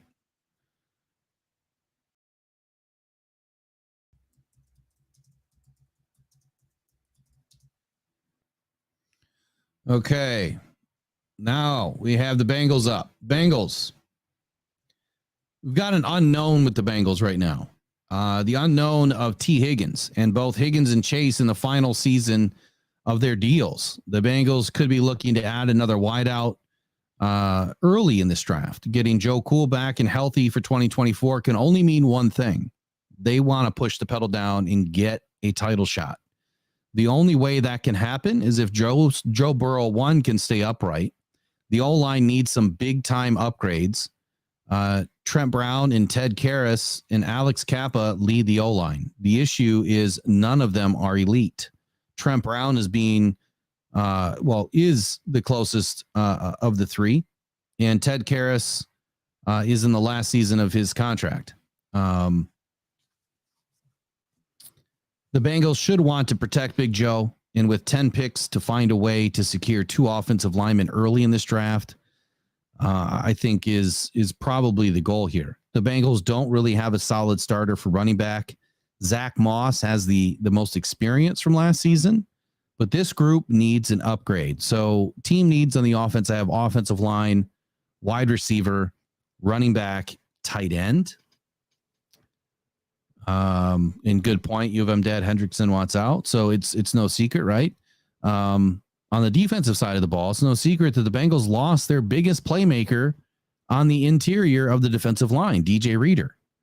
BJ Hill is a free agent, in addition to Sheldon Rankins, both solid veterans inside, but they need some help there. Adding interior and exterior help should be high on the list.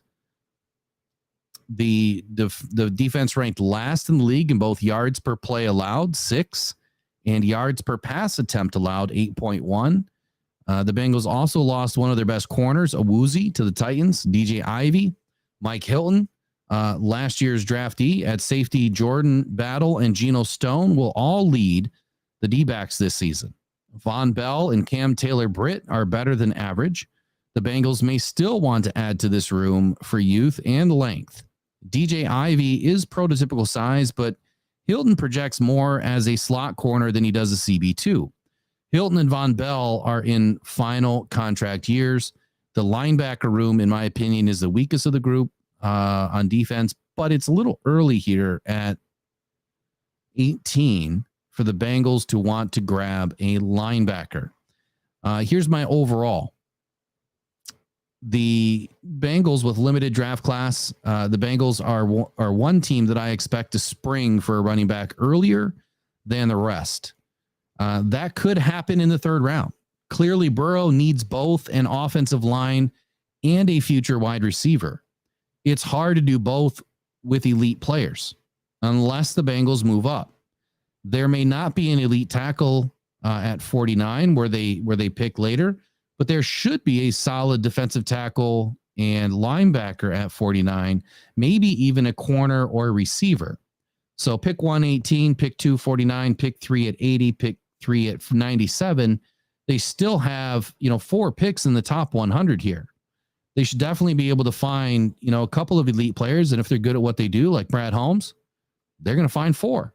But with 10 picks, the Bengals are expected to make some deals and move at least 2 times in this draft, with the potential to be trading Higgins on draft day, is what I'm hearing. A little bit of birdie in the ear telling me that Higgins could be on the move. I don't think it's going to happen, but we'll find out probably tomorrow. I think tomorrow would be the day that it does. We'll see. I think this draft is going to be extremely fun. I really do. Roger Chappa says Trevonde Sweat would be a good pick here. I think that Trevonde Sweat's way early into the 1st round. I think you'd be able to pick him late 2nd, early 3rd, but definitely late 2nd, I think, for Trevonde Sweat. If he broke into the 1st round, I think I would never do this again, because that would be insane to me. We've seen it. We've seen it before. We've seen guys. Last year, I called Mozzie Smith right where he got picked. Nobody believed me. He was a 3rd round talent. Actually, he was a 5th round talent, moved up to the 3rd. And I said, there ain't no way. I wanted the Lions to get him. I said, Lions got to get to pick 26 somehow. Somehow you got to move up. They didn't. And Mozzie Smith went where? 26 or 25. One of the two. Now I can't remember. 26 or 25. So back to the Bengals here. Look, they need offensive line help. Amarius Mims is still on the board. At the time of this draft, Graham Barton is still on the board at the time of this draft pick. There is some options a little bit later. You got Zach Frazier, who's probably one of the better centers. I don't believe that the Bengals really need to address their center at this point. I had their biggest needs, on the offensive line. They can get away with a guard or a tackle here. Either one can play in either spot. But they also lost a Woozy, right? Or a Woozier, however you want to pronounce his name. So the pick is in for the Bengals. And the Bengals select Terrion Arnold, corner, Alabama. I just don't think that they're going to take a shot in passing on Terrion Arnold, especially after all of the top tackles have pretty much disappeared off the board. They would have to. I mean, look, Marius Mims is not a reach. I think he fits here. I think Graham Barton fits here as well. I just think that Jack DeWeird, absolutely, you can still win if you're gone from the live stream, because the next two jerseys are inclusive of all the people that bought entries. So the next two jerseys, you'll obviously be up for it. Elizabeth LaValle, I see you said you just sent me an email. Give me one sec. Let me just make sure I got it.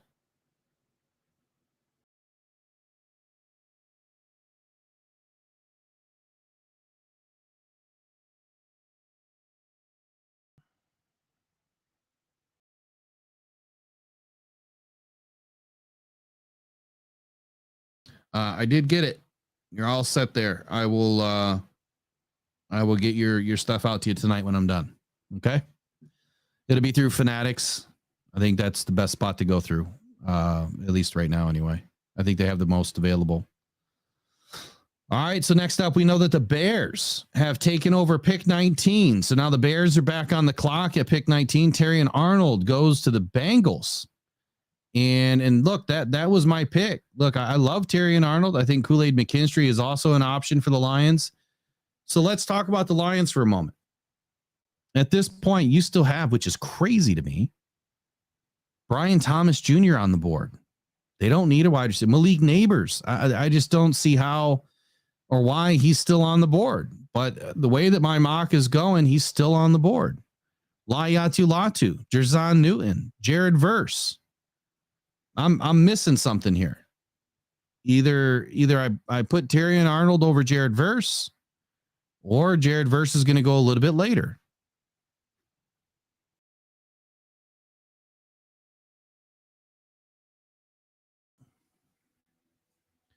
Keith Jackson, entries closed, I think around 5:00 today. We can't do entries because I've got everything entered in, like added up. I had to tally it all up.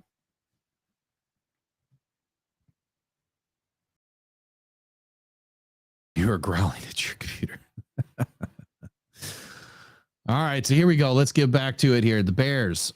So they selected Caleb Williams. They traded out 9 to the Rams and are now on the clock at 19. They still need an offensive line help. They need, a wide receiver to pair up with Caleb Williams. And both of those are the options that I'm pegging to the Bears with their second pick. I think that it's one of those two choices. I don't think that they're going to do anything else, even with Jared Verse still on the board here. Jerzon Newton still on the board here.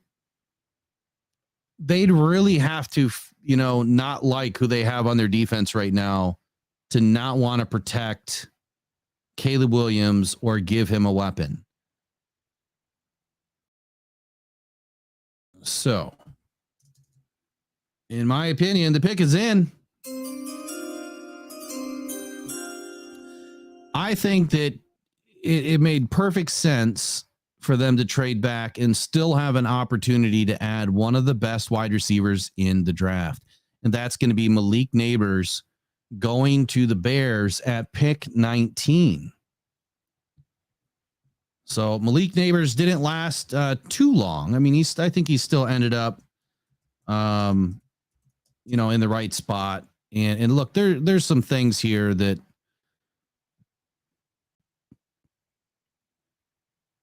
there's some things here that, in my mock that maybe just don't make sense, but it's just how I see it going. I think Malik Neighbors, there's been a few things talked about him that maybe he's not the best with his mouth, apparently.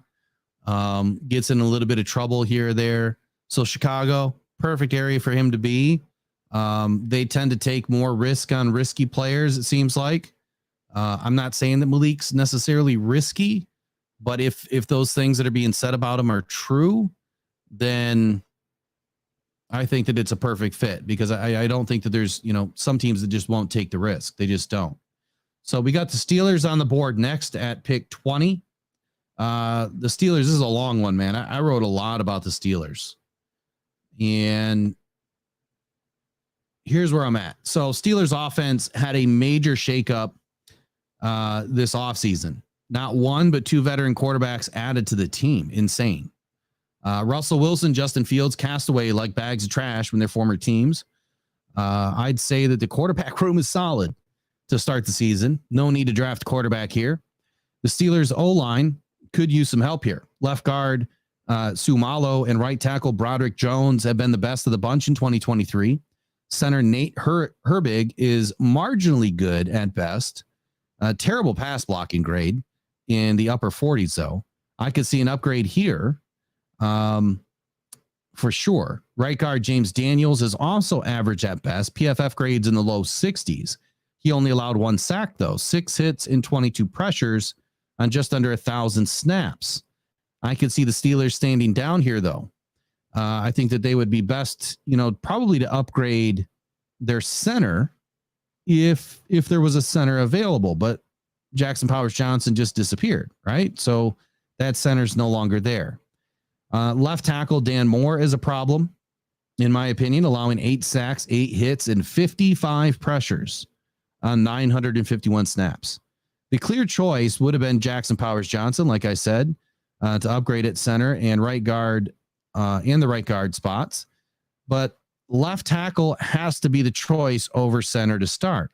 The Steelers could use another offensive weapon outside of wide receiver Pickens. 7 of the 9 wide receivers on the roster are on expiring deals after 2024. A wide receiver in their future early, in my opinion, is in this draft. The running back position is also a concern with Najee Harris and Jaylen Warren on the final years of their deals. Again, like I said to begin this podcast, it doesn't mean that they won't get a deal done or come back to the team. It just means that they're on an expiring deal, and that's something to take into consideration when making a pick.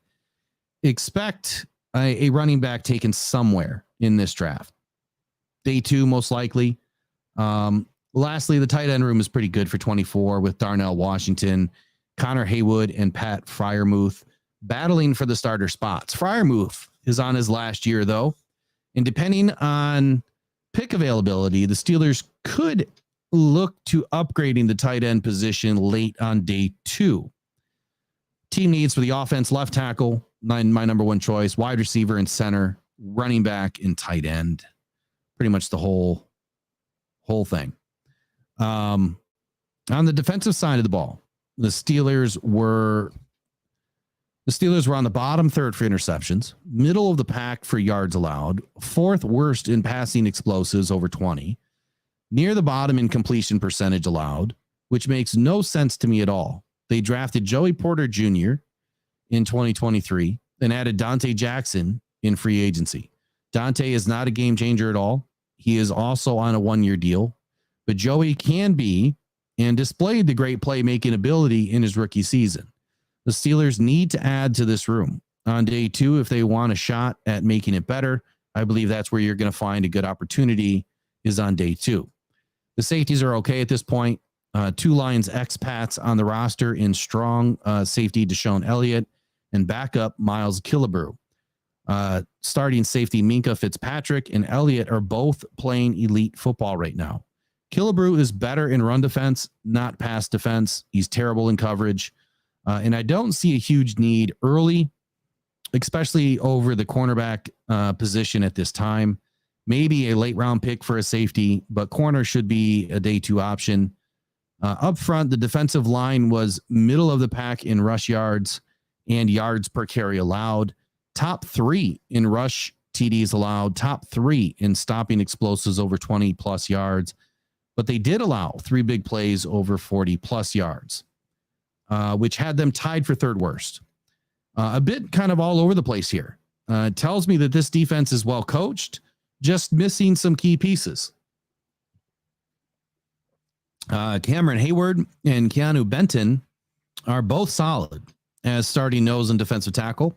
I don't see an immediate need to upgrade, but Hayward is on his last year of his contract, should be noted. Defensive end Larry Ogunajabi is the weakest link, in my opinion, on the defensive front. I expect the Steelers to find an early option in this draft. Lastly, Steelers added Patrick Queen this offseason to the linebacker room with TJ Watt and Alex Highsmith. This immediately makes the linebackers elite and scary. I don't see a need here at all in the linebacker room. Maybe a late round pick, if anything, for depth. But even Landon Roberts is still pretty good. Best linebacker room in the league, potentially. Team needs, I have cornerback first, defensive end second, safety third, and then overall for the Steelers. The Steelers defense is heading back to its kind of old iron, curtain days. The linebacker room is scary as hell. The D line is solid, but lacking a D end. The corners could use a major upgrade here to pair with Joey Porter Jr. Safeties are solid, but depth may be an issue. I see the Steelers addressing D end, corner, and safety in that order. For the defense, on the offensive side of the ball, the offensive line is the biggest problem right now. Left tackle is a major issue, and I expect it to be addressed early, possibly 1st round. They could really use another playmaker, wide receiver, and then addressing center or tight end as my biggest needs. I see the Steelers going left tackle and wide receiver as the main focal point early, then center guard and running back depth with an option to address tight end late in the draft. So Malik Neighbors just came off the board. And currently you have Jared Verse, and the Pittsburgh Steelers are obviously interested in adding a defensive end. You've got Nate Wiggins available. You have Amarius Mims, perfect left tackle. You have Adonai Mitchell if they really want to get after it as far as a wide receiver. But then you have Laiatu Latu, right? He was touted as the best defensive end in this class right after Dallas Turner. For some reason, I think that the Pittsburgh Steelers take a chance here. I don't like it. I wouldn't do it. But for some reason, I just think that they take a chance here. And they take a guy that, comes with obviously some baggage, number one. Number two, and what I mean by baggage is neck injury. I got to close out all of these things real quick. Hold on.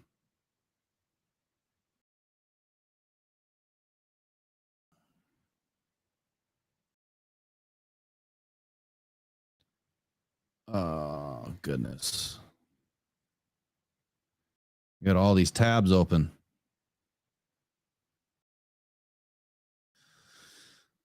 All right, so Steelers, where was I? Laiatu Latu. I really think that, they could be taking a chance here with him. Jared Verse is really enticing, though, as if he's still on the board. I can't imagine that the Steelers would pass over Verse for Latu. But then again, offensive tackle seems to ring in my ears and wide receiver. And according to the board, let me minimize that, put this back up. That'll help me out. I just lost my board. What in the world just happened to my board?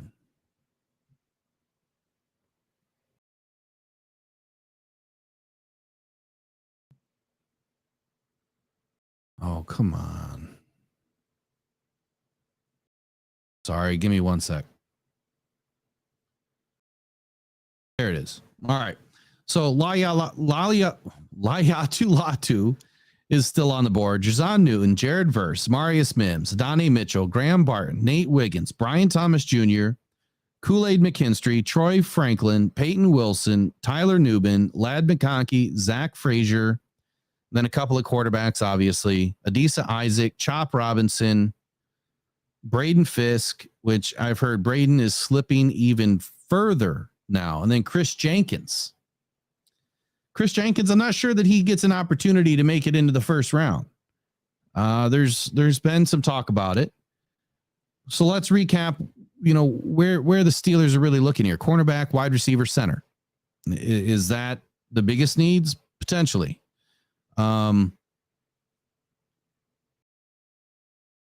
Offensive line. Look, you brought in Russell Wilson and Justin Fields for a reason, didn't you? You want to give one of them a future. And if you don't protect them, they're not going to have a future, right? But if you don't really give them a really good option for a weapon downfield, I'm trying to pull up their roster.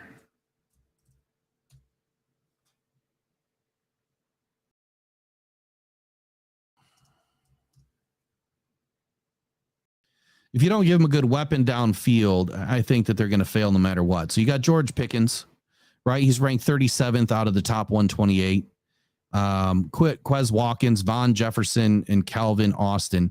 None of them are really, game breakers, in my opinion. Denzel Mims, obviously, he didn't do anything for us last year. He's got an outside chance to even make the roster. Deuce Watts, Des Fitzpatrick. There's really nothing exciting. Marquez Callaway, Kylan Harris. There's just nothing extremely exciting here. But what is exciting is the fact that Brian Thomas Jr. is still on this roster. And I don't know. I really don't know if they're going to fight for wide receiver versus protecting the quarterback or an edge rusher. I mean, that's a really funny position to be in. But the pick is in. And the Pittsburgh Steelers take Laiatu Latu. Don't ask me why. I don't know why. I just think they do for some reason. I think that they fall in love with the kid. He's graded real high. And I don't want to be like anybody else, to be honest with you. I think that this is where my research put me. It could be way off. I'm sure that it is. Last year it wasn't. This year it could be. That's just the way the cookie crumbles. So let's move on. We're going to move on to the Dolphins. Pick 21. What do you guys think? What do you think about Latu? Terrible pick? You can let me have it. It's all right. Terrible pick? Or is that something that potentially fits what these Steelers would do? Awful pick? You don't like it? Okay. Wide receiver. See, I was thinking Brian Thomas just because I think that, you got that luxury pick, staring you in the face. Like, how could you not take Brian Thomas Jr.? I mean, if I were the Lions, I'd be trying to jump up. I would right there. I'd be trying to jump up right there and grab Brian Thomas, and your wide receiver room would be on fire. Absolutely on fire. But it is what it is. We'll see what happens. So the Dolphins offense is potent with Jalen Waddle and Tyreek Hill. But after that, the wide receiver room's kind of ghostly, very thin on talent. For starters, Braxton Berrios, not ideal to be the starter in the slot. Behind him, you have two guys with a combined 1 target. Behind Waddle, you have two guys with a combined 12 targets. Behind Hill, you have one guy with no targets ever. Total of 3 guys with no targets lifetime in the NFL. That is your backups behind your 3 primary players. I do see the Dolphins adding insurance here to injury and finding a starting slot receiver at a minimum, possibly round 2. But if they're faced with one in round 1, I don't know how that they could walk away from it. When I look at the offensive line, I see some concerns. When healthy, there are not too many offensive line groups more talented. Unfortunately, they just can't stay on the field. Of their, projected starters, only right tackle Austin Jackson has played in more than 9 games in his career. The other 4 starters, Tyrion Armstead, Robert Hunt, Connor Williams, and Isaiah Wynn, combined to allow just 2 sacks and 19 pressures through the first 9 weeks of 2023. That's pretty darn solid. That group averaged a 73.6 PFF grade when on the field. Kendall Lamb averaged a 64.4 PFF grade, has been playing both tackle positions at times, allowing 4 sacks and 20 pressures on 613 snaps. Not too bad. Look, the rest of the backups, not good. I see the biggest issue at left guard. Isaiah Wynn has some of the lowest grades, but only allowed 4 pressures on 400 snaps. Pretty solid.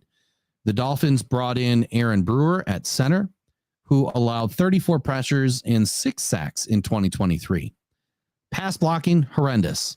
Along with left guard Wynn, right guard Robert Jones is another issue with low grades in pass blocking, but didn't allow more than 12 pressures and 2 sacks on 1,128 snaps in 2023. Right tackle Austin Jackson appeared in 989 snaps, allowed 21 pressures, 4 sacks, and 8 penalties. He is serviceable, as I would address the interior options first. They did pick up tight end Jonnu Smith in the offseason. He is definitely someone that can help this team win. He had an average season of 50 receptions last year for 582 yards with 3 TDs and 5 drops. They could use a better number 2 here, but with a limited picks, that may be a problem. They won't be able to address it all. The offensive line, I think, are the biggest concerns first. Running back room set for 23. Look, Kane and Mostert have the ability to be a great duo in this league, but you're not going to be a great duo if your offensive line is terrible. Tua is on his last year of his contract. I doubt the Dolphins add a quarterback here. I really do, with so many other needs. And the biggest one is keeping Tua healthy by keeping him on his feet, in my opinion. The idea is that they will contend this season and again extend Tua next season, if not before. Team needs left guard first, then right guard, then wide receiver number 3, and then center for the offense.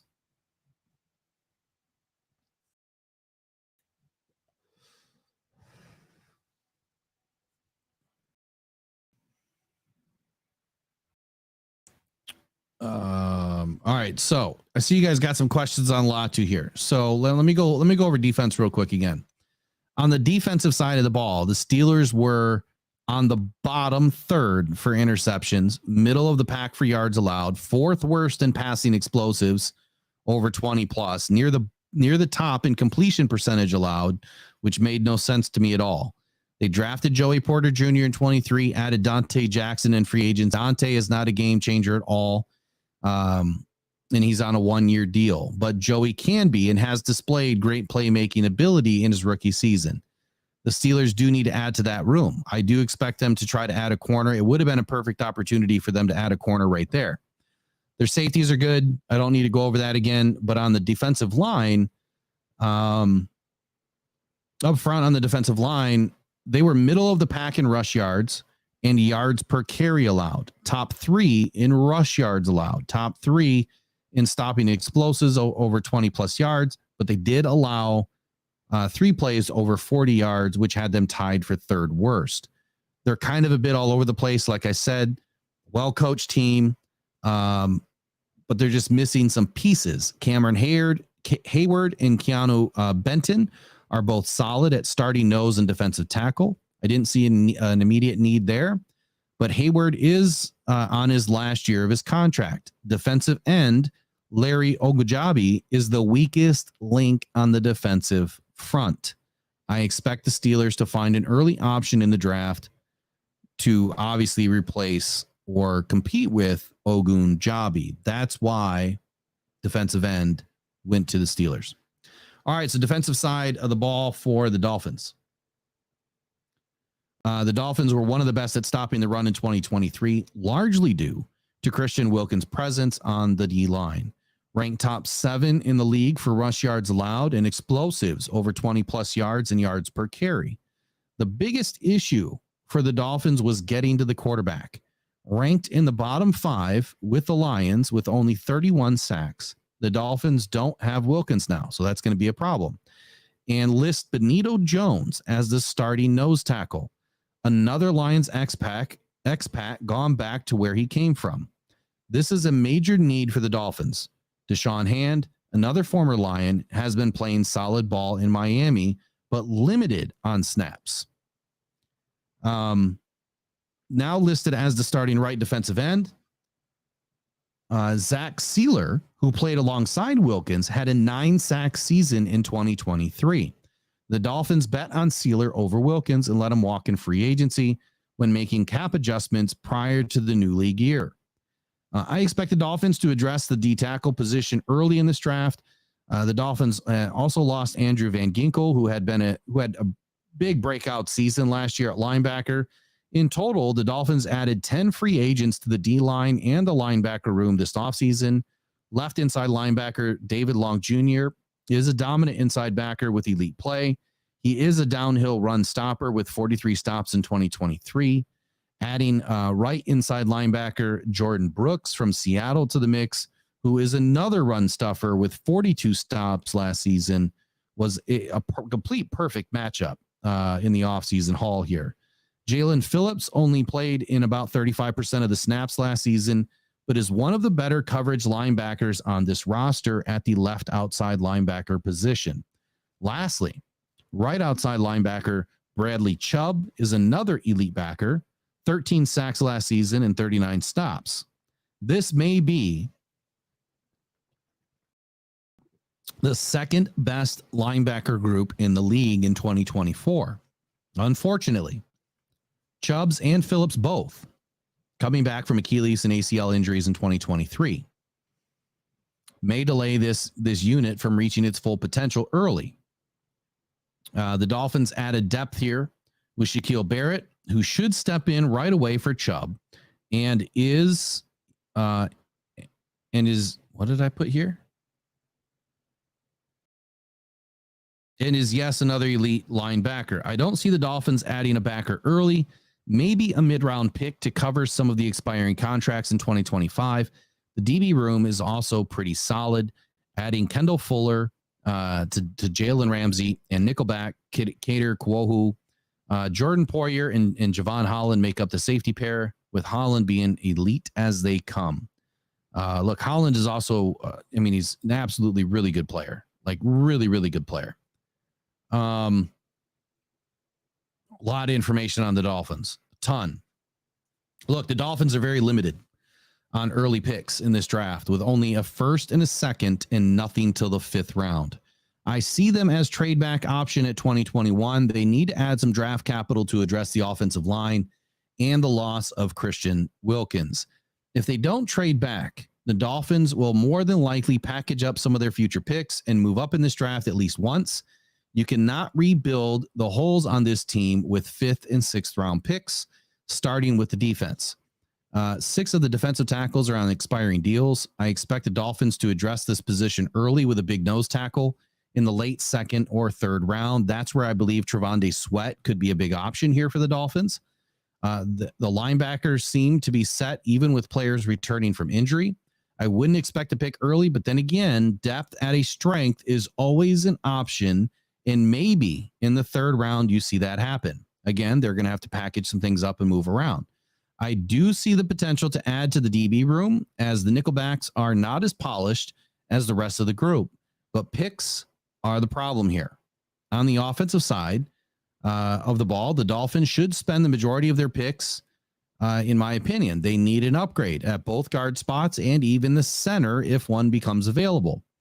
The fact they brought in one during free agency might tell me, though, that they are set at center, possibly looking for competition, bringing in a center/guard, right? You've got Frazier that is still on the board right now, and I do believe he would be a great option to bring in as a center guard. They need a guard and they need a center.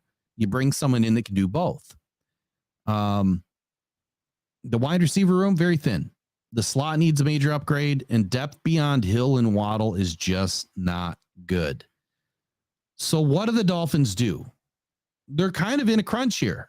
right? They're at pick 21. Let's review who's on the board. Man, this chat's just flying. I can't even keep up with it. So let's review who's on the board still. You got Jerzon Newton, pick 11, right? Supposed to be pick 11, or the 11th ranked. Jared Verse, big tackle, Amarius Mims, speedy receiver, Adonai Mitchell, another big tackle, Graham Barton, solid cornerback, Nate Wiggins, one of the best wide receivers in the class, Brian Thomas Jr., cornerback, Kool-Aid McKinstry, another wide receiver in Troy Franklin, supposed to be the best tackle or the best linebacker in the draft, Peyton Wilson. I worry a little bit about his knees. Again, supposed to be the best safety in the draft, Tyler Nubin. Zach Frazier at center, Mike Sainristril at cornerback, couple of later round quarterbacks, Jordan Morgan, Adisa Isaac, Tyler Guyton, Chop Robinson, Keon Coleman, Darius Robinson, Braden Fisk. You've got plenty of really good players available. The Lions just brought in Xavier Legette, and I don't know why. Like, you just signed Amon-Ra St. Brown. I get it. You're going to add a wide receiver in this draft. I just don't think it's going to happen in the first round. I think it will happen potentially in the second or the third round. But let's finish talking about the Dolphins. So the Dolphins would probably love to trade back right here. And there's been a trade. And they trade with the Detroit Lions at 21, falling back to 29. I think that the Lions strike here because, look, they've got too much opportunity on the board. They have a perfect trade partner with the Dolphins. There's some relationships there with Dan Campbell. So I think the Dolphins present a perfect opportunity. When they look at the board, they say, okay, I'm going to go back 8 picks. And I could end up with Newton, Verse, Mims, Barton, Wiggins, Thomas, McKinstry. Well, there's 8 guys. I could end up with one of those 8 guys, and 2 of them fit my team to a T by fixing my offensive line. And then there's Frazier that's available that is a center guard. Why wouldn't I want to trade back with the Detroit Lions? So Dolphins trade with the Detroit Lions at 21.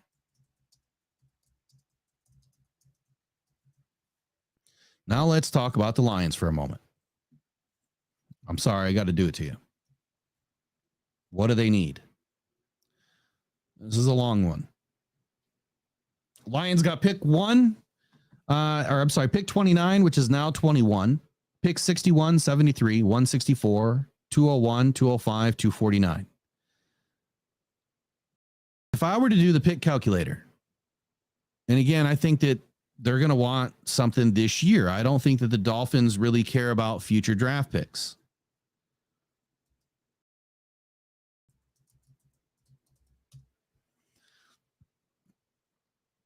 I'm going to show you guys how I do this here.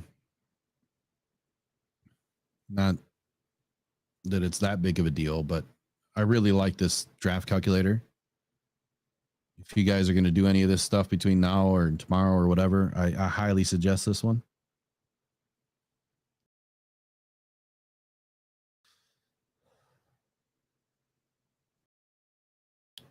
All right, here we go.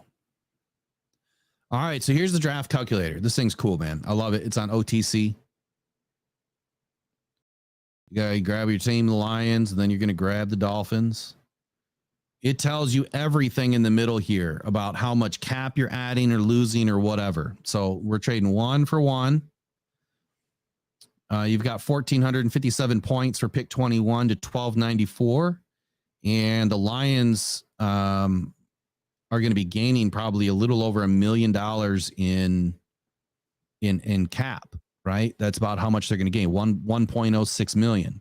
What is it going to take to move up to 2021? Is it going to take a third? You'd be way over, right? Is it going to be a fifth? Probably. So they could probably trade a fifth this year, right? Or they may want a fourth next year. But I think that the Dolphins are probably going to want a fifth this year because the Lions don't have a fourth. And I highly doubt the Lions are going to give up a third.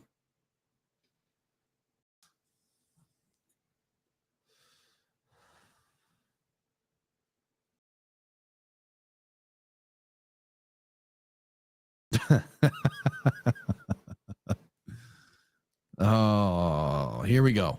All right, so that's how we do it. But you see what the Lions gain. They gain about 1.6 in cap by moving up. And honestly, by throwing in a fifth, they're going to lose a little bit. You know, they're going to give away. So the Dolphins are going to gain the 1.6, which means it's going to be a little bit cheaper for the Lions, you know, in this draft if we do give up a fifth round pick. We could even give up a sixth.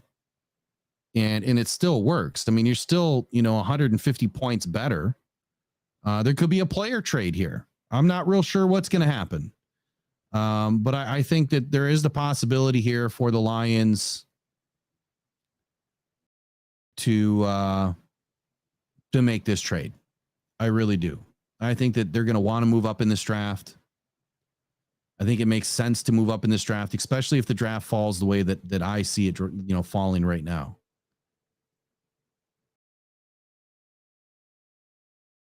Now I lost where'd my mock draft go?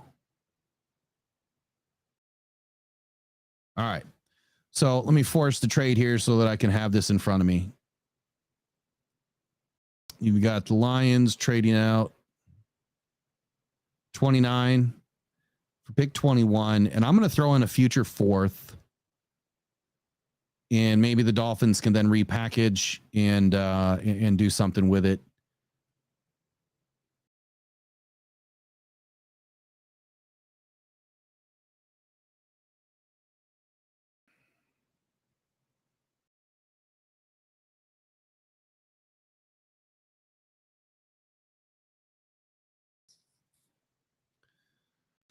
Now the question becomes, right, who do the Lions take? Who do the Lions take? So on the offensive side of the ball, I'm not even going to go there right now. The Lions lost Reynolds, you know, in free agency. We know that. So we know that the defensive side of the ball is probably the most important, right? I think it's edge or it's corner. Is it Nate Wiggins? Doubtful. Nate Wiggins wasn't even brought in on a top visit. You know, if I were to look at all of the other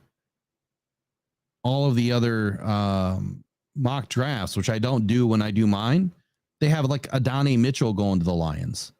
That doesn't make any sense to me.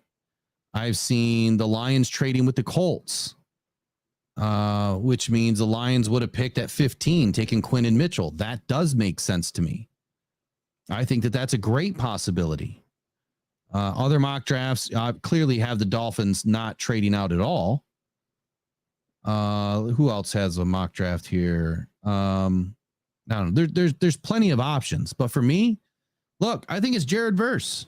I really do. I think it's Jared Verse. 1,000%. I think makes the most sense here. Or Kool-Aid McKinstry, because I think that the Lions are probably scared right now, but between 21 and 29, that they're going to lose out on a corner.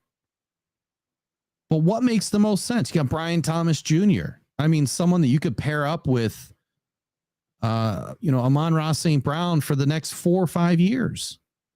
Well, 5 years potentially, because Amon-Ra just got extended for 4. I think those are your options. You got Jerzon Newton. I mean, you would have all 4, according to my mock, you would have all 4 of those guys available. I'm not high on Jerzon Newton. Just let that be known. I'm not.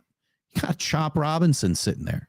Adisa Isaac sitting there, which would be reaches, but you won't have a chance, you know, at 61. So I think that this is such a high value pick for the Lions that you can't screw it up. You just can't screw it up. So, James, why wouldn't you take Kool-Aid over Wiggins? Like, Wiggins is tiny. The guy's like 180 pounds soaking wet. You know, that's my problem with him. I just don't think that you could pass on an edge rusher. Versus old? What do you mean versus old? He's 23.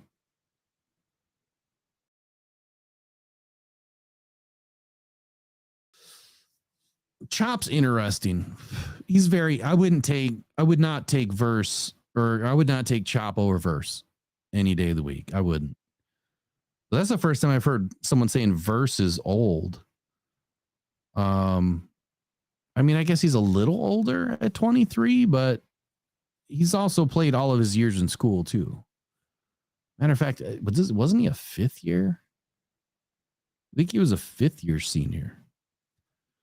But look, dude, I mean, pass rush grade, 90.8. True pass set rush grade, 90.9. Here's what I love, and this is what you guys know I dig into in the stats. Pass rush win rate. That's the only thing that matters. I don't care about pressures. I don't care about none of that. I care about how many times you beat your one-on-one and get to the quarterback. That's what I care about. Your win rate is the only thing that matters. Now, his run defense grade, not the greatest, which means he's going to need some help setting the edge. Wiggins is small, James. He is absolutely small. I mean, I could read it to you real quick. He's hold on. He's tall, right? 6'2", 180 pounds. That's a pencil. He's extremely small. He would need to gain, for me to feel comfortable, he would need to gain probably at least 12 to 15 pounds and still be able to move. Great frame, great length, great ability. Just like small weight wise, like no, I mean, he's tiny. So I would hope that he would gain some weight. And if there was no impact to his ability and athleticism, then I think Nate Wiggins would be a great option. 1,000%. I don't know about adding 20, man. Some of these guys will struggle with being able to move. 173. Where did he weigh 173 at? Is that what he weighed at the combine? If he's even smaller than 180, I read 180. No way.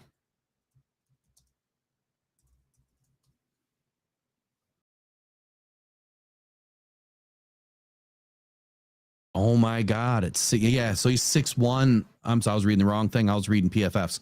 He's 6'1", 173. So he's even smaller than I thought. All right, so that's the pick. We're going to ring it again. You guys know I got to do it, man. As much as I want a corner and as much corner work as the Lions have done, I think that the Lions have done an excellent job bringing in a lot of corners, and they're probably going to take a corner. They might move way up to take a corner, but they didn't. I don't know. They for my mock, they didn't. I saw options. I saw plenty of options in the middle of the first round. I also saw him trading back, but Jared Verse is the pick to the Lions at 21, trade with the Dolphins. Trade with the Dolphins. I think that's the pick. I think it's got to be. I think that you get an instant upgrade to that defensive line. You'll have plenty of opportunity in the second round to grab somebody to add to that cornerback room, and you'll still have an opportunity to grab a wide receiver, which could be the second round, right? Lions could package up and move up. I think there's an option there for them to package up and move up. Absolutely. But let me read to you what I had about the Lions, okay? Since they made the pick.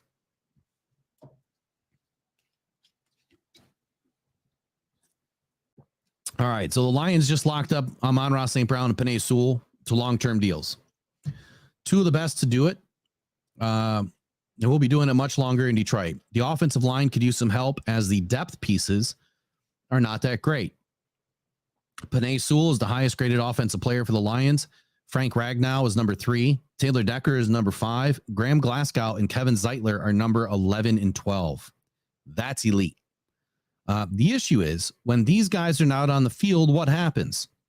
The guard backup position is led by Coyote Awosika and Colby Sorsdahl, both graded in the lower 50s for Awosika and the lower 40s for Colby Sorsdahl. This is not acceptable to me, and it shouldn't be acceptable for Dan either. Colby is coming into his second year, and he should have a big leap forward in play. Behind Taylor and Sewell, you have Dan Skipper and a second unknown guys in Matt Farnioik and Connor Galvin, unrated. Again, this should not be acceptable, in my opinion. I just think it's what they were dealt. I have seen backups this badly rated on. I haven't seen backups this badly rated on any other team throughout this process. Then you have Ragnow, who doesn't have a backup other than Glasgow. Should Glasgow be needed, that leaves left guard a weak spot in the offensive line. The Lions should be thinking to upgrade here. I would rather see them take a right tackle that can convert to guard and then back to tackle if needed later on. Should Decker go down, Sewell can flip to the left tackle, which lines up with taking a right tackle now. When Decker retires, the Lions may be set at tackle. Should that come in the next, 2-3 seasons or whenever, the Lions will be all set to go. As far as center goes, I would love to see the Lions find a center guard combination that can step in at guard right now and learn from Ragnow. Obviously, in a backup situation, none of these guys would be coming in to start. The Lions lost Reynolds in free agency, but they returned DPJ, Williams, Khalif Raymond, Antoine Green, and picked up Traquan Smith, Therese Fountain, Tom Kennedy, and Maurice Alexander. I believe that receivers should be a need here to find that top-end X receiver that can spread the field and contend for balls in the red zone. I firmly believe the Lions will be living in the draft for receivers and not the open market from here on out, especially after signing Amon-Ra to a massive deal. They cannot afford any more $10 million shark deals. Running back is good with Demo and Gibbs and Reynolds. Quarterback is solid, obviously, with Goff and Hooker. Tight end is the only other position I see an opportunity to elevate. Laporta will be a staple in Detroit for many years to come. Beyond that, Brock Wright is here for 3 seasons, potentially. But James Mitchell has not turned into what many thought was a steal in the draft. Zielstra was starting to come along until his nasty injury in camp. There's a lot left, to learn here about these two guys. A later round pick in the 3rd or 4th round would net the Lions a big upgrade and secure the position for the future 4 seasons at least. What does all that say? Look, I think the Lions are going to add a receiver somewhere. I think with the way that their picks line up, I think it would be absolutely stunning if they were to grab a tight end in the, early 4th round, somehow move up and do it. As far as, the offensive line goes, I think it would be a giant mistake if they had an opportunity to grab somebody that can play center and guard. We need the backup. We don't really have any backups for Graham Glasgow, that are good. We don't have any backups for Penei Sewell that are good. We don't have any backups for Frank Ragnow that are good. The Lions have gone through so many shifts on the offensive line. We've been lucky to hold it together. So I think it would be imperative that they try to find something in this draft to elevate our backups. You're only as, you know what they say, you're only as good as your deepest guy, right? That's how good your team is. You're only as good as your deepest guy. And if your depth is really good, the rest of your players in front of them are really good. At the end of the day, the Lions have had the 3rd best offense in the league, 2nd in passing, 5th in rushing. This cannot change if the Lions expect to get back to the title game in 2024, and this time win. A top offense wins Super Bowls, and the stats prove it. But you do need to have a top 15 or better defense. On the defensive side of the ball, the Lions are missing, I think, 2 key pieces. A top-tier edge rusher opposite of Aiden Hutchinson would be great to have. A top-tier cornerback that can come in and learn behind Carlton Davis, Amik Robertson, and everybody else on the roster would be exciting. Because if you don't have to put their feet to the fire covering the number 1s on day 1, they're going to learn a little bit faster by having to work a little bit slower. The game in the NFL, especially for a corner, is too fast. your head will spin. And that's why I always believed you grab someone early to be able to allow them to learn at a slower rate. Give them a year. Carlton Davis is only here for a year so far. You have to weed out that big contract too. You just signed a giant contract for Penei Sewell and Amon-Ra St. Brown. You can't pay Carlton Davis $15 million next year. You need a young rookie now to step in to knock that contract down to a few $1,000,000 a year, saving yourself $10 million. And that's what I think is going to happen. So the Lions need to grab a corner. If they don't trade up and grab somebody like Jared Verse, I think that they trade up and grab a corner. I think those are the two options they have in the first round. If they somehow trade out of the first round, well, then all bets are off, because then you just don't know what they're going to do. You could go offensive line first if they trade back. And depending on where they trade back to or what they pick up, edge rusher could be an option still with Chop Robinson if he's still there, or Darius Robinson. Now, here's the thing about my pick with Jared Verse, and the reason why I don't like it is this. Let me pull this in.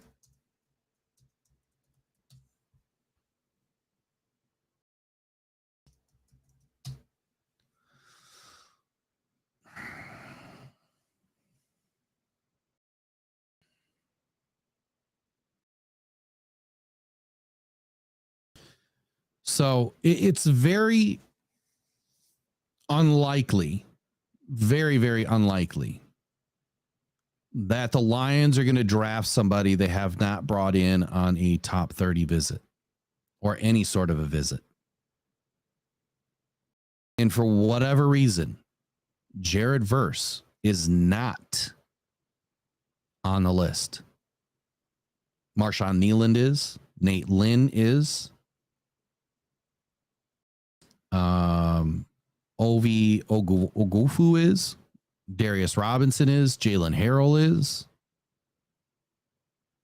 Nelson Caesar, Marshawn Nealand, Darius Robinson, Braylon Trice, Javon Solomon. No Jared Verse.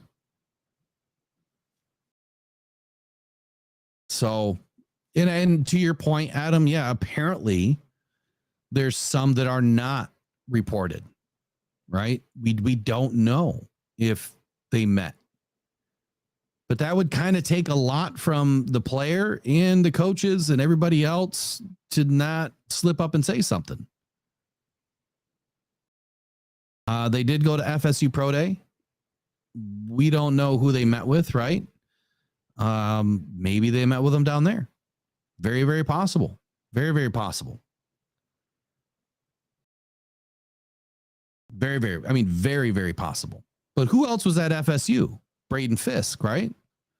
I don't think they brought Braden Fisk in either. We do know that Brad Holmes loves the Southern schools. It's just what he does. He loves the Southern schools. It depends on what he's taken, from those schools, primarily running backs, and I think cornerbacks will probably come out of those schools. Offensive linemen, defensive linemen probably tend to come out of the northern schools. Maybe some of the colder weather schools, just because it's harder to play in cold weather.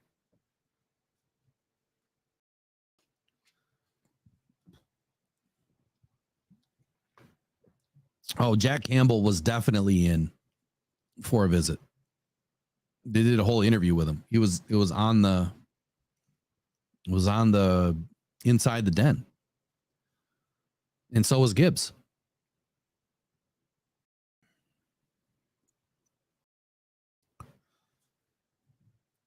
No, we won't know the cap numbers for, gosh, it could be a week. I would think it could be a week. So, all right, let me finish this now. Lions at 21, they take Jared Verse. Eagles. So here is my other potentials. I think that the Eagles were another potential, trade option for the Lions. The Eagles do have, quite a bit of picks, so they don't need picks. But here's my thinking here. If they do want to trade up, they're going to want to get in front of the Cowboys, in front of the Packers. What would be the Vikings if the Vikings don't trade 23? And I think they're going to want to get in front of the Texans because the Texans are, have gone completely bonkers with, their team. Oh, I'm sorry. No, they traded that to the Vikings. That's what I meant. The Eagles, they want to get in front of the Eagles. So and the Eagles are a trade option. So I think that's the reasoning behind the trade up to at least 22, if not 21, would be to get in front of those teams and try to pull. Because look, if Jared Verse were to slip to the Vikings at 23, he's gone. Kool-Aid, if he gets to the Eagles, he's gone. I think, in my opinion. And as far as the Cowboys, I have no clue. I'll be honest with you. I have no clue. I mean, I wrote some pretty good stuff, but I really don't. The Cowboys are another hard team to figure out because Jerry Jones is such a wild card. And I think I even wrote those exact words, to be honest with you.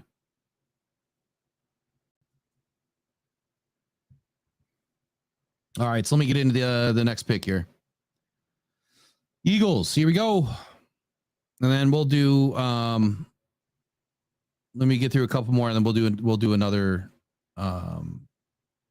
here, we'll just do it now.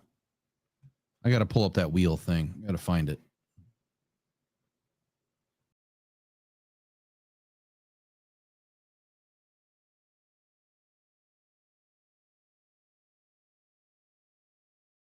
All right, so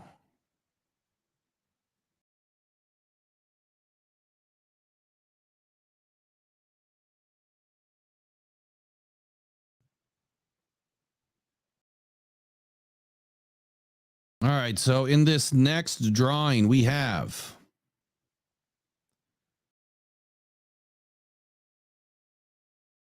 entries that were added.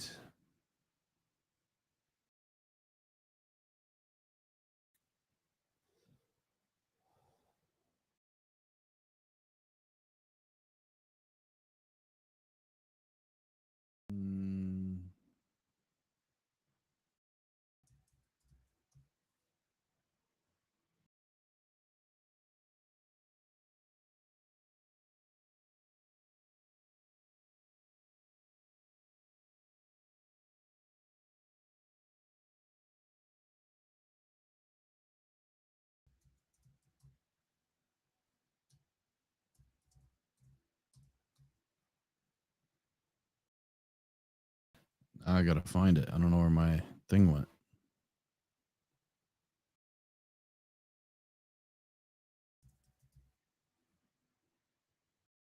Here we go.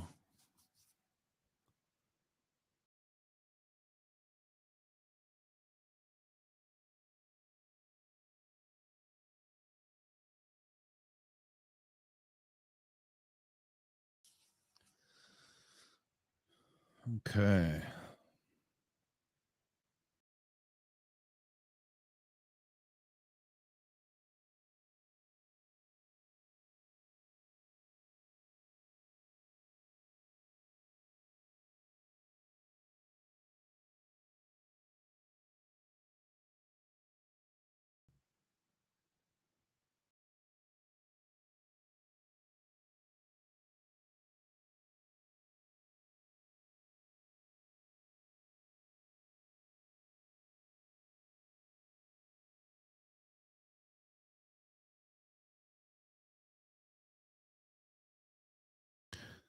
Let's see.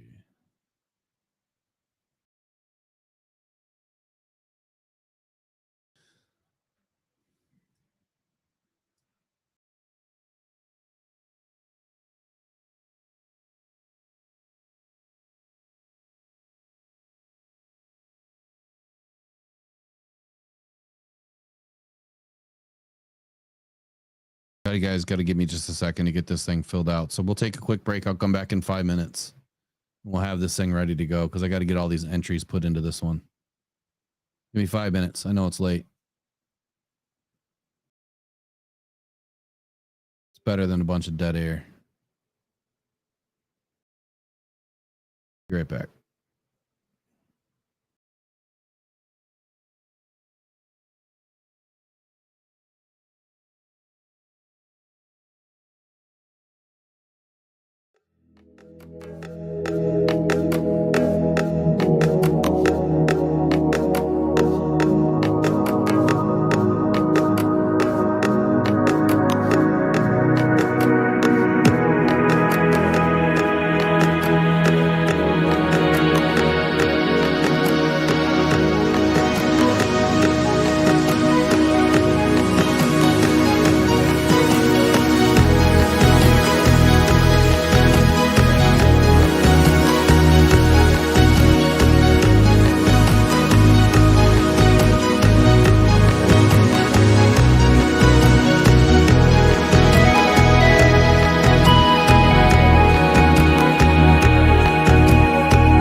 I think we're back.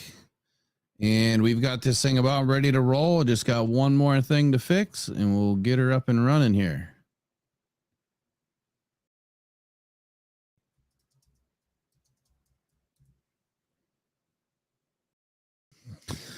Okay, we had a total of $472 donated towards some jerseys.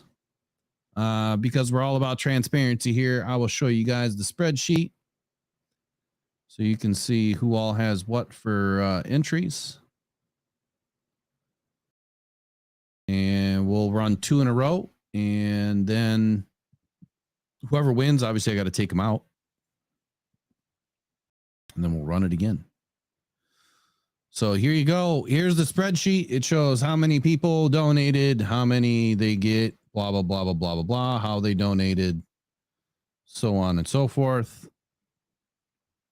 So we keep good track of everything here. And then we have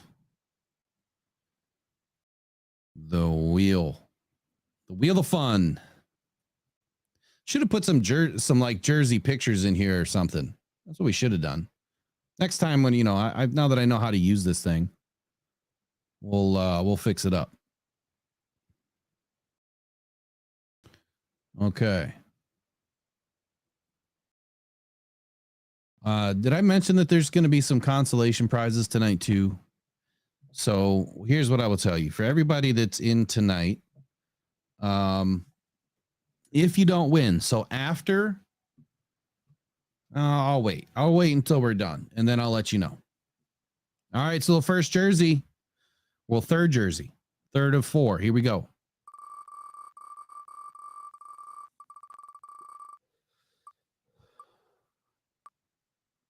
And that is Jack DeWeird. Congratulations, Jack DeWeird. Or DeWeird. Sorry, I don't know which one's which. I've got to remove you out. You are now out of the running for the next jersey, but let's put Jack in here.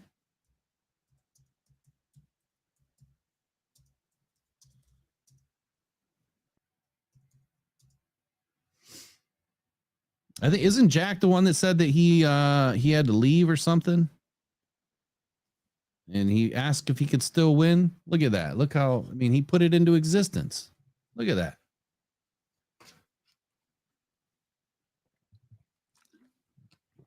Elizabeth, I got your email. Appreciate it. When I'm done here, I'll get everything sent out.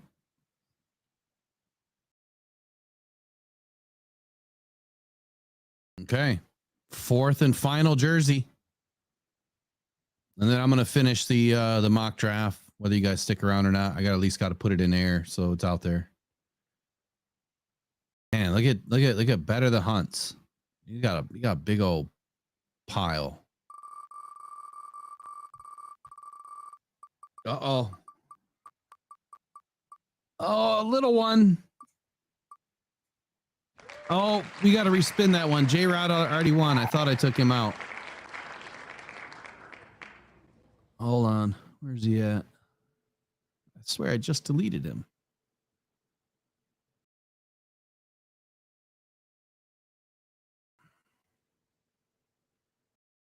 I don't even see him in here.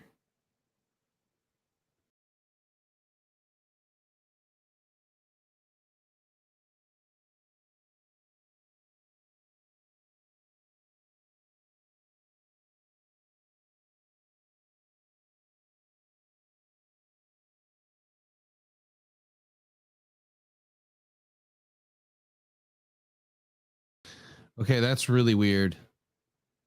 Because he's not even in here. Well, I guess he's gone now.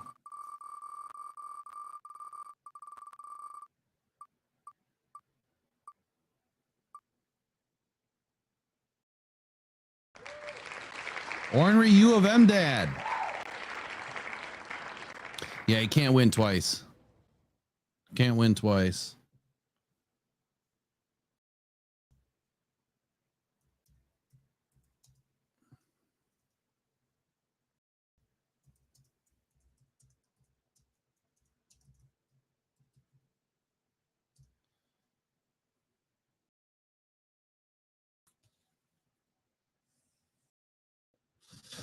That's crazy though that he won twice. Like he would have won. That's insanely lucky.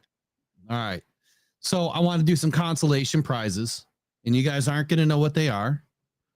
So we've handed out 4 jerseys tonight. Please email me. Ornery U of M Dad, Ornery U of M Dad, J Rod, Mike or Jack DeWeird. And then we've got Elizabeth's email already. And then I think I have some people's contact info. Just make sure you guys email me. As soon as you email me, I will get your jerseys, your jersey gift card sent over. Okay. But now for the people that are in the chat, if you want to be in on the consolation prize,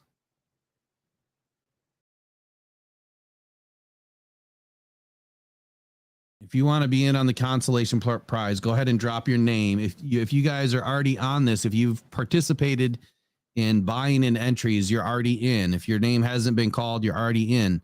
But for people that are live, if you want to be in, go ahead and put your name in the chat.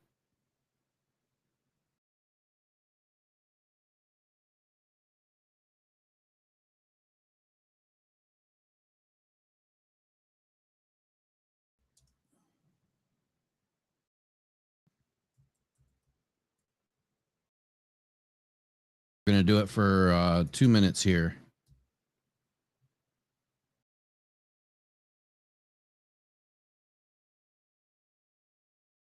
So we got Bobby Stark.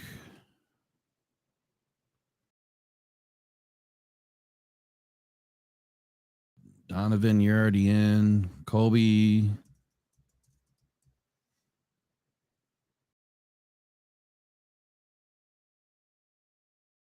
Actually, let me do it a different way. It's easier if I do it this way.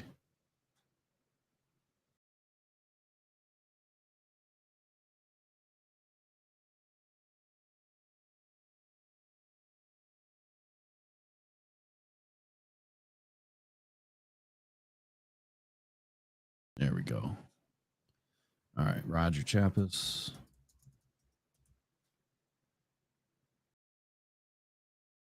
Savvy.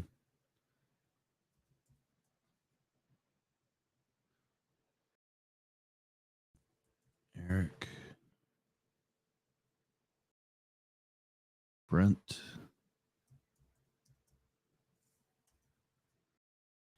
And I can't thank everybody enough for all the donations and entering the raffle. We're going to do more stuff like that. I think it's kind of fun. Gives everybody an opportunity to, one, you're donating to the channel too. It gives us an opportunity to give back to the community, but that's where it goes. We're not,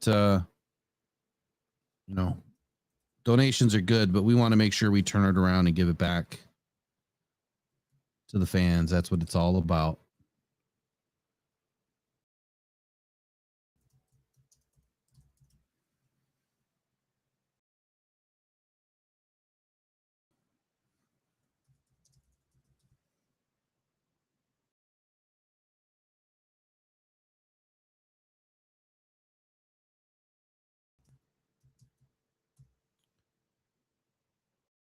And I did have one surprise jersey giveaway. Speaking of donations, hold on here. I got to add more entries. But better the hunt. So I wanted to do this. I'm going to do this every draft year. Obviously, I started doing it last year. But the top donor of the year has been better the hunt. And I want to make sure that, he gets recognized for that. Again, it's not all about donations. That's not what we're all about, but it's special to the channel. It's special for the fans. I think it makes all of this fun. But being the top donor of the year, better the hunt, will be sent a Barry Sanders black jersey. And I think that it's well deserved. He's done an excellent job. He wants the full size Jared cut out. So better the hunt. I can't thank you enough for all of your donations. Ever since we started doing this, It was simply just about popping on and talking, and next thing you know, donations started coming in, and then it was one after another, and it's been fun, and we love doing this. So I always say we, like I'm talking in the third person. I love doing this. It's kind of weird, isn't it? I don't know why. I think it because I think of the business first, you know, the name.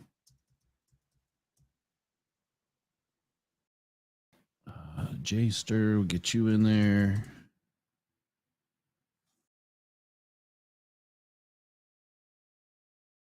Lion's Blood, I got you in there. John Doe. So I'm going to do 10 consolation prizes. We're going to do 10 spins. Here's how it's going to work. You're going to send me your email, or you're going to send me an email when we're done, and then we'll communicate through email. We'll get an address, and we'll be able to zip out a consolation prize.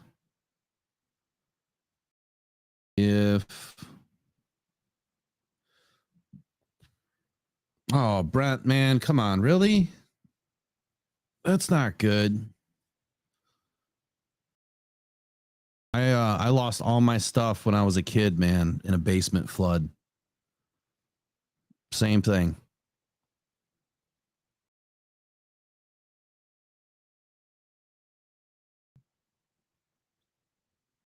Same thing.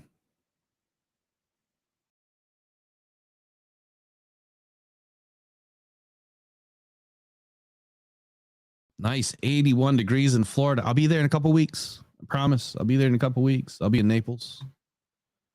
All right. I think I got everybody in. I don't think I'm missing anybody. I think I got, oh, Vincent, I see you in here. Make sure you're in.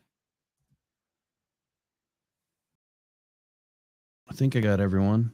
Travis Scott, Vincent Lions Blood, Salty Pork Chops. Let's make sure Salty's in there.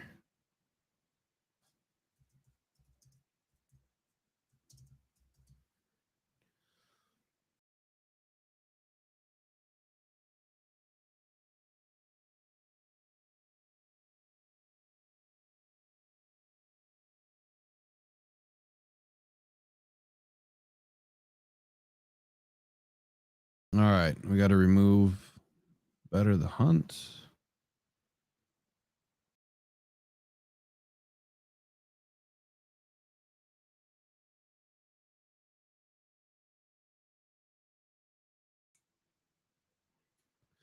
Why is it not removing you? There it goes. I think everybody's good to go now.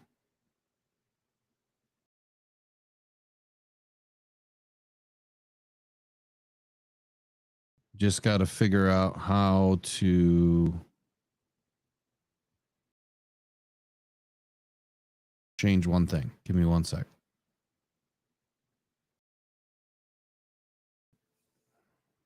So we've got 46 entries.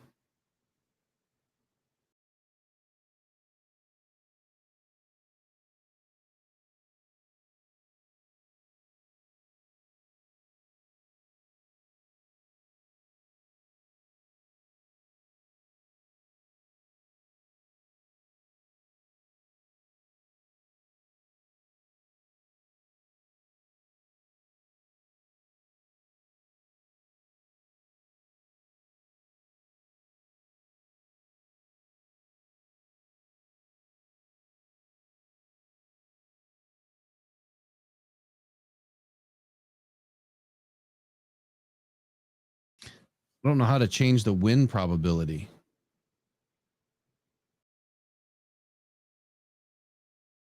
It's just taking a second here to update it all.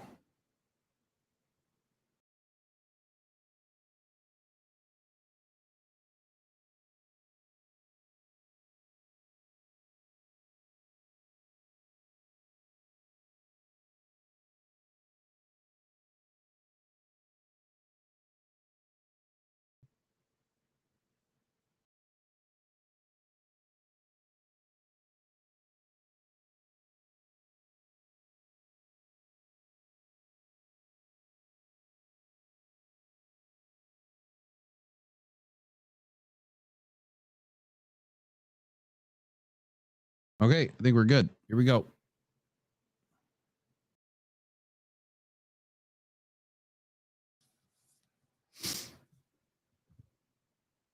Okay. So we're going to do 10 spins, and then you guys got the email, right? Info at. Go ahead and write it down, lock it in. If you win, send me an email, and then we'll communicate. We'll get you guys handled. Here we go. First one's up.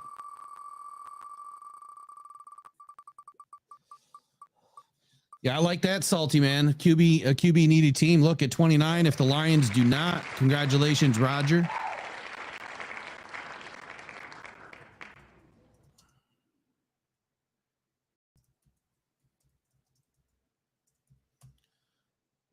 I misspelled consolation. My bad. If the Lions do stay at 29, and Penix and Knicks are there, I think that there is a great opportunity. Like, seriously, great opportunity for someone to want to trade up, and that's where the Lions trade back. I would hate to see the Lions get too far back. Jared Goff's Bulge, looks like you won. All right, Bulge Army in the house. There you go.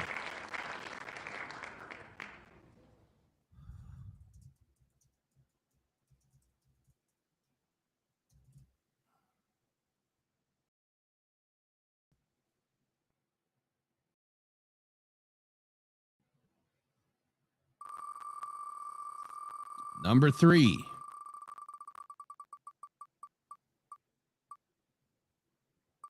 Another Bulge Army. That is so hilarious. My sponsors gotta love me for that one. Might have to edit that out. Number 4.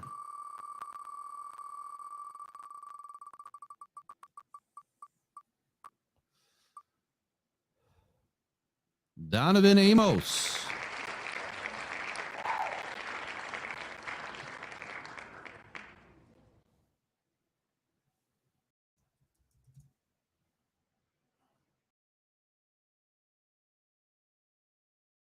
Number 5.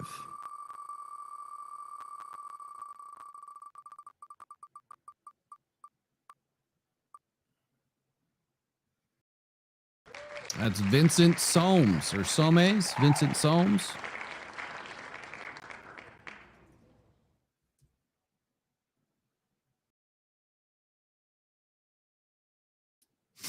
Remember, please email me. I see you in there, Eric. If you wouldn't mind just, doubling up the names, letting them know they won, that would be a great help, man. I would really appreciate it. Number 6.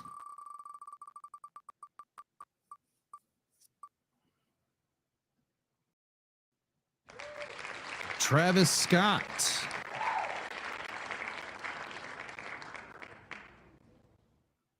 Travis Scott, consolation prize winner. Who's clapping? Yeah, live audience here. Yeah, live audience at Rocked On Podcast Network Studios. Number 7.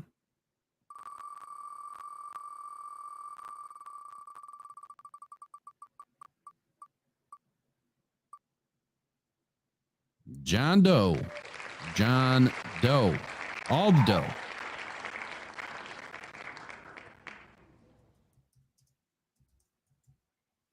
I tell this audience to quiet down. Number 8. I feel like I'm a bingo caller or whatever they call themselves.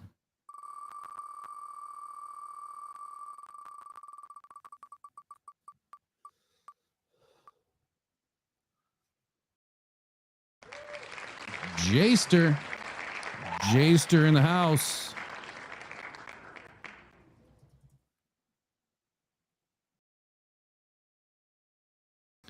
I see Vincent Soames in there. Didn't remove it.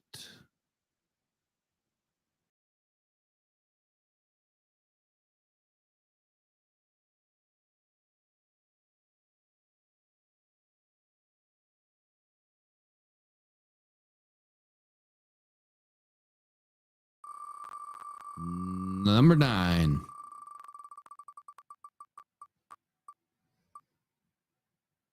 Matt Wong.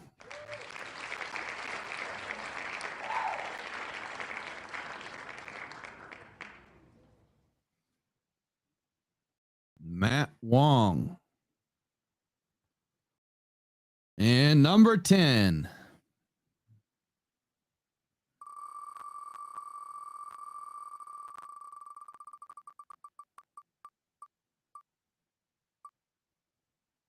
Another Bulge Army Davenport.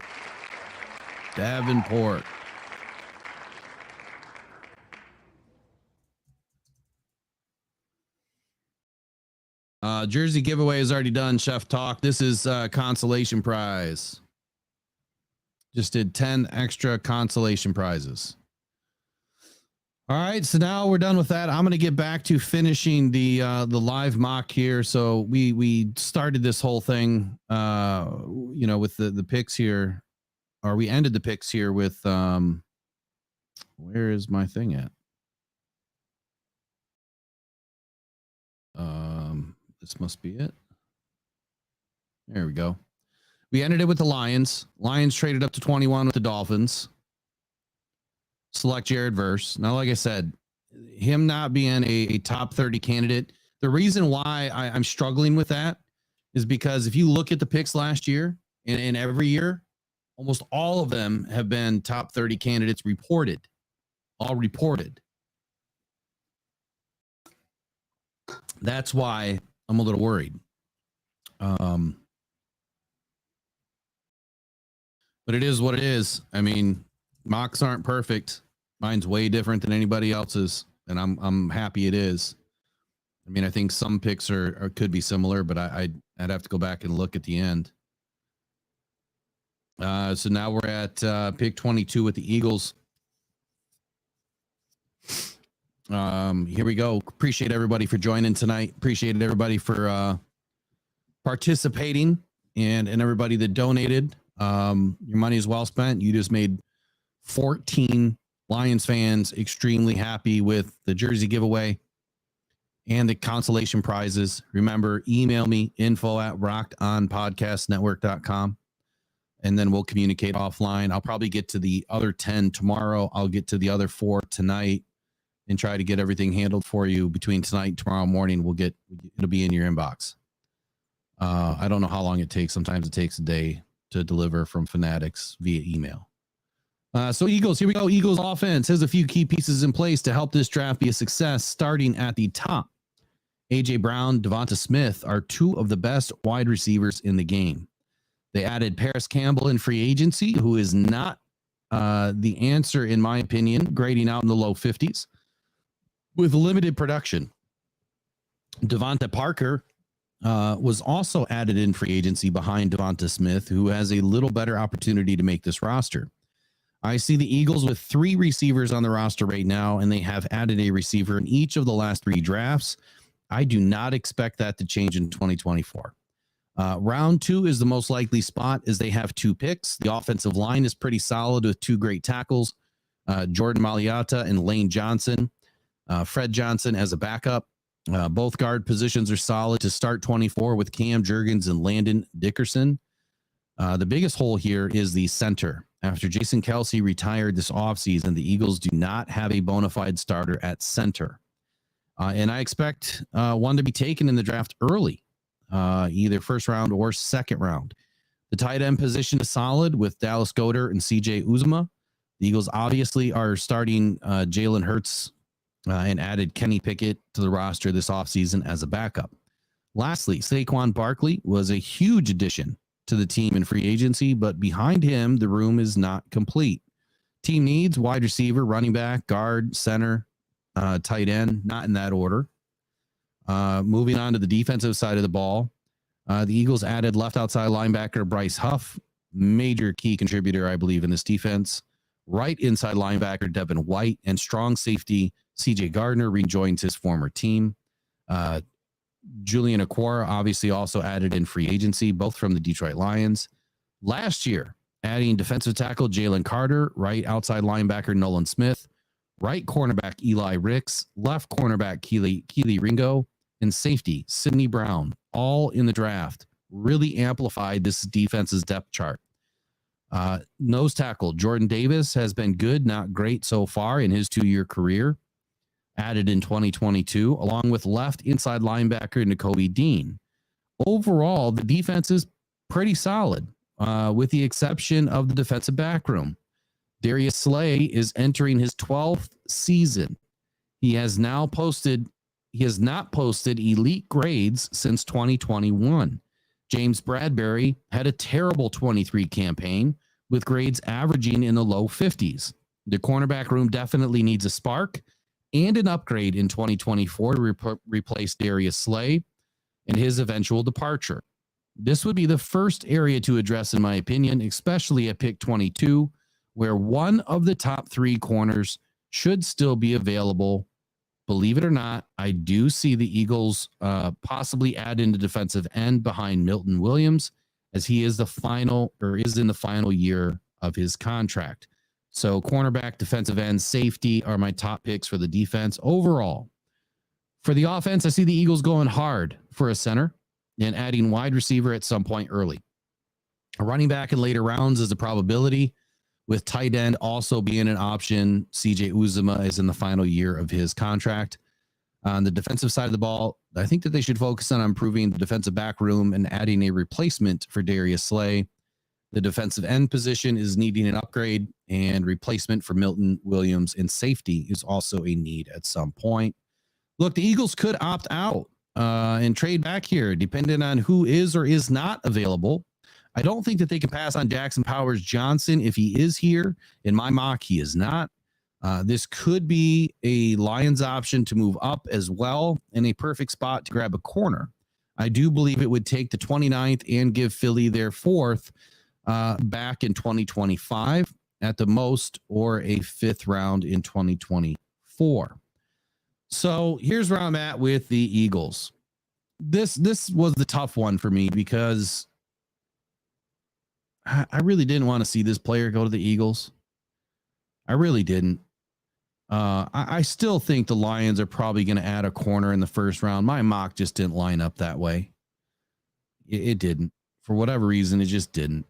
Where's my board at? All right, here's my board. So with the Eagles, you have Jazon Newton on the board. You have Marius Mims, Donnie Mitchell, Graham Barton, Nate Wiggins, Brian Thomas Jr., Kool-Aid McKinstry. If you guys really believe that Nate Wiggins was the answer and his weight is not a problem, he would probably be a fit right here. I really think that he would be a fit right here. Who's Travis? What are you talking about, James? Travis? Who's Travis? Terrion Arnold's already gone in my mock.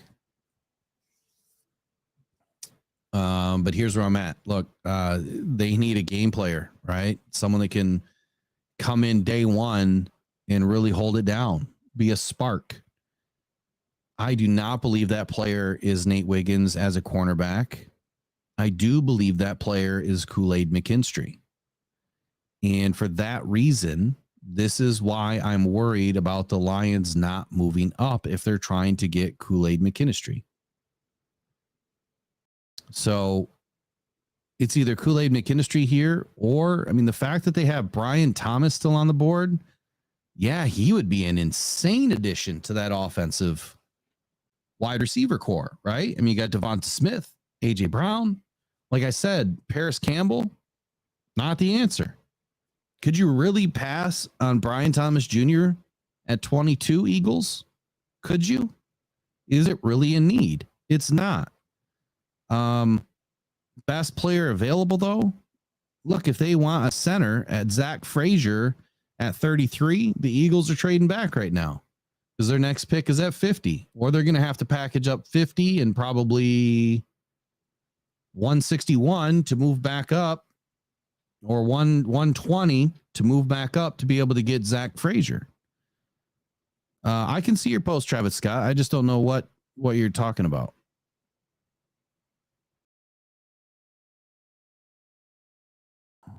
what is the time EST? It's 11:18 p.m. right now. It's late. So here we go. I think that they take Kool-Aid McKinstry. I really do. I don't think that there's any which way around it. I do like Jerzon Newton here. I just don't see where they need a defensive tackle with Jalen Carter and what's his name? Oh my God, why am I having a brain fart here? Jalen Carter and Jordan Davis already on this team. So Kool-Aid McKinstry is going to be my pick to the Eagles. Look, it's simple for me. Darius Slay is not getting younger.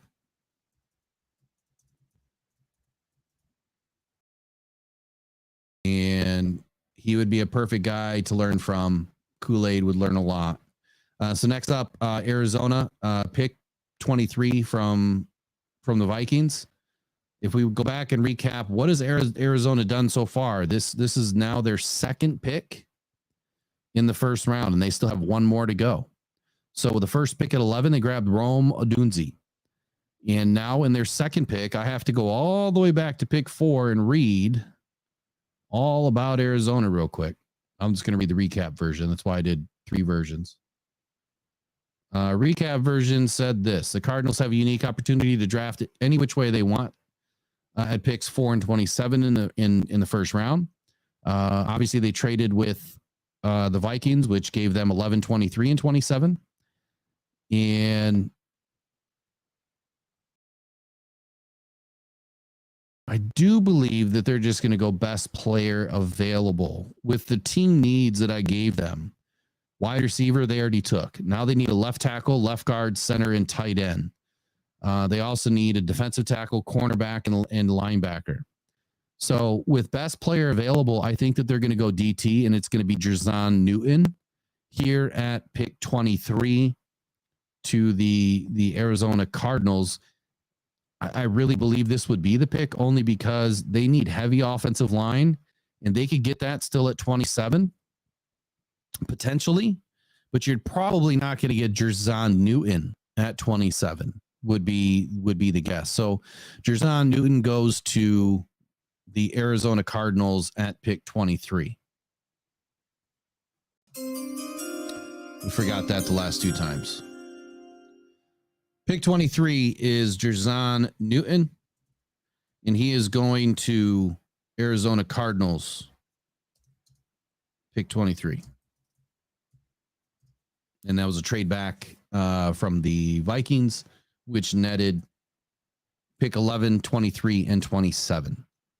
Moving on to pick 24, the Cowboys. So the Cowboys have their issues, a lot of issues. And now CeeDee Lamb wants an extension or a bigger contract, one of the two. With the potential holdout situation, the Cowboys may be looking to upgrade their wide receiver room. Brandon Cooks can't carry the load himself, and honestly, he's good, but he's not elite. Also, a free agent in 2025, so that makes that position kind of a need. With the rest of the wide receiver room not named Lamb or Tolbert, the Cowboys do need a couple of upgraded options behind CD and Cooks. The bigger need, though, is on the offensive line. Left tackle Tyler Smith is pretty solid here.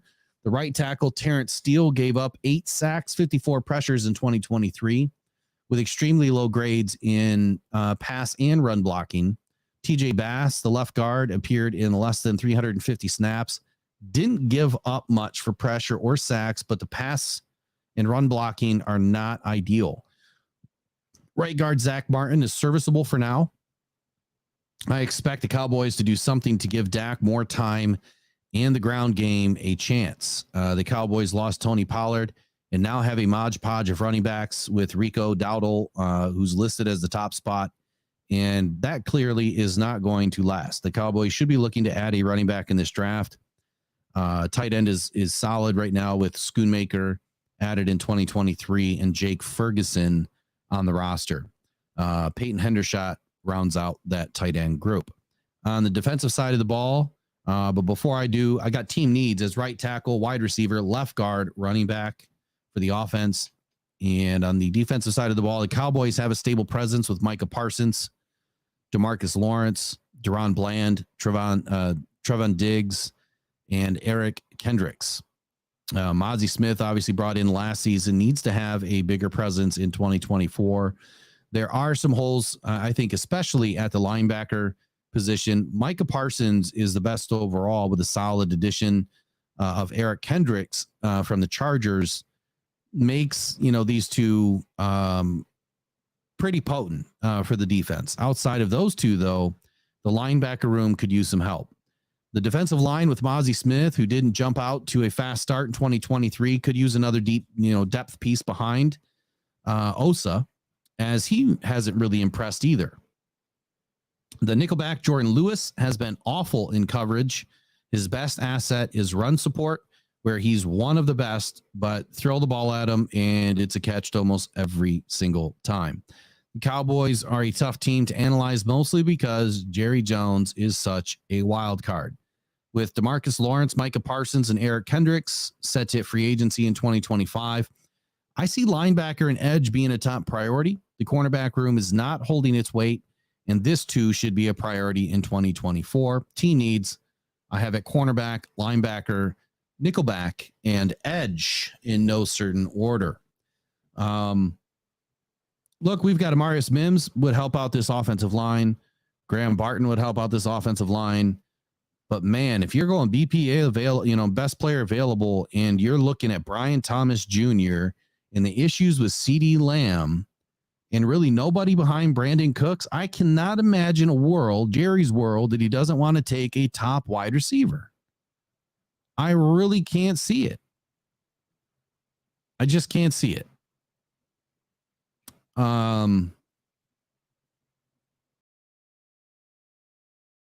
Elizabeth, I think you're talking about Tony Romo. I cannot see Brian Thomas getting past the Cowboys. But at the same time, Dak does not have anybody, really helping him stay afloat behind that offensive line. That's a fight right there. It's a fight for me. And as far as defensive players on the board, there's really nobody that is super exciting unless you reach back and grab Chop Robinson or Adisa Isaac, Darius Robinson, or Neeland, which I think would be way too early for Neeland. I would love to see the Lions jump back into the mix. It's not going to be with the Cowboys. It's not going to be with the Packers. It's potentially the Cardinals. I think at 27, and we'll get there. We'll get there. So Cowboys, look, I just, for some reason, I don't think that they're going to allow Brian Thomas Jr. to slip. So pick is in. Cowboys take Brian Thomas Jr. Quite honestly, I think he's going to be one of the best wide receivers in this draft. I don't know how he's slipping this far, but he is. And it is what it is. But now he's off the board. All right, next up, 25. We got the Green Bay Packers. Yeah, I don't think he would be able to resist him either, Warren. Oh, Dallas picked up Parsons' 5th year today. That's great. That's great. So that's going to give him an extra year. Deuce Vaughn, look, I'm not extremely excited about Deuce Vaughn. But then again, if they want to make him RB1, go for it. Absolutely go for it. I think we'll take care of him just fine.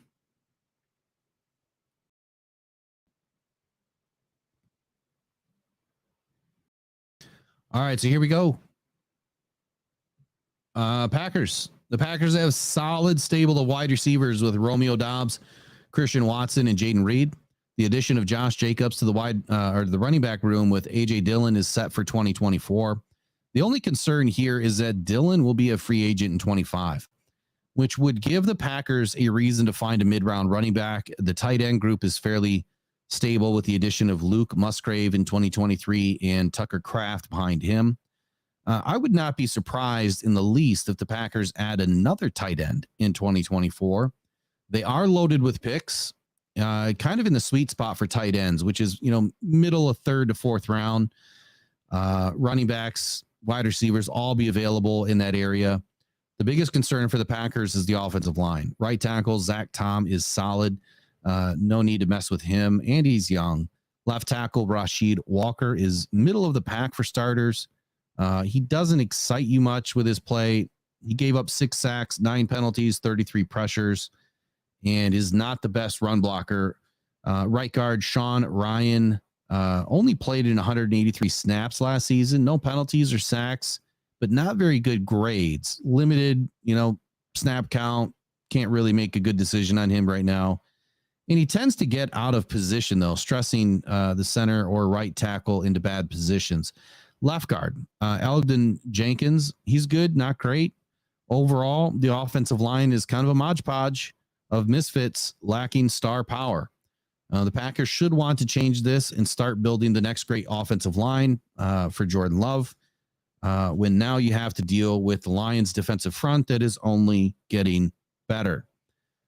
Jordan Love is also a free agent in 2025, so I would expect them to start working on some sort of a deal here in the next few months, potentially. Maybe they'll wait till next year. I don't know. Team needs offensive tackle, offensive guard, wide receiver, running back, tight end. On the defensive side of the ball, the Packers didn't do much in free agency at the top end. Adding Xavier McKinney was the lone bright spot for the defense. Everyone else they added were pure depth pieces. The biggest need for this team is in the backfield.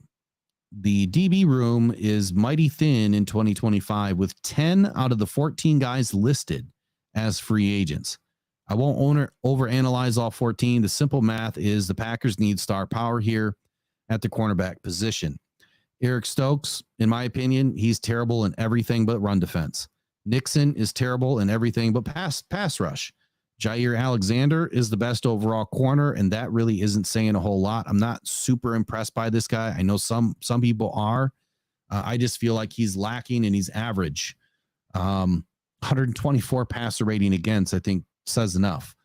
The safety room is set up with Xavier McKinney and Anthony Johnson. I do see the Packers adding another safety in this draft with 2 corners potentially and a big camp battle this summer. The linebacker room is another area the Packers should be addressing. Isaiah McDuffie is okay, but not great. Quay Walker is in the same boat. The edge position is a strength on this team with Rashawn Gary and Preston Smith, but I would not rule out another edge rusher for the Packers. Team needs, I think that it starts with cornerback, safety, finishes with linebacker and edge. They got a ton of picks, man. They got two seconds, 2/3, a fourth, a fifth, 2 6, 2 7s, and of course a first. So they can do whatever they want. Clearly not a trade option for the Lions. If anything, the Packers may be moving up in this draft. I think that there's a great possibility that they move up, which is another reason why I feel like the Lions need to move up to get ahead of the Packers if they feel like their player could end up in their hands. With right tackle being a big need here and left guard, I think you've got Amarius Mims sitting here and Graham Barton, which is a great opportunity. Cornerback room, not holding its weight. You've got Nate Wiggins sitting right here that would give them, an opportunity. I'm not sure which way to go, or, I wasn't sure which way to go for the Packers, only because they have so many picks, so many options, quite honestly, so many holes, or what could be holes, just about everywhere. I mean, they got 8 positions here that I felt that they had some sort of a deficiency in. Obviously, the offensive line would be the biggest concern for me. At the end of the day, though, with the edge position being a strength on this team, I don't think that they go edge here. I don't think that they would reach for Chop Robinson. I really don't. So pick is in.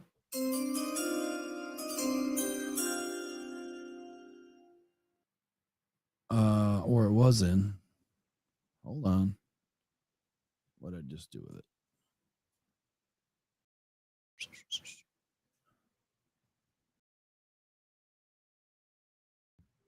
One second.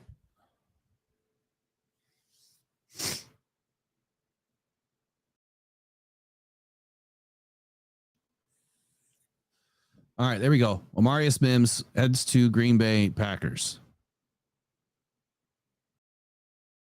I think they go offensive line. I don't think that they do anything crazy here. I think they just want to get better. I think that they definitely have to worry about what the Lions are doing first and foremost. And they, clearly want to win this division. And that starts up front with just any team. And maybe I'm not thinking clearly because I think about, what it means to build the team the right way and how it's been done for generations. It always starts in the trenches. You can't leave your quarterback exposed. You can't run the ball without an offensive line. James, that would be huge, man. If our defense was a top 8, that'll be huge because that means that we would be a Super Bowl worthy team right away if our offense stayed in the top 5. But if we were to get somebody like Verse, geez, man, I don't think that there's going to be anybody that's going to keep us out of the backfield, period. You couldn't double team anybody. You absolutely couldn't. All right, next up is the Buccaneers. Buccaneers are slim on picks. Slim pickings is what they call that. They got a first, a second, 2/3, a fourth, a sixth, and a seventh, missing a 5th round pick this year. Made up for it with 2/3. All of the credit in the world, though, goes to Tristan Wirfs last season for the Bucs offensive line. He flipped from right tackle to left tackle. Excuse me. He flipped from right tackle to left tackle, didn't miss a beat. Veteran had a 75.6 PFF grade while allowing just 5 sacks and 24 pressures on 606 pass blocking snaps this season. Or this last season. Good development of Luke Goedeke at right tackle. Goedeke was awful as a guard in his rookie season. However, he has allowed just 5 sacks and 36 pressures at right tackle this last year, sorry.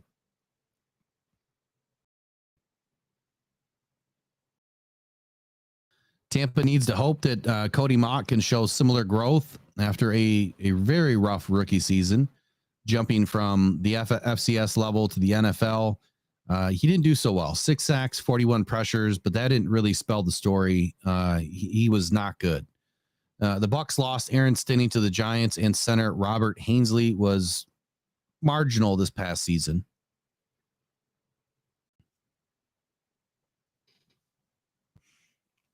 One sec.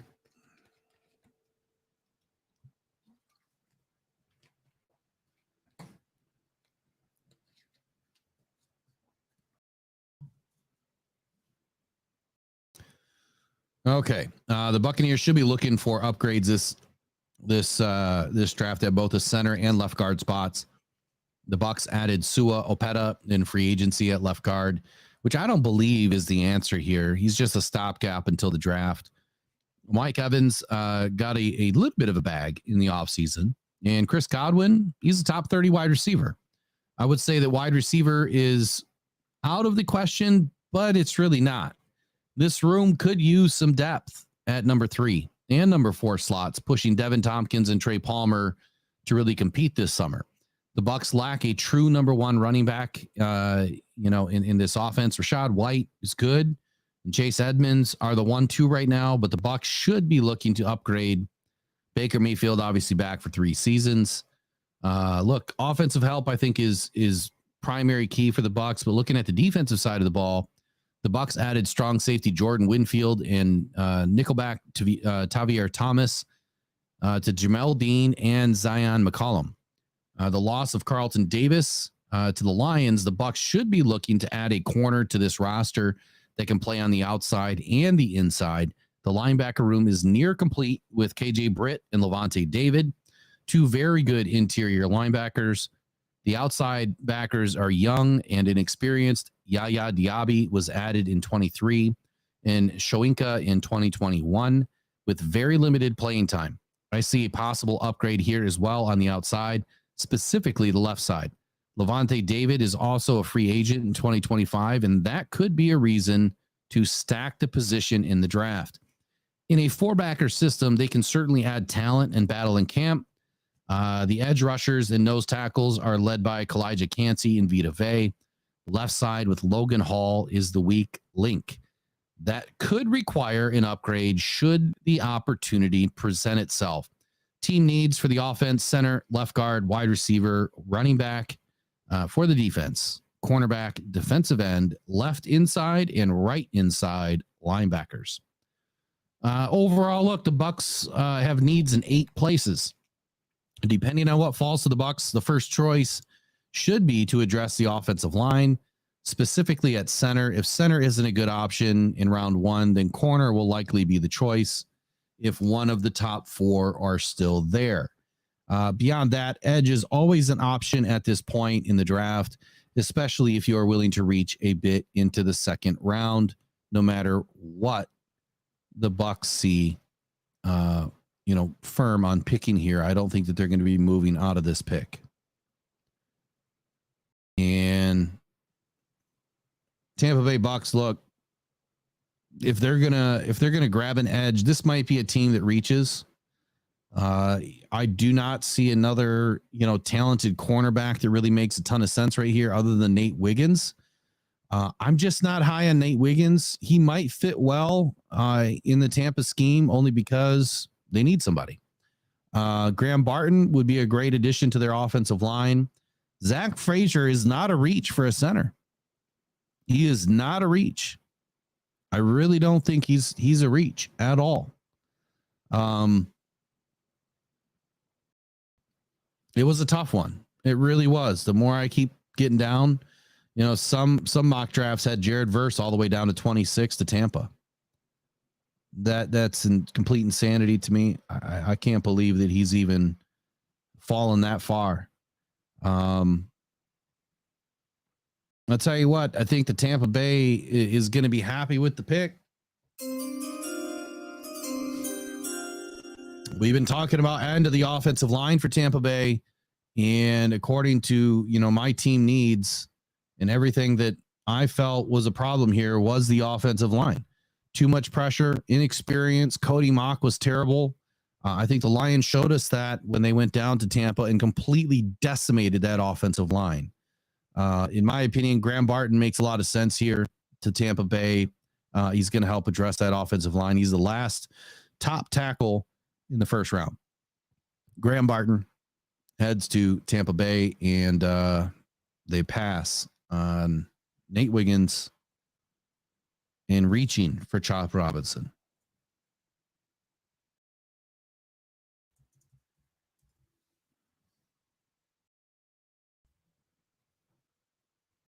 Yeah, I think Frazier would be a good pick too. I do. I just don't know if they're really going to want to switch up their center at this point. I do like Frazier. I think he's a great player. I really do. So next up, we guess who? We got the Cardinals back. The Cardinals back on the clock at pick 27, their third pick in the first round. And so far, let's take a look at who they've taken. Jerzon Newton, they address the defensive line at pick 23. And Rome Odunze at pick 11. I would say that the Cardinals are pretty wide open right now. And they're going to be back on the clock at pick 35. Is there a team right now that would love to jump back up into the end of the first round? With the Cardinals picking at 35, I think it gives them a lot of flexibility to do what they want. Now, they got their wide receiver, right? They got their defensive tackle. Nate Wiggins is on the board, but they don't have a left tackle or a left guard right now that, lines up unless they reach a little bit. Now, Zach Frazier can move to guard. He absolutely can. Will he move to guard? That's the question. Will he move to guard? And do the Cardinals need a center? They do. So the pick is in. The Arizona Cardinals address left guard and center with Zach Frazier I really do believe that there's an opportunity that the team is going to want to move up and trade with the Cardinals here, because I think the Cardinals believe that they're going to be able to get Zach Frazier at pick 35. Pick 35. But this addresses multiple needs for them. And I think, look, it lines up. You know, they've addressed wide receiver, defensive line, offensive line in the first 3 picks. Incredible job by the Cardinals.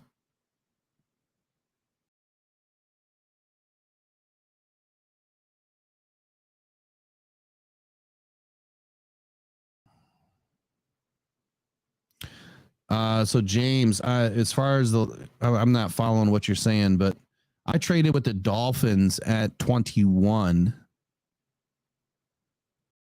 And you like trading with the Cardinals? Is that what you're saying? At 23?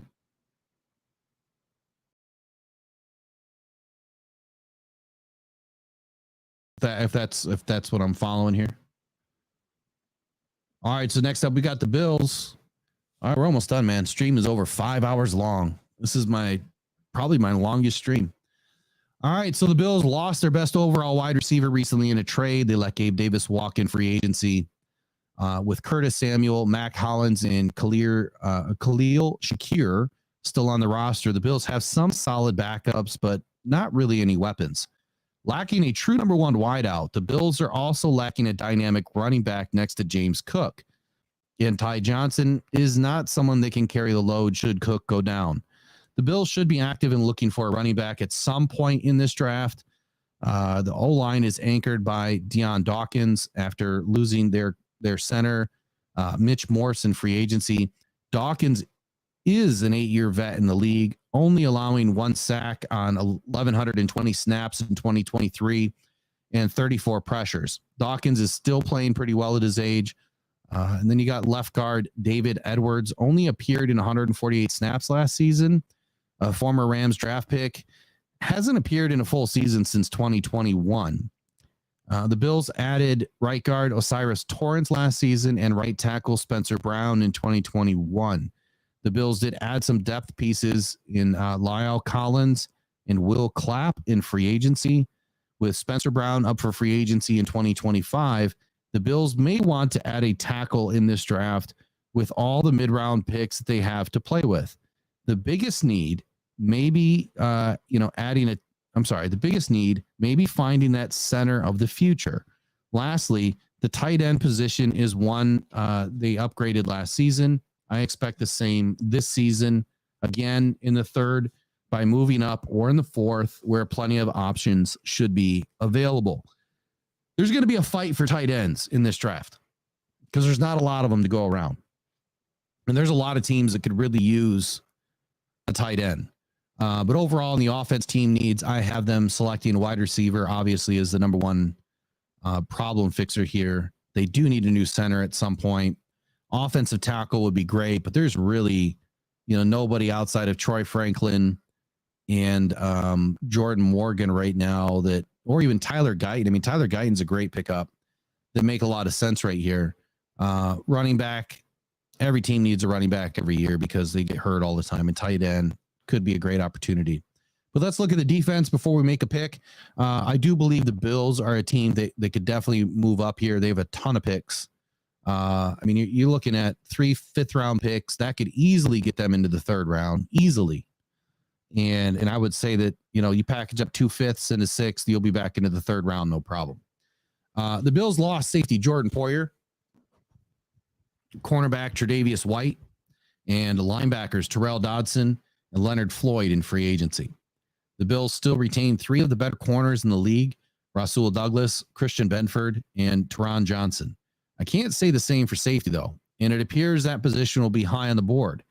AJ Epinesa will get his shot to prove he is more than a rotational player, now as a starting right end.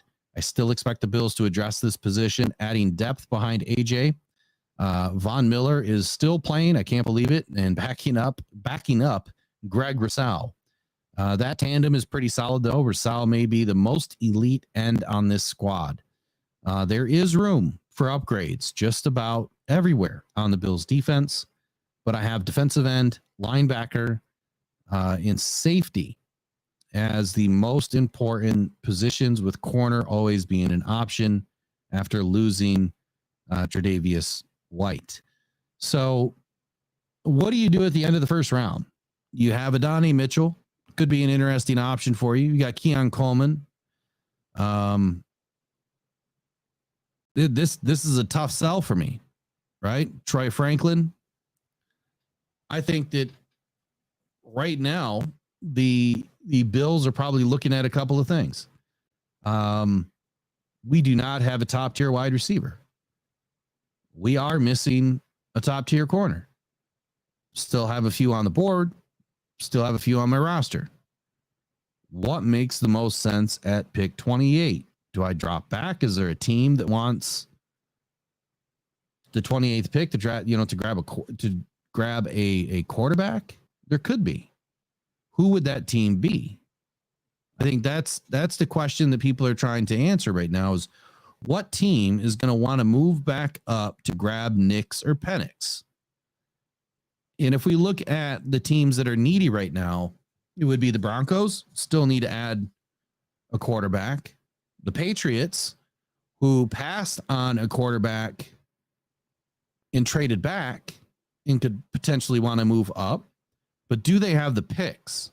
That's the question. Can they make it happen? So when we look at the Denver Broncos, they're picking at 76, and then that's really it. Then they're back into the 4th, 5th, 6th rounds. Next year, they don't have a 5th round, but they have everything else. So what would it cost them to move from 76 all the way up to 29?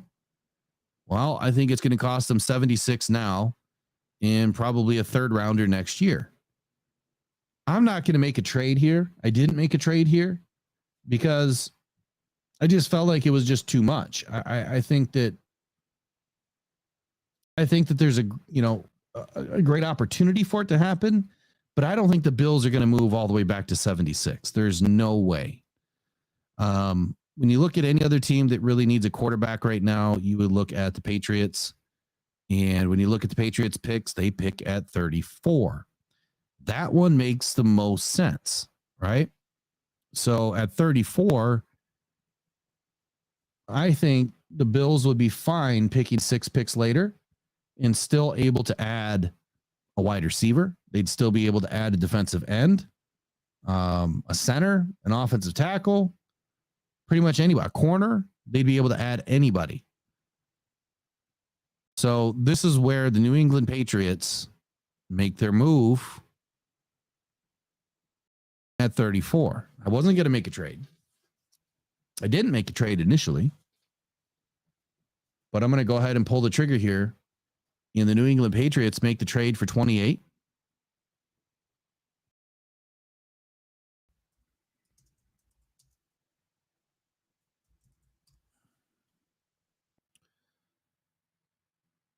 And I got to pull up the calculator real quick because I am making a change.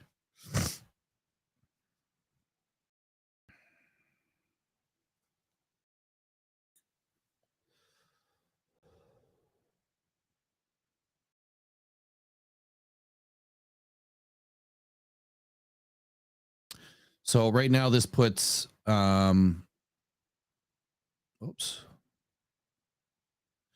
this puts the Patriots at 12-13 and the Bills at 13-11. So this could potentially only cost a 6th round pick or a 5th round pick to move back up into the 1st round, maybe even a 4th round pick if they really want to get greedy.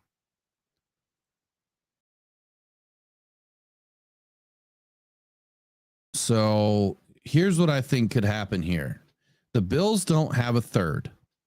So they're going to ask for the 2nd overall for their 1st, the Patriots 3rd, and then give up the 4th. So the Patriots would pick at 1, they'd pick at 28, and then they'll pick again at 103.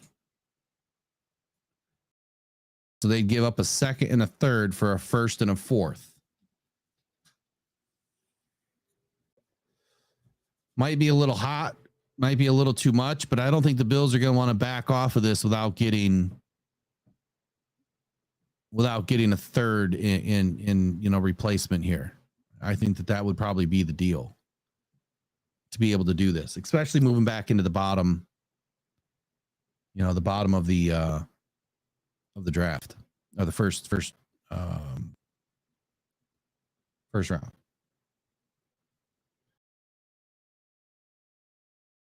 So that's the trade, 34 for 28.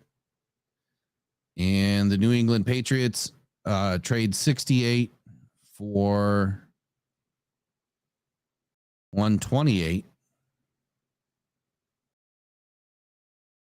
Man, that's a hot trade. I don't know if they're going to do that. It might be too much.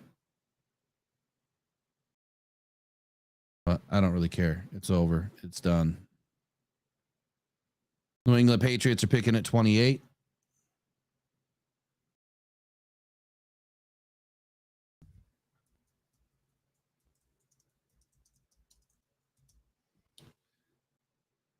This is my last banger of the evening, because after this, it's pretty much smooth sailing. Now the question is, Bo Nix or Michael Penix? Pick your poison. It's Michael Penix. Michael Penix goes to the Patriots at pick 28. Pick is in. I think Penix has the better arm here. Absolutely. I think he has less mechanical issues than Bo Nix does. And the Patriots now have Daniel Jones and Michael Penix. This way, Penix can, sit, learn behind Daniel Jones. If Daniel Jones doesn't work out, the Patriots really don't have, much to do. So that's a trade that could happen. Absolutely. All depends on what happens with the Patriots up at the top of the round. Are they going to make the trade for Daniel Jones? Is it a possibility? Could be. It absolutely could be. All right, we're on the board now. 29, the Dolphins. It's a pretty far-fetched trade, but we're going to roll with it.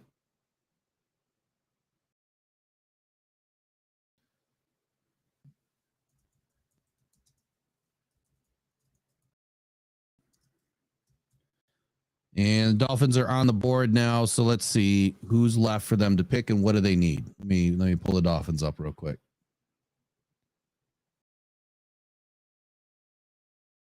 We spoke earlier that the Dolphins had a lot of issues with depth behind their two wide receivers.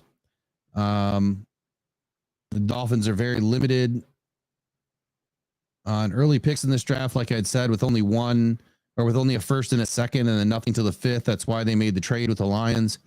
I see them making this trade, quite honestly. I think it's a very, very good opportunity. But who do they need?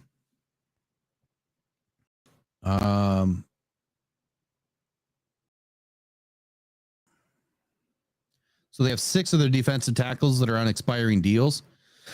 I do expect the Dolphins to address this position early with a big nose tackle, late in the second or third. That's where Trevonde Sweat could fit in. The linebackers seem to be, set even with players returning from injury. I wouldn't expect a pick early on the linebacker, but I would expect a pick somewhere.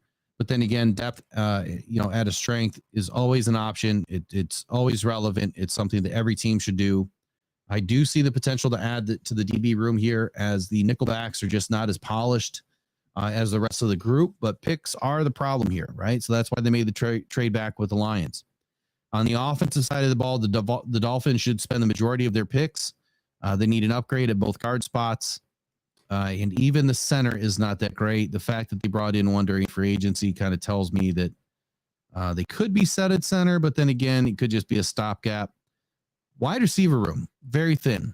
The slot needs a major upgrade, and depth behind or beyond Hill and Waddle is just not very good.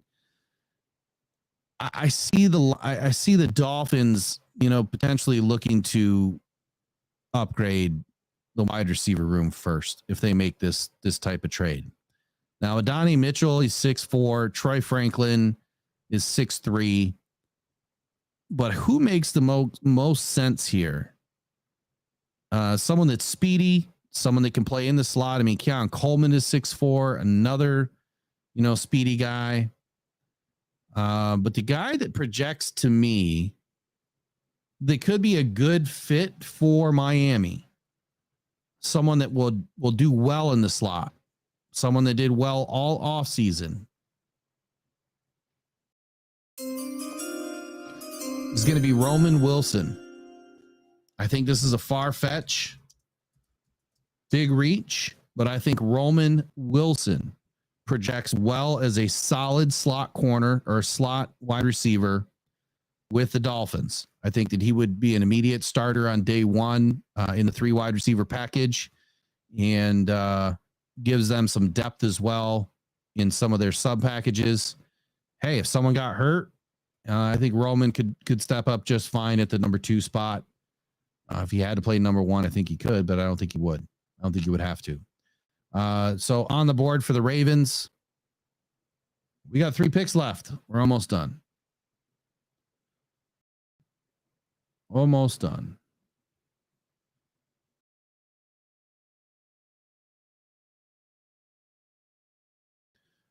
All right. So on the board for the Ravens, they're really missing a right tackle on the offensive side of the ball. They traded away Morgan Moses. Not a whole lot happening here with offensive tackles. I kind of picked them pretty early, and I felt that they went to good places. They could also use, on the defensive side of the ball, they could use another corner. Still have Nate Wiggins available. They really need another corner. Badly, to be honest with you.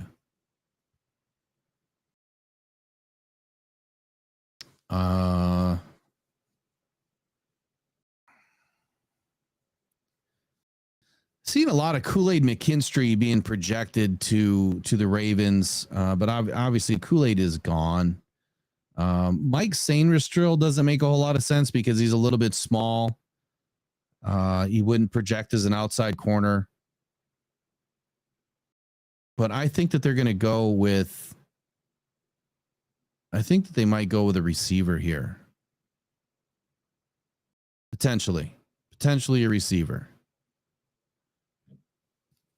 If they were going to go with an offensive tackle or guard, the next best option right now is Jordan Morgan.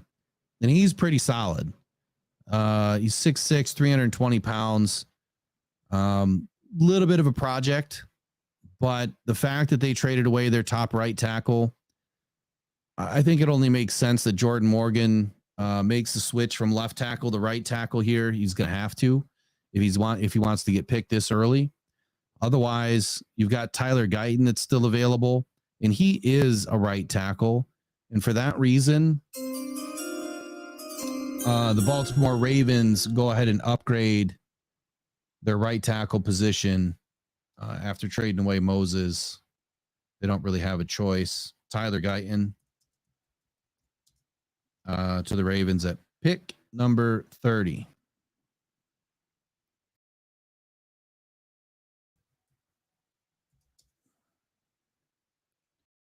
All right, now 49ers, they're on the board at 31.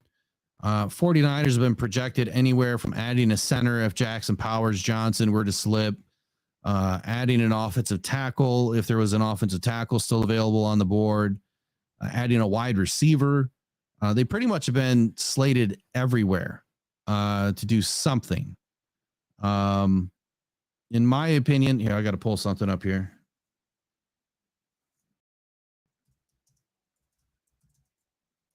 I'll do this one live. So when I analyze the 49ers offensive side of the ball, you have Trent Williams, obviously an elite tackle. Brandon Ayuk, there's been some questions on what's going to happen there, but elite wide receiver. Christian McCaffrey, elite halfback or running back. George Kittle, elite tight end. How many more years is he going to play? I would expect that the 49ers are going to want to find a tight end, just like the other 15 teams that I've spoken about in this draft. Brock Purdy, obviously staying at their quarterback. Deebo Samuel, solid wide receiver. But as you start working your way down this offense, and if I were to slim it down to positional grouping here, the tackles need a little bit of help here. So 49ers depth chart. When you look at the depth chart, you have Colton McKivitz at right tackle and Trent Williams at left tackle. Obviously, Trent Williams isn't going anywhere. You know, he's a mainstay there. Colton McKivitz is getting ranked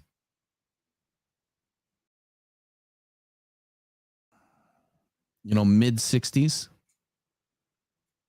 1,245 snaps last year, ranked in the mid 60s. Nothing elite about this guy.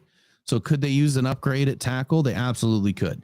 Could they use an upgrade as a backup tackle? They absolutely could.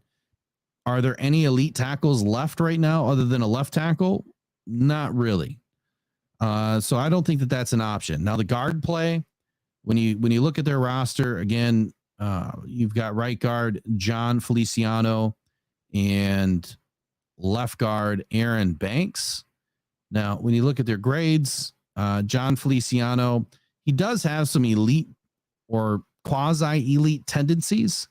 Run blocking is much better than his pass blocking. His overall grade is a 79.8. But he does lack in some areas too. Where did it go?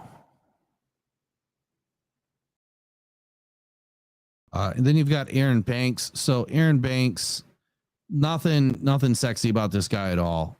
He's average to below average, and left guard should be something that the 49ers want to invest in here. But there's really, you're going to reach for a guard right now. Potentially, you could reach for a guard. I highly doubt that you're going to take a left tackle and try to push him into guard, this late in the draft, but you could. You absolutely could. And with who's available right now,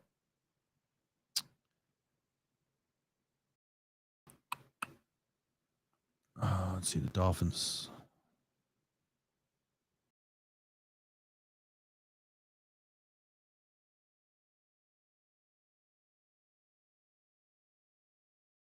You could make a play for Jordan Morgan to slide into a guard right now. But then I look at the defensive line for the San Francisco 49ers.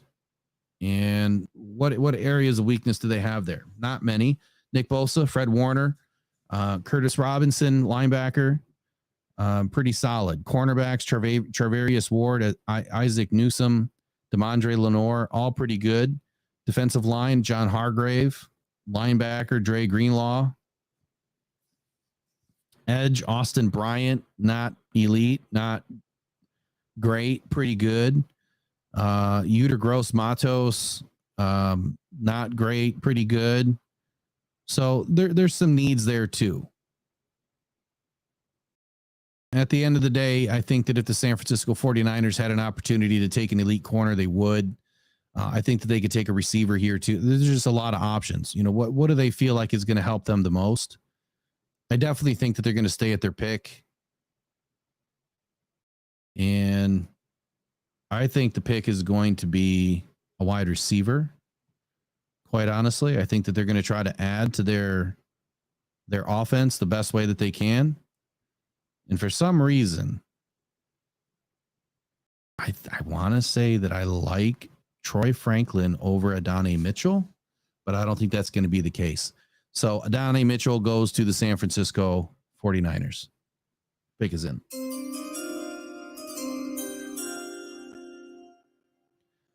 Last up, we got the Chiefs. Now the Chiefs, look, it's been Xavier Legette that's been pegged to them. It's been Ladd McConkey, which I don't think fits. You got Jalen Polk that goes to the Chiefs. There's been a lot of talk about wide receivers to the Chiefs, and it does make sense. It makes perfect sense. I think that they do need another receiver on that team. Their receiver core last year, I don't even know how they won the Super Bowl, to be honest with you. But You put the Lions in that game, it's game over for them. That wide receiver room was not great. And they still put it together. This year they're starting off with Rashee Rice, maybe. We'll see. Marquise Brown, Kadarius Toney, Justin Watson, Montrell Washington, Sky Moore, Justin Ross, Nico Remigio. So, I mean, you've got a couple of good guys. They've got like 12 wide receivers on this roster right now. Half of them aren't even ranked. So I do think that wide receiver is a big need for them. At the same time, let's flip over to the defense for just a second. Clearly, Chris Jones, Trent McDuffie, Leo Chenal, Chamari Connor, Joshua Williams, all phenomenal pieces, between defensive line, cornerbacks, linebackers, safeties on this team. George Karlaftis, up and coming edge rusher. I think he does a great job. Mike Dana as their other edge, he's good, not great. I would have loved to have seen him join the Lions this year. Didn't happen. I think that him, with our defensive line would have been absolutely nutso, especially with what we've got going on right now. I think that they could use another edge rusher here. I think that they want another edge rusher here. And I think that they're going to be the team that reaches for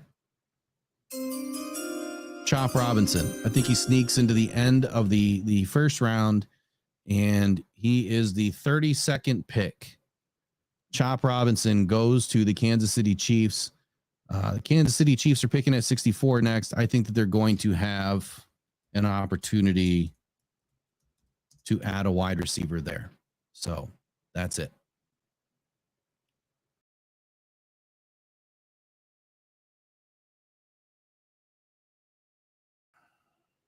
All right.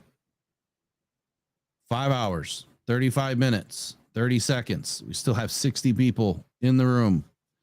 Appreciate you guys for joining me tonight. It's been a long one. I did not expect it to go this late, but it did. And that's okay. We had to get through. Chop Robinson was 32nd pick to the Chiefs. We had to get through it, man. And doing the drawing sometimes takes a little bit of time. It's kind of hard to set all that stuff up from the beginning, but now that I know how to really work it, I could probably set it up easier. I appreciate you guys joining me tonight. It's been fun. I'm going to have this finalized tonight, and I'll probably turn it in somewhere tomorrow. I don't know where, but I'll turn it in. And real deal, like you said, Travis Scott, tomorrow. So I'll be leaving, I don't know, early as I can tomorrow. I'm not bringing any podcast stuff with me. I'm not doing any podcasts tomorrow. I don't think. Well, maybe I will. Maybe I'll bring it with me. All right. I got to get rolling. I got to get packed. I got to get on the road early. And I'll see you guys in Detroit tomorrow, or any of you guys that are going. You got the show phone, or you should. You can always hit me up there. And maybe we'll all be able to meet up somewhere. So go Lions tomorrow. I'm excited to see what's going to happen. Is it going to be the Lions at 21? Is it going to be the Lions at 15? Is it going to be the Lions at 29? Or is it going to be the Lions in the second round? Nobody knows but Brad Holmes. And we'll find out tomorrow. I'll be right there with you guys. All right. You guys are awesome. Congratulations again to all of the jersey winners. If you don't hear from me tonight, I'll get it to you in the morning. I promise. Sometimes the emails just take a minute coming back from Fanatics, but you will have it tomorrow, guaranteed. And then all of the consolation prize winners, make sure you email me, and we'll get everything handled probably by Friday or Saturday. Anything that's got to be mailed out, we'll mail it out when I get back. All right, you guys, take care. Have a great night. Go Lions. We'll see you guys tomorrow. Bye-bye.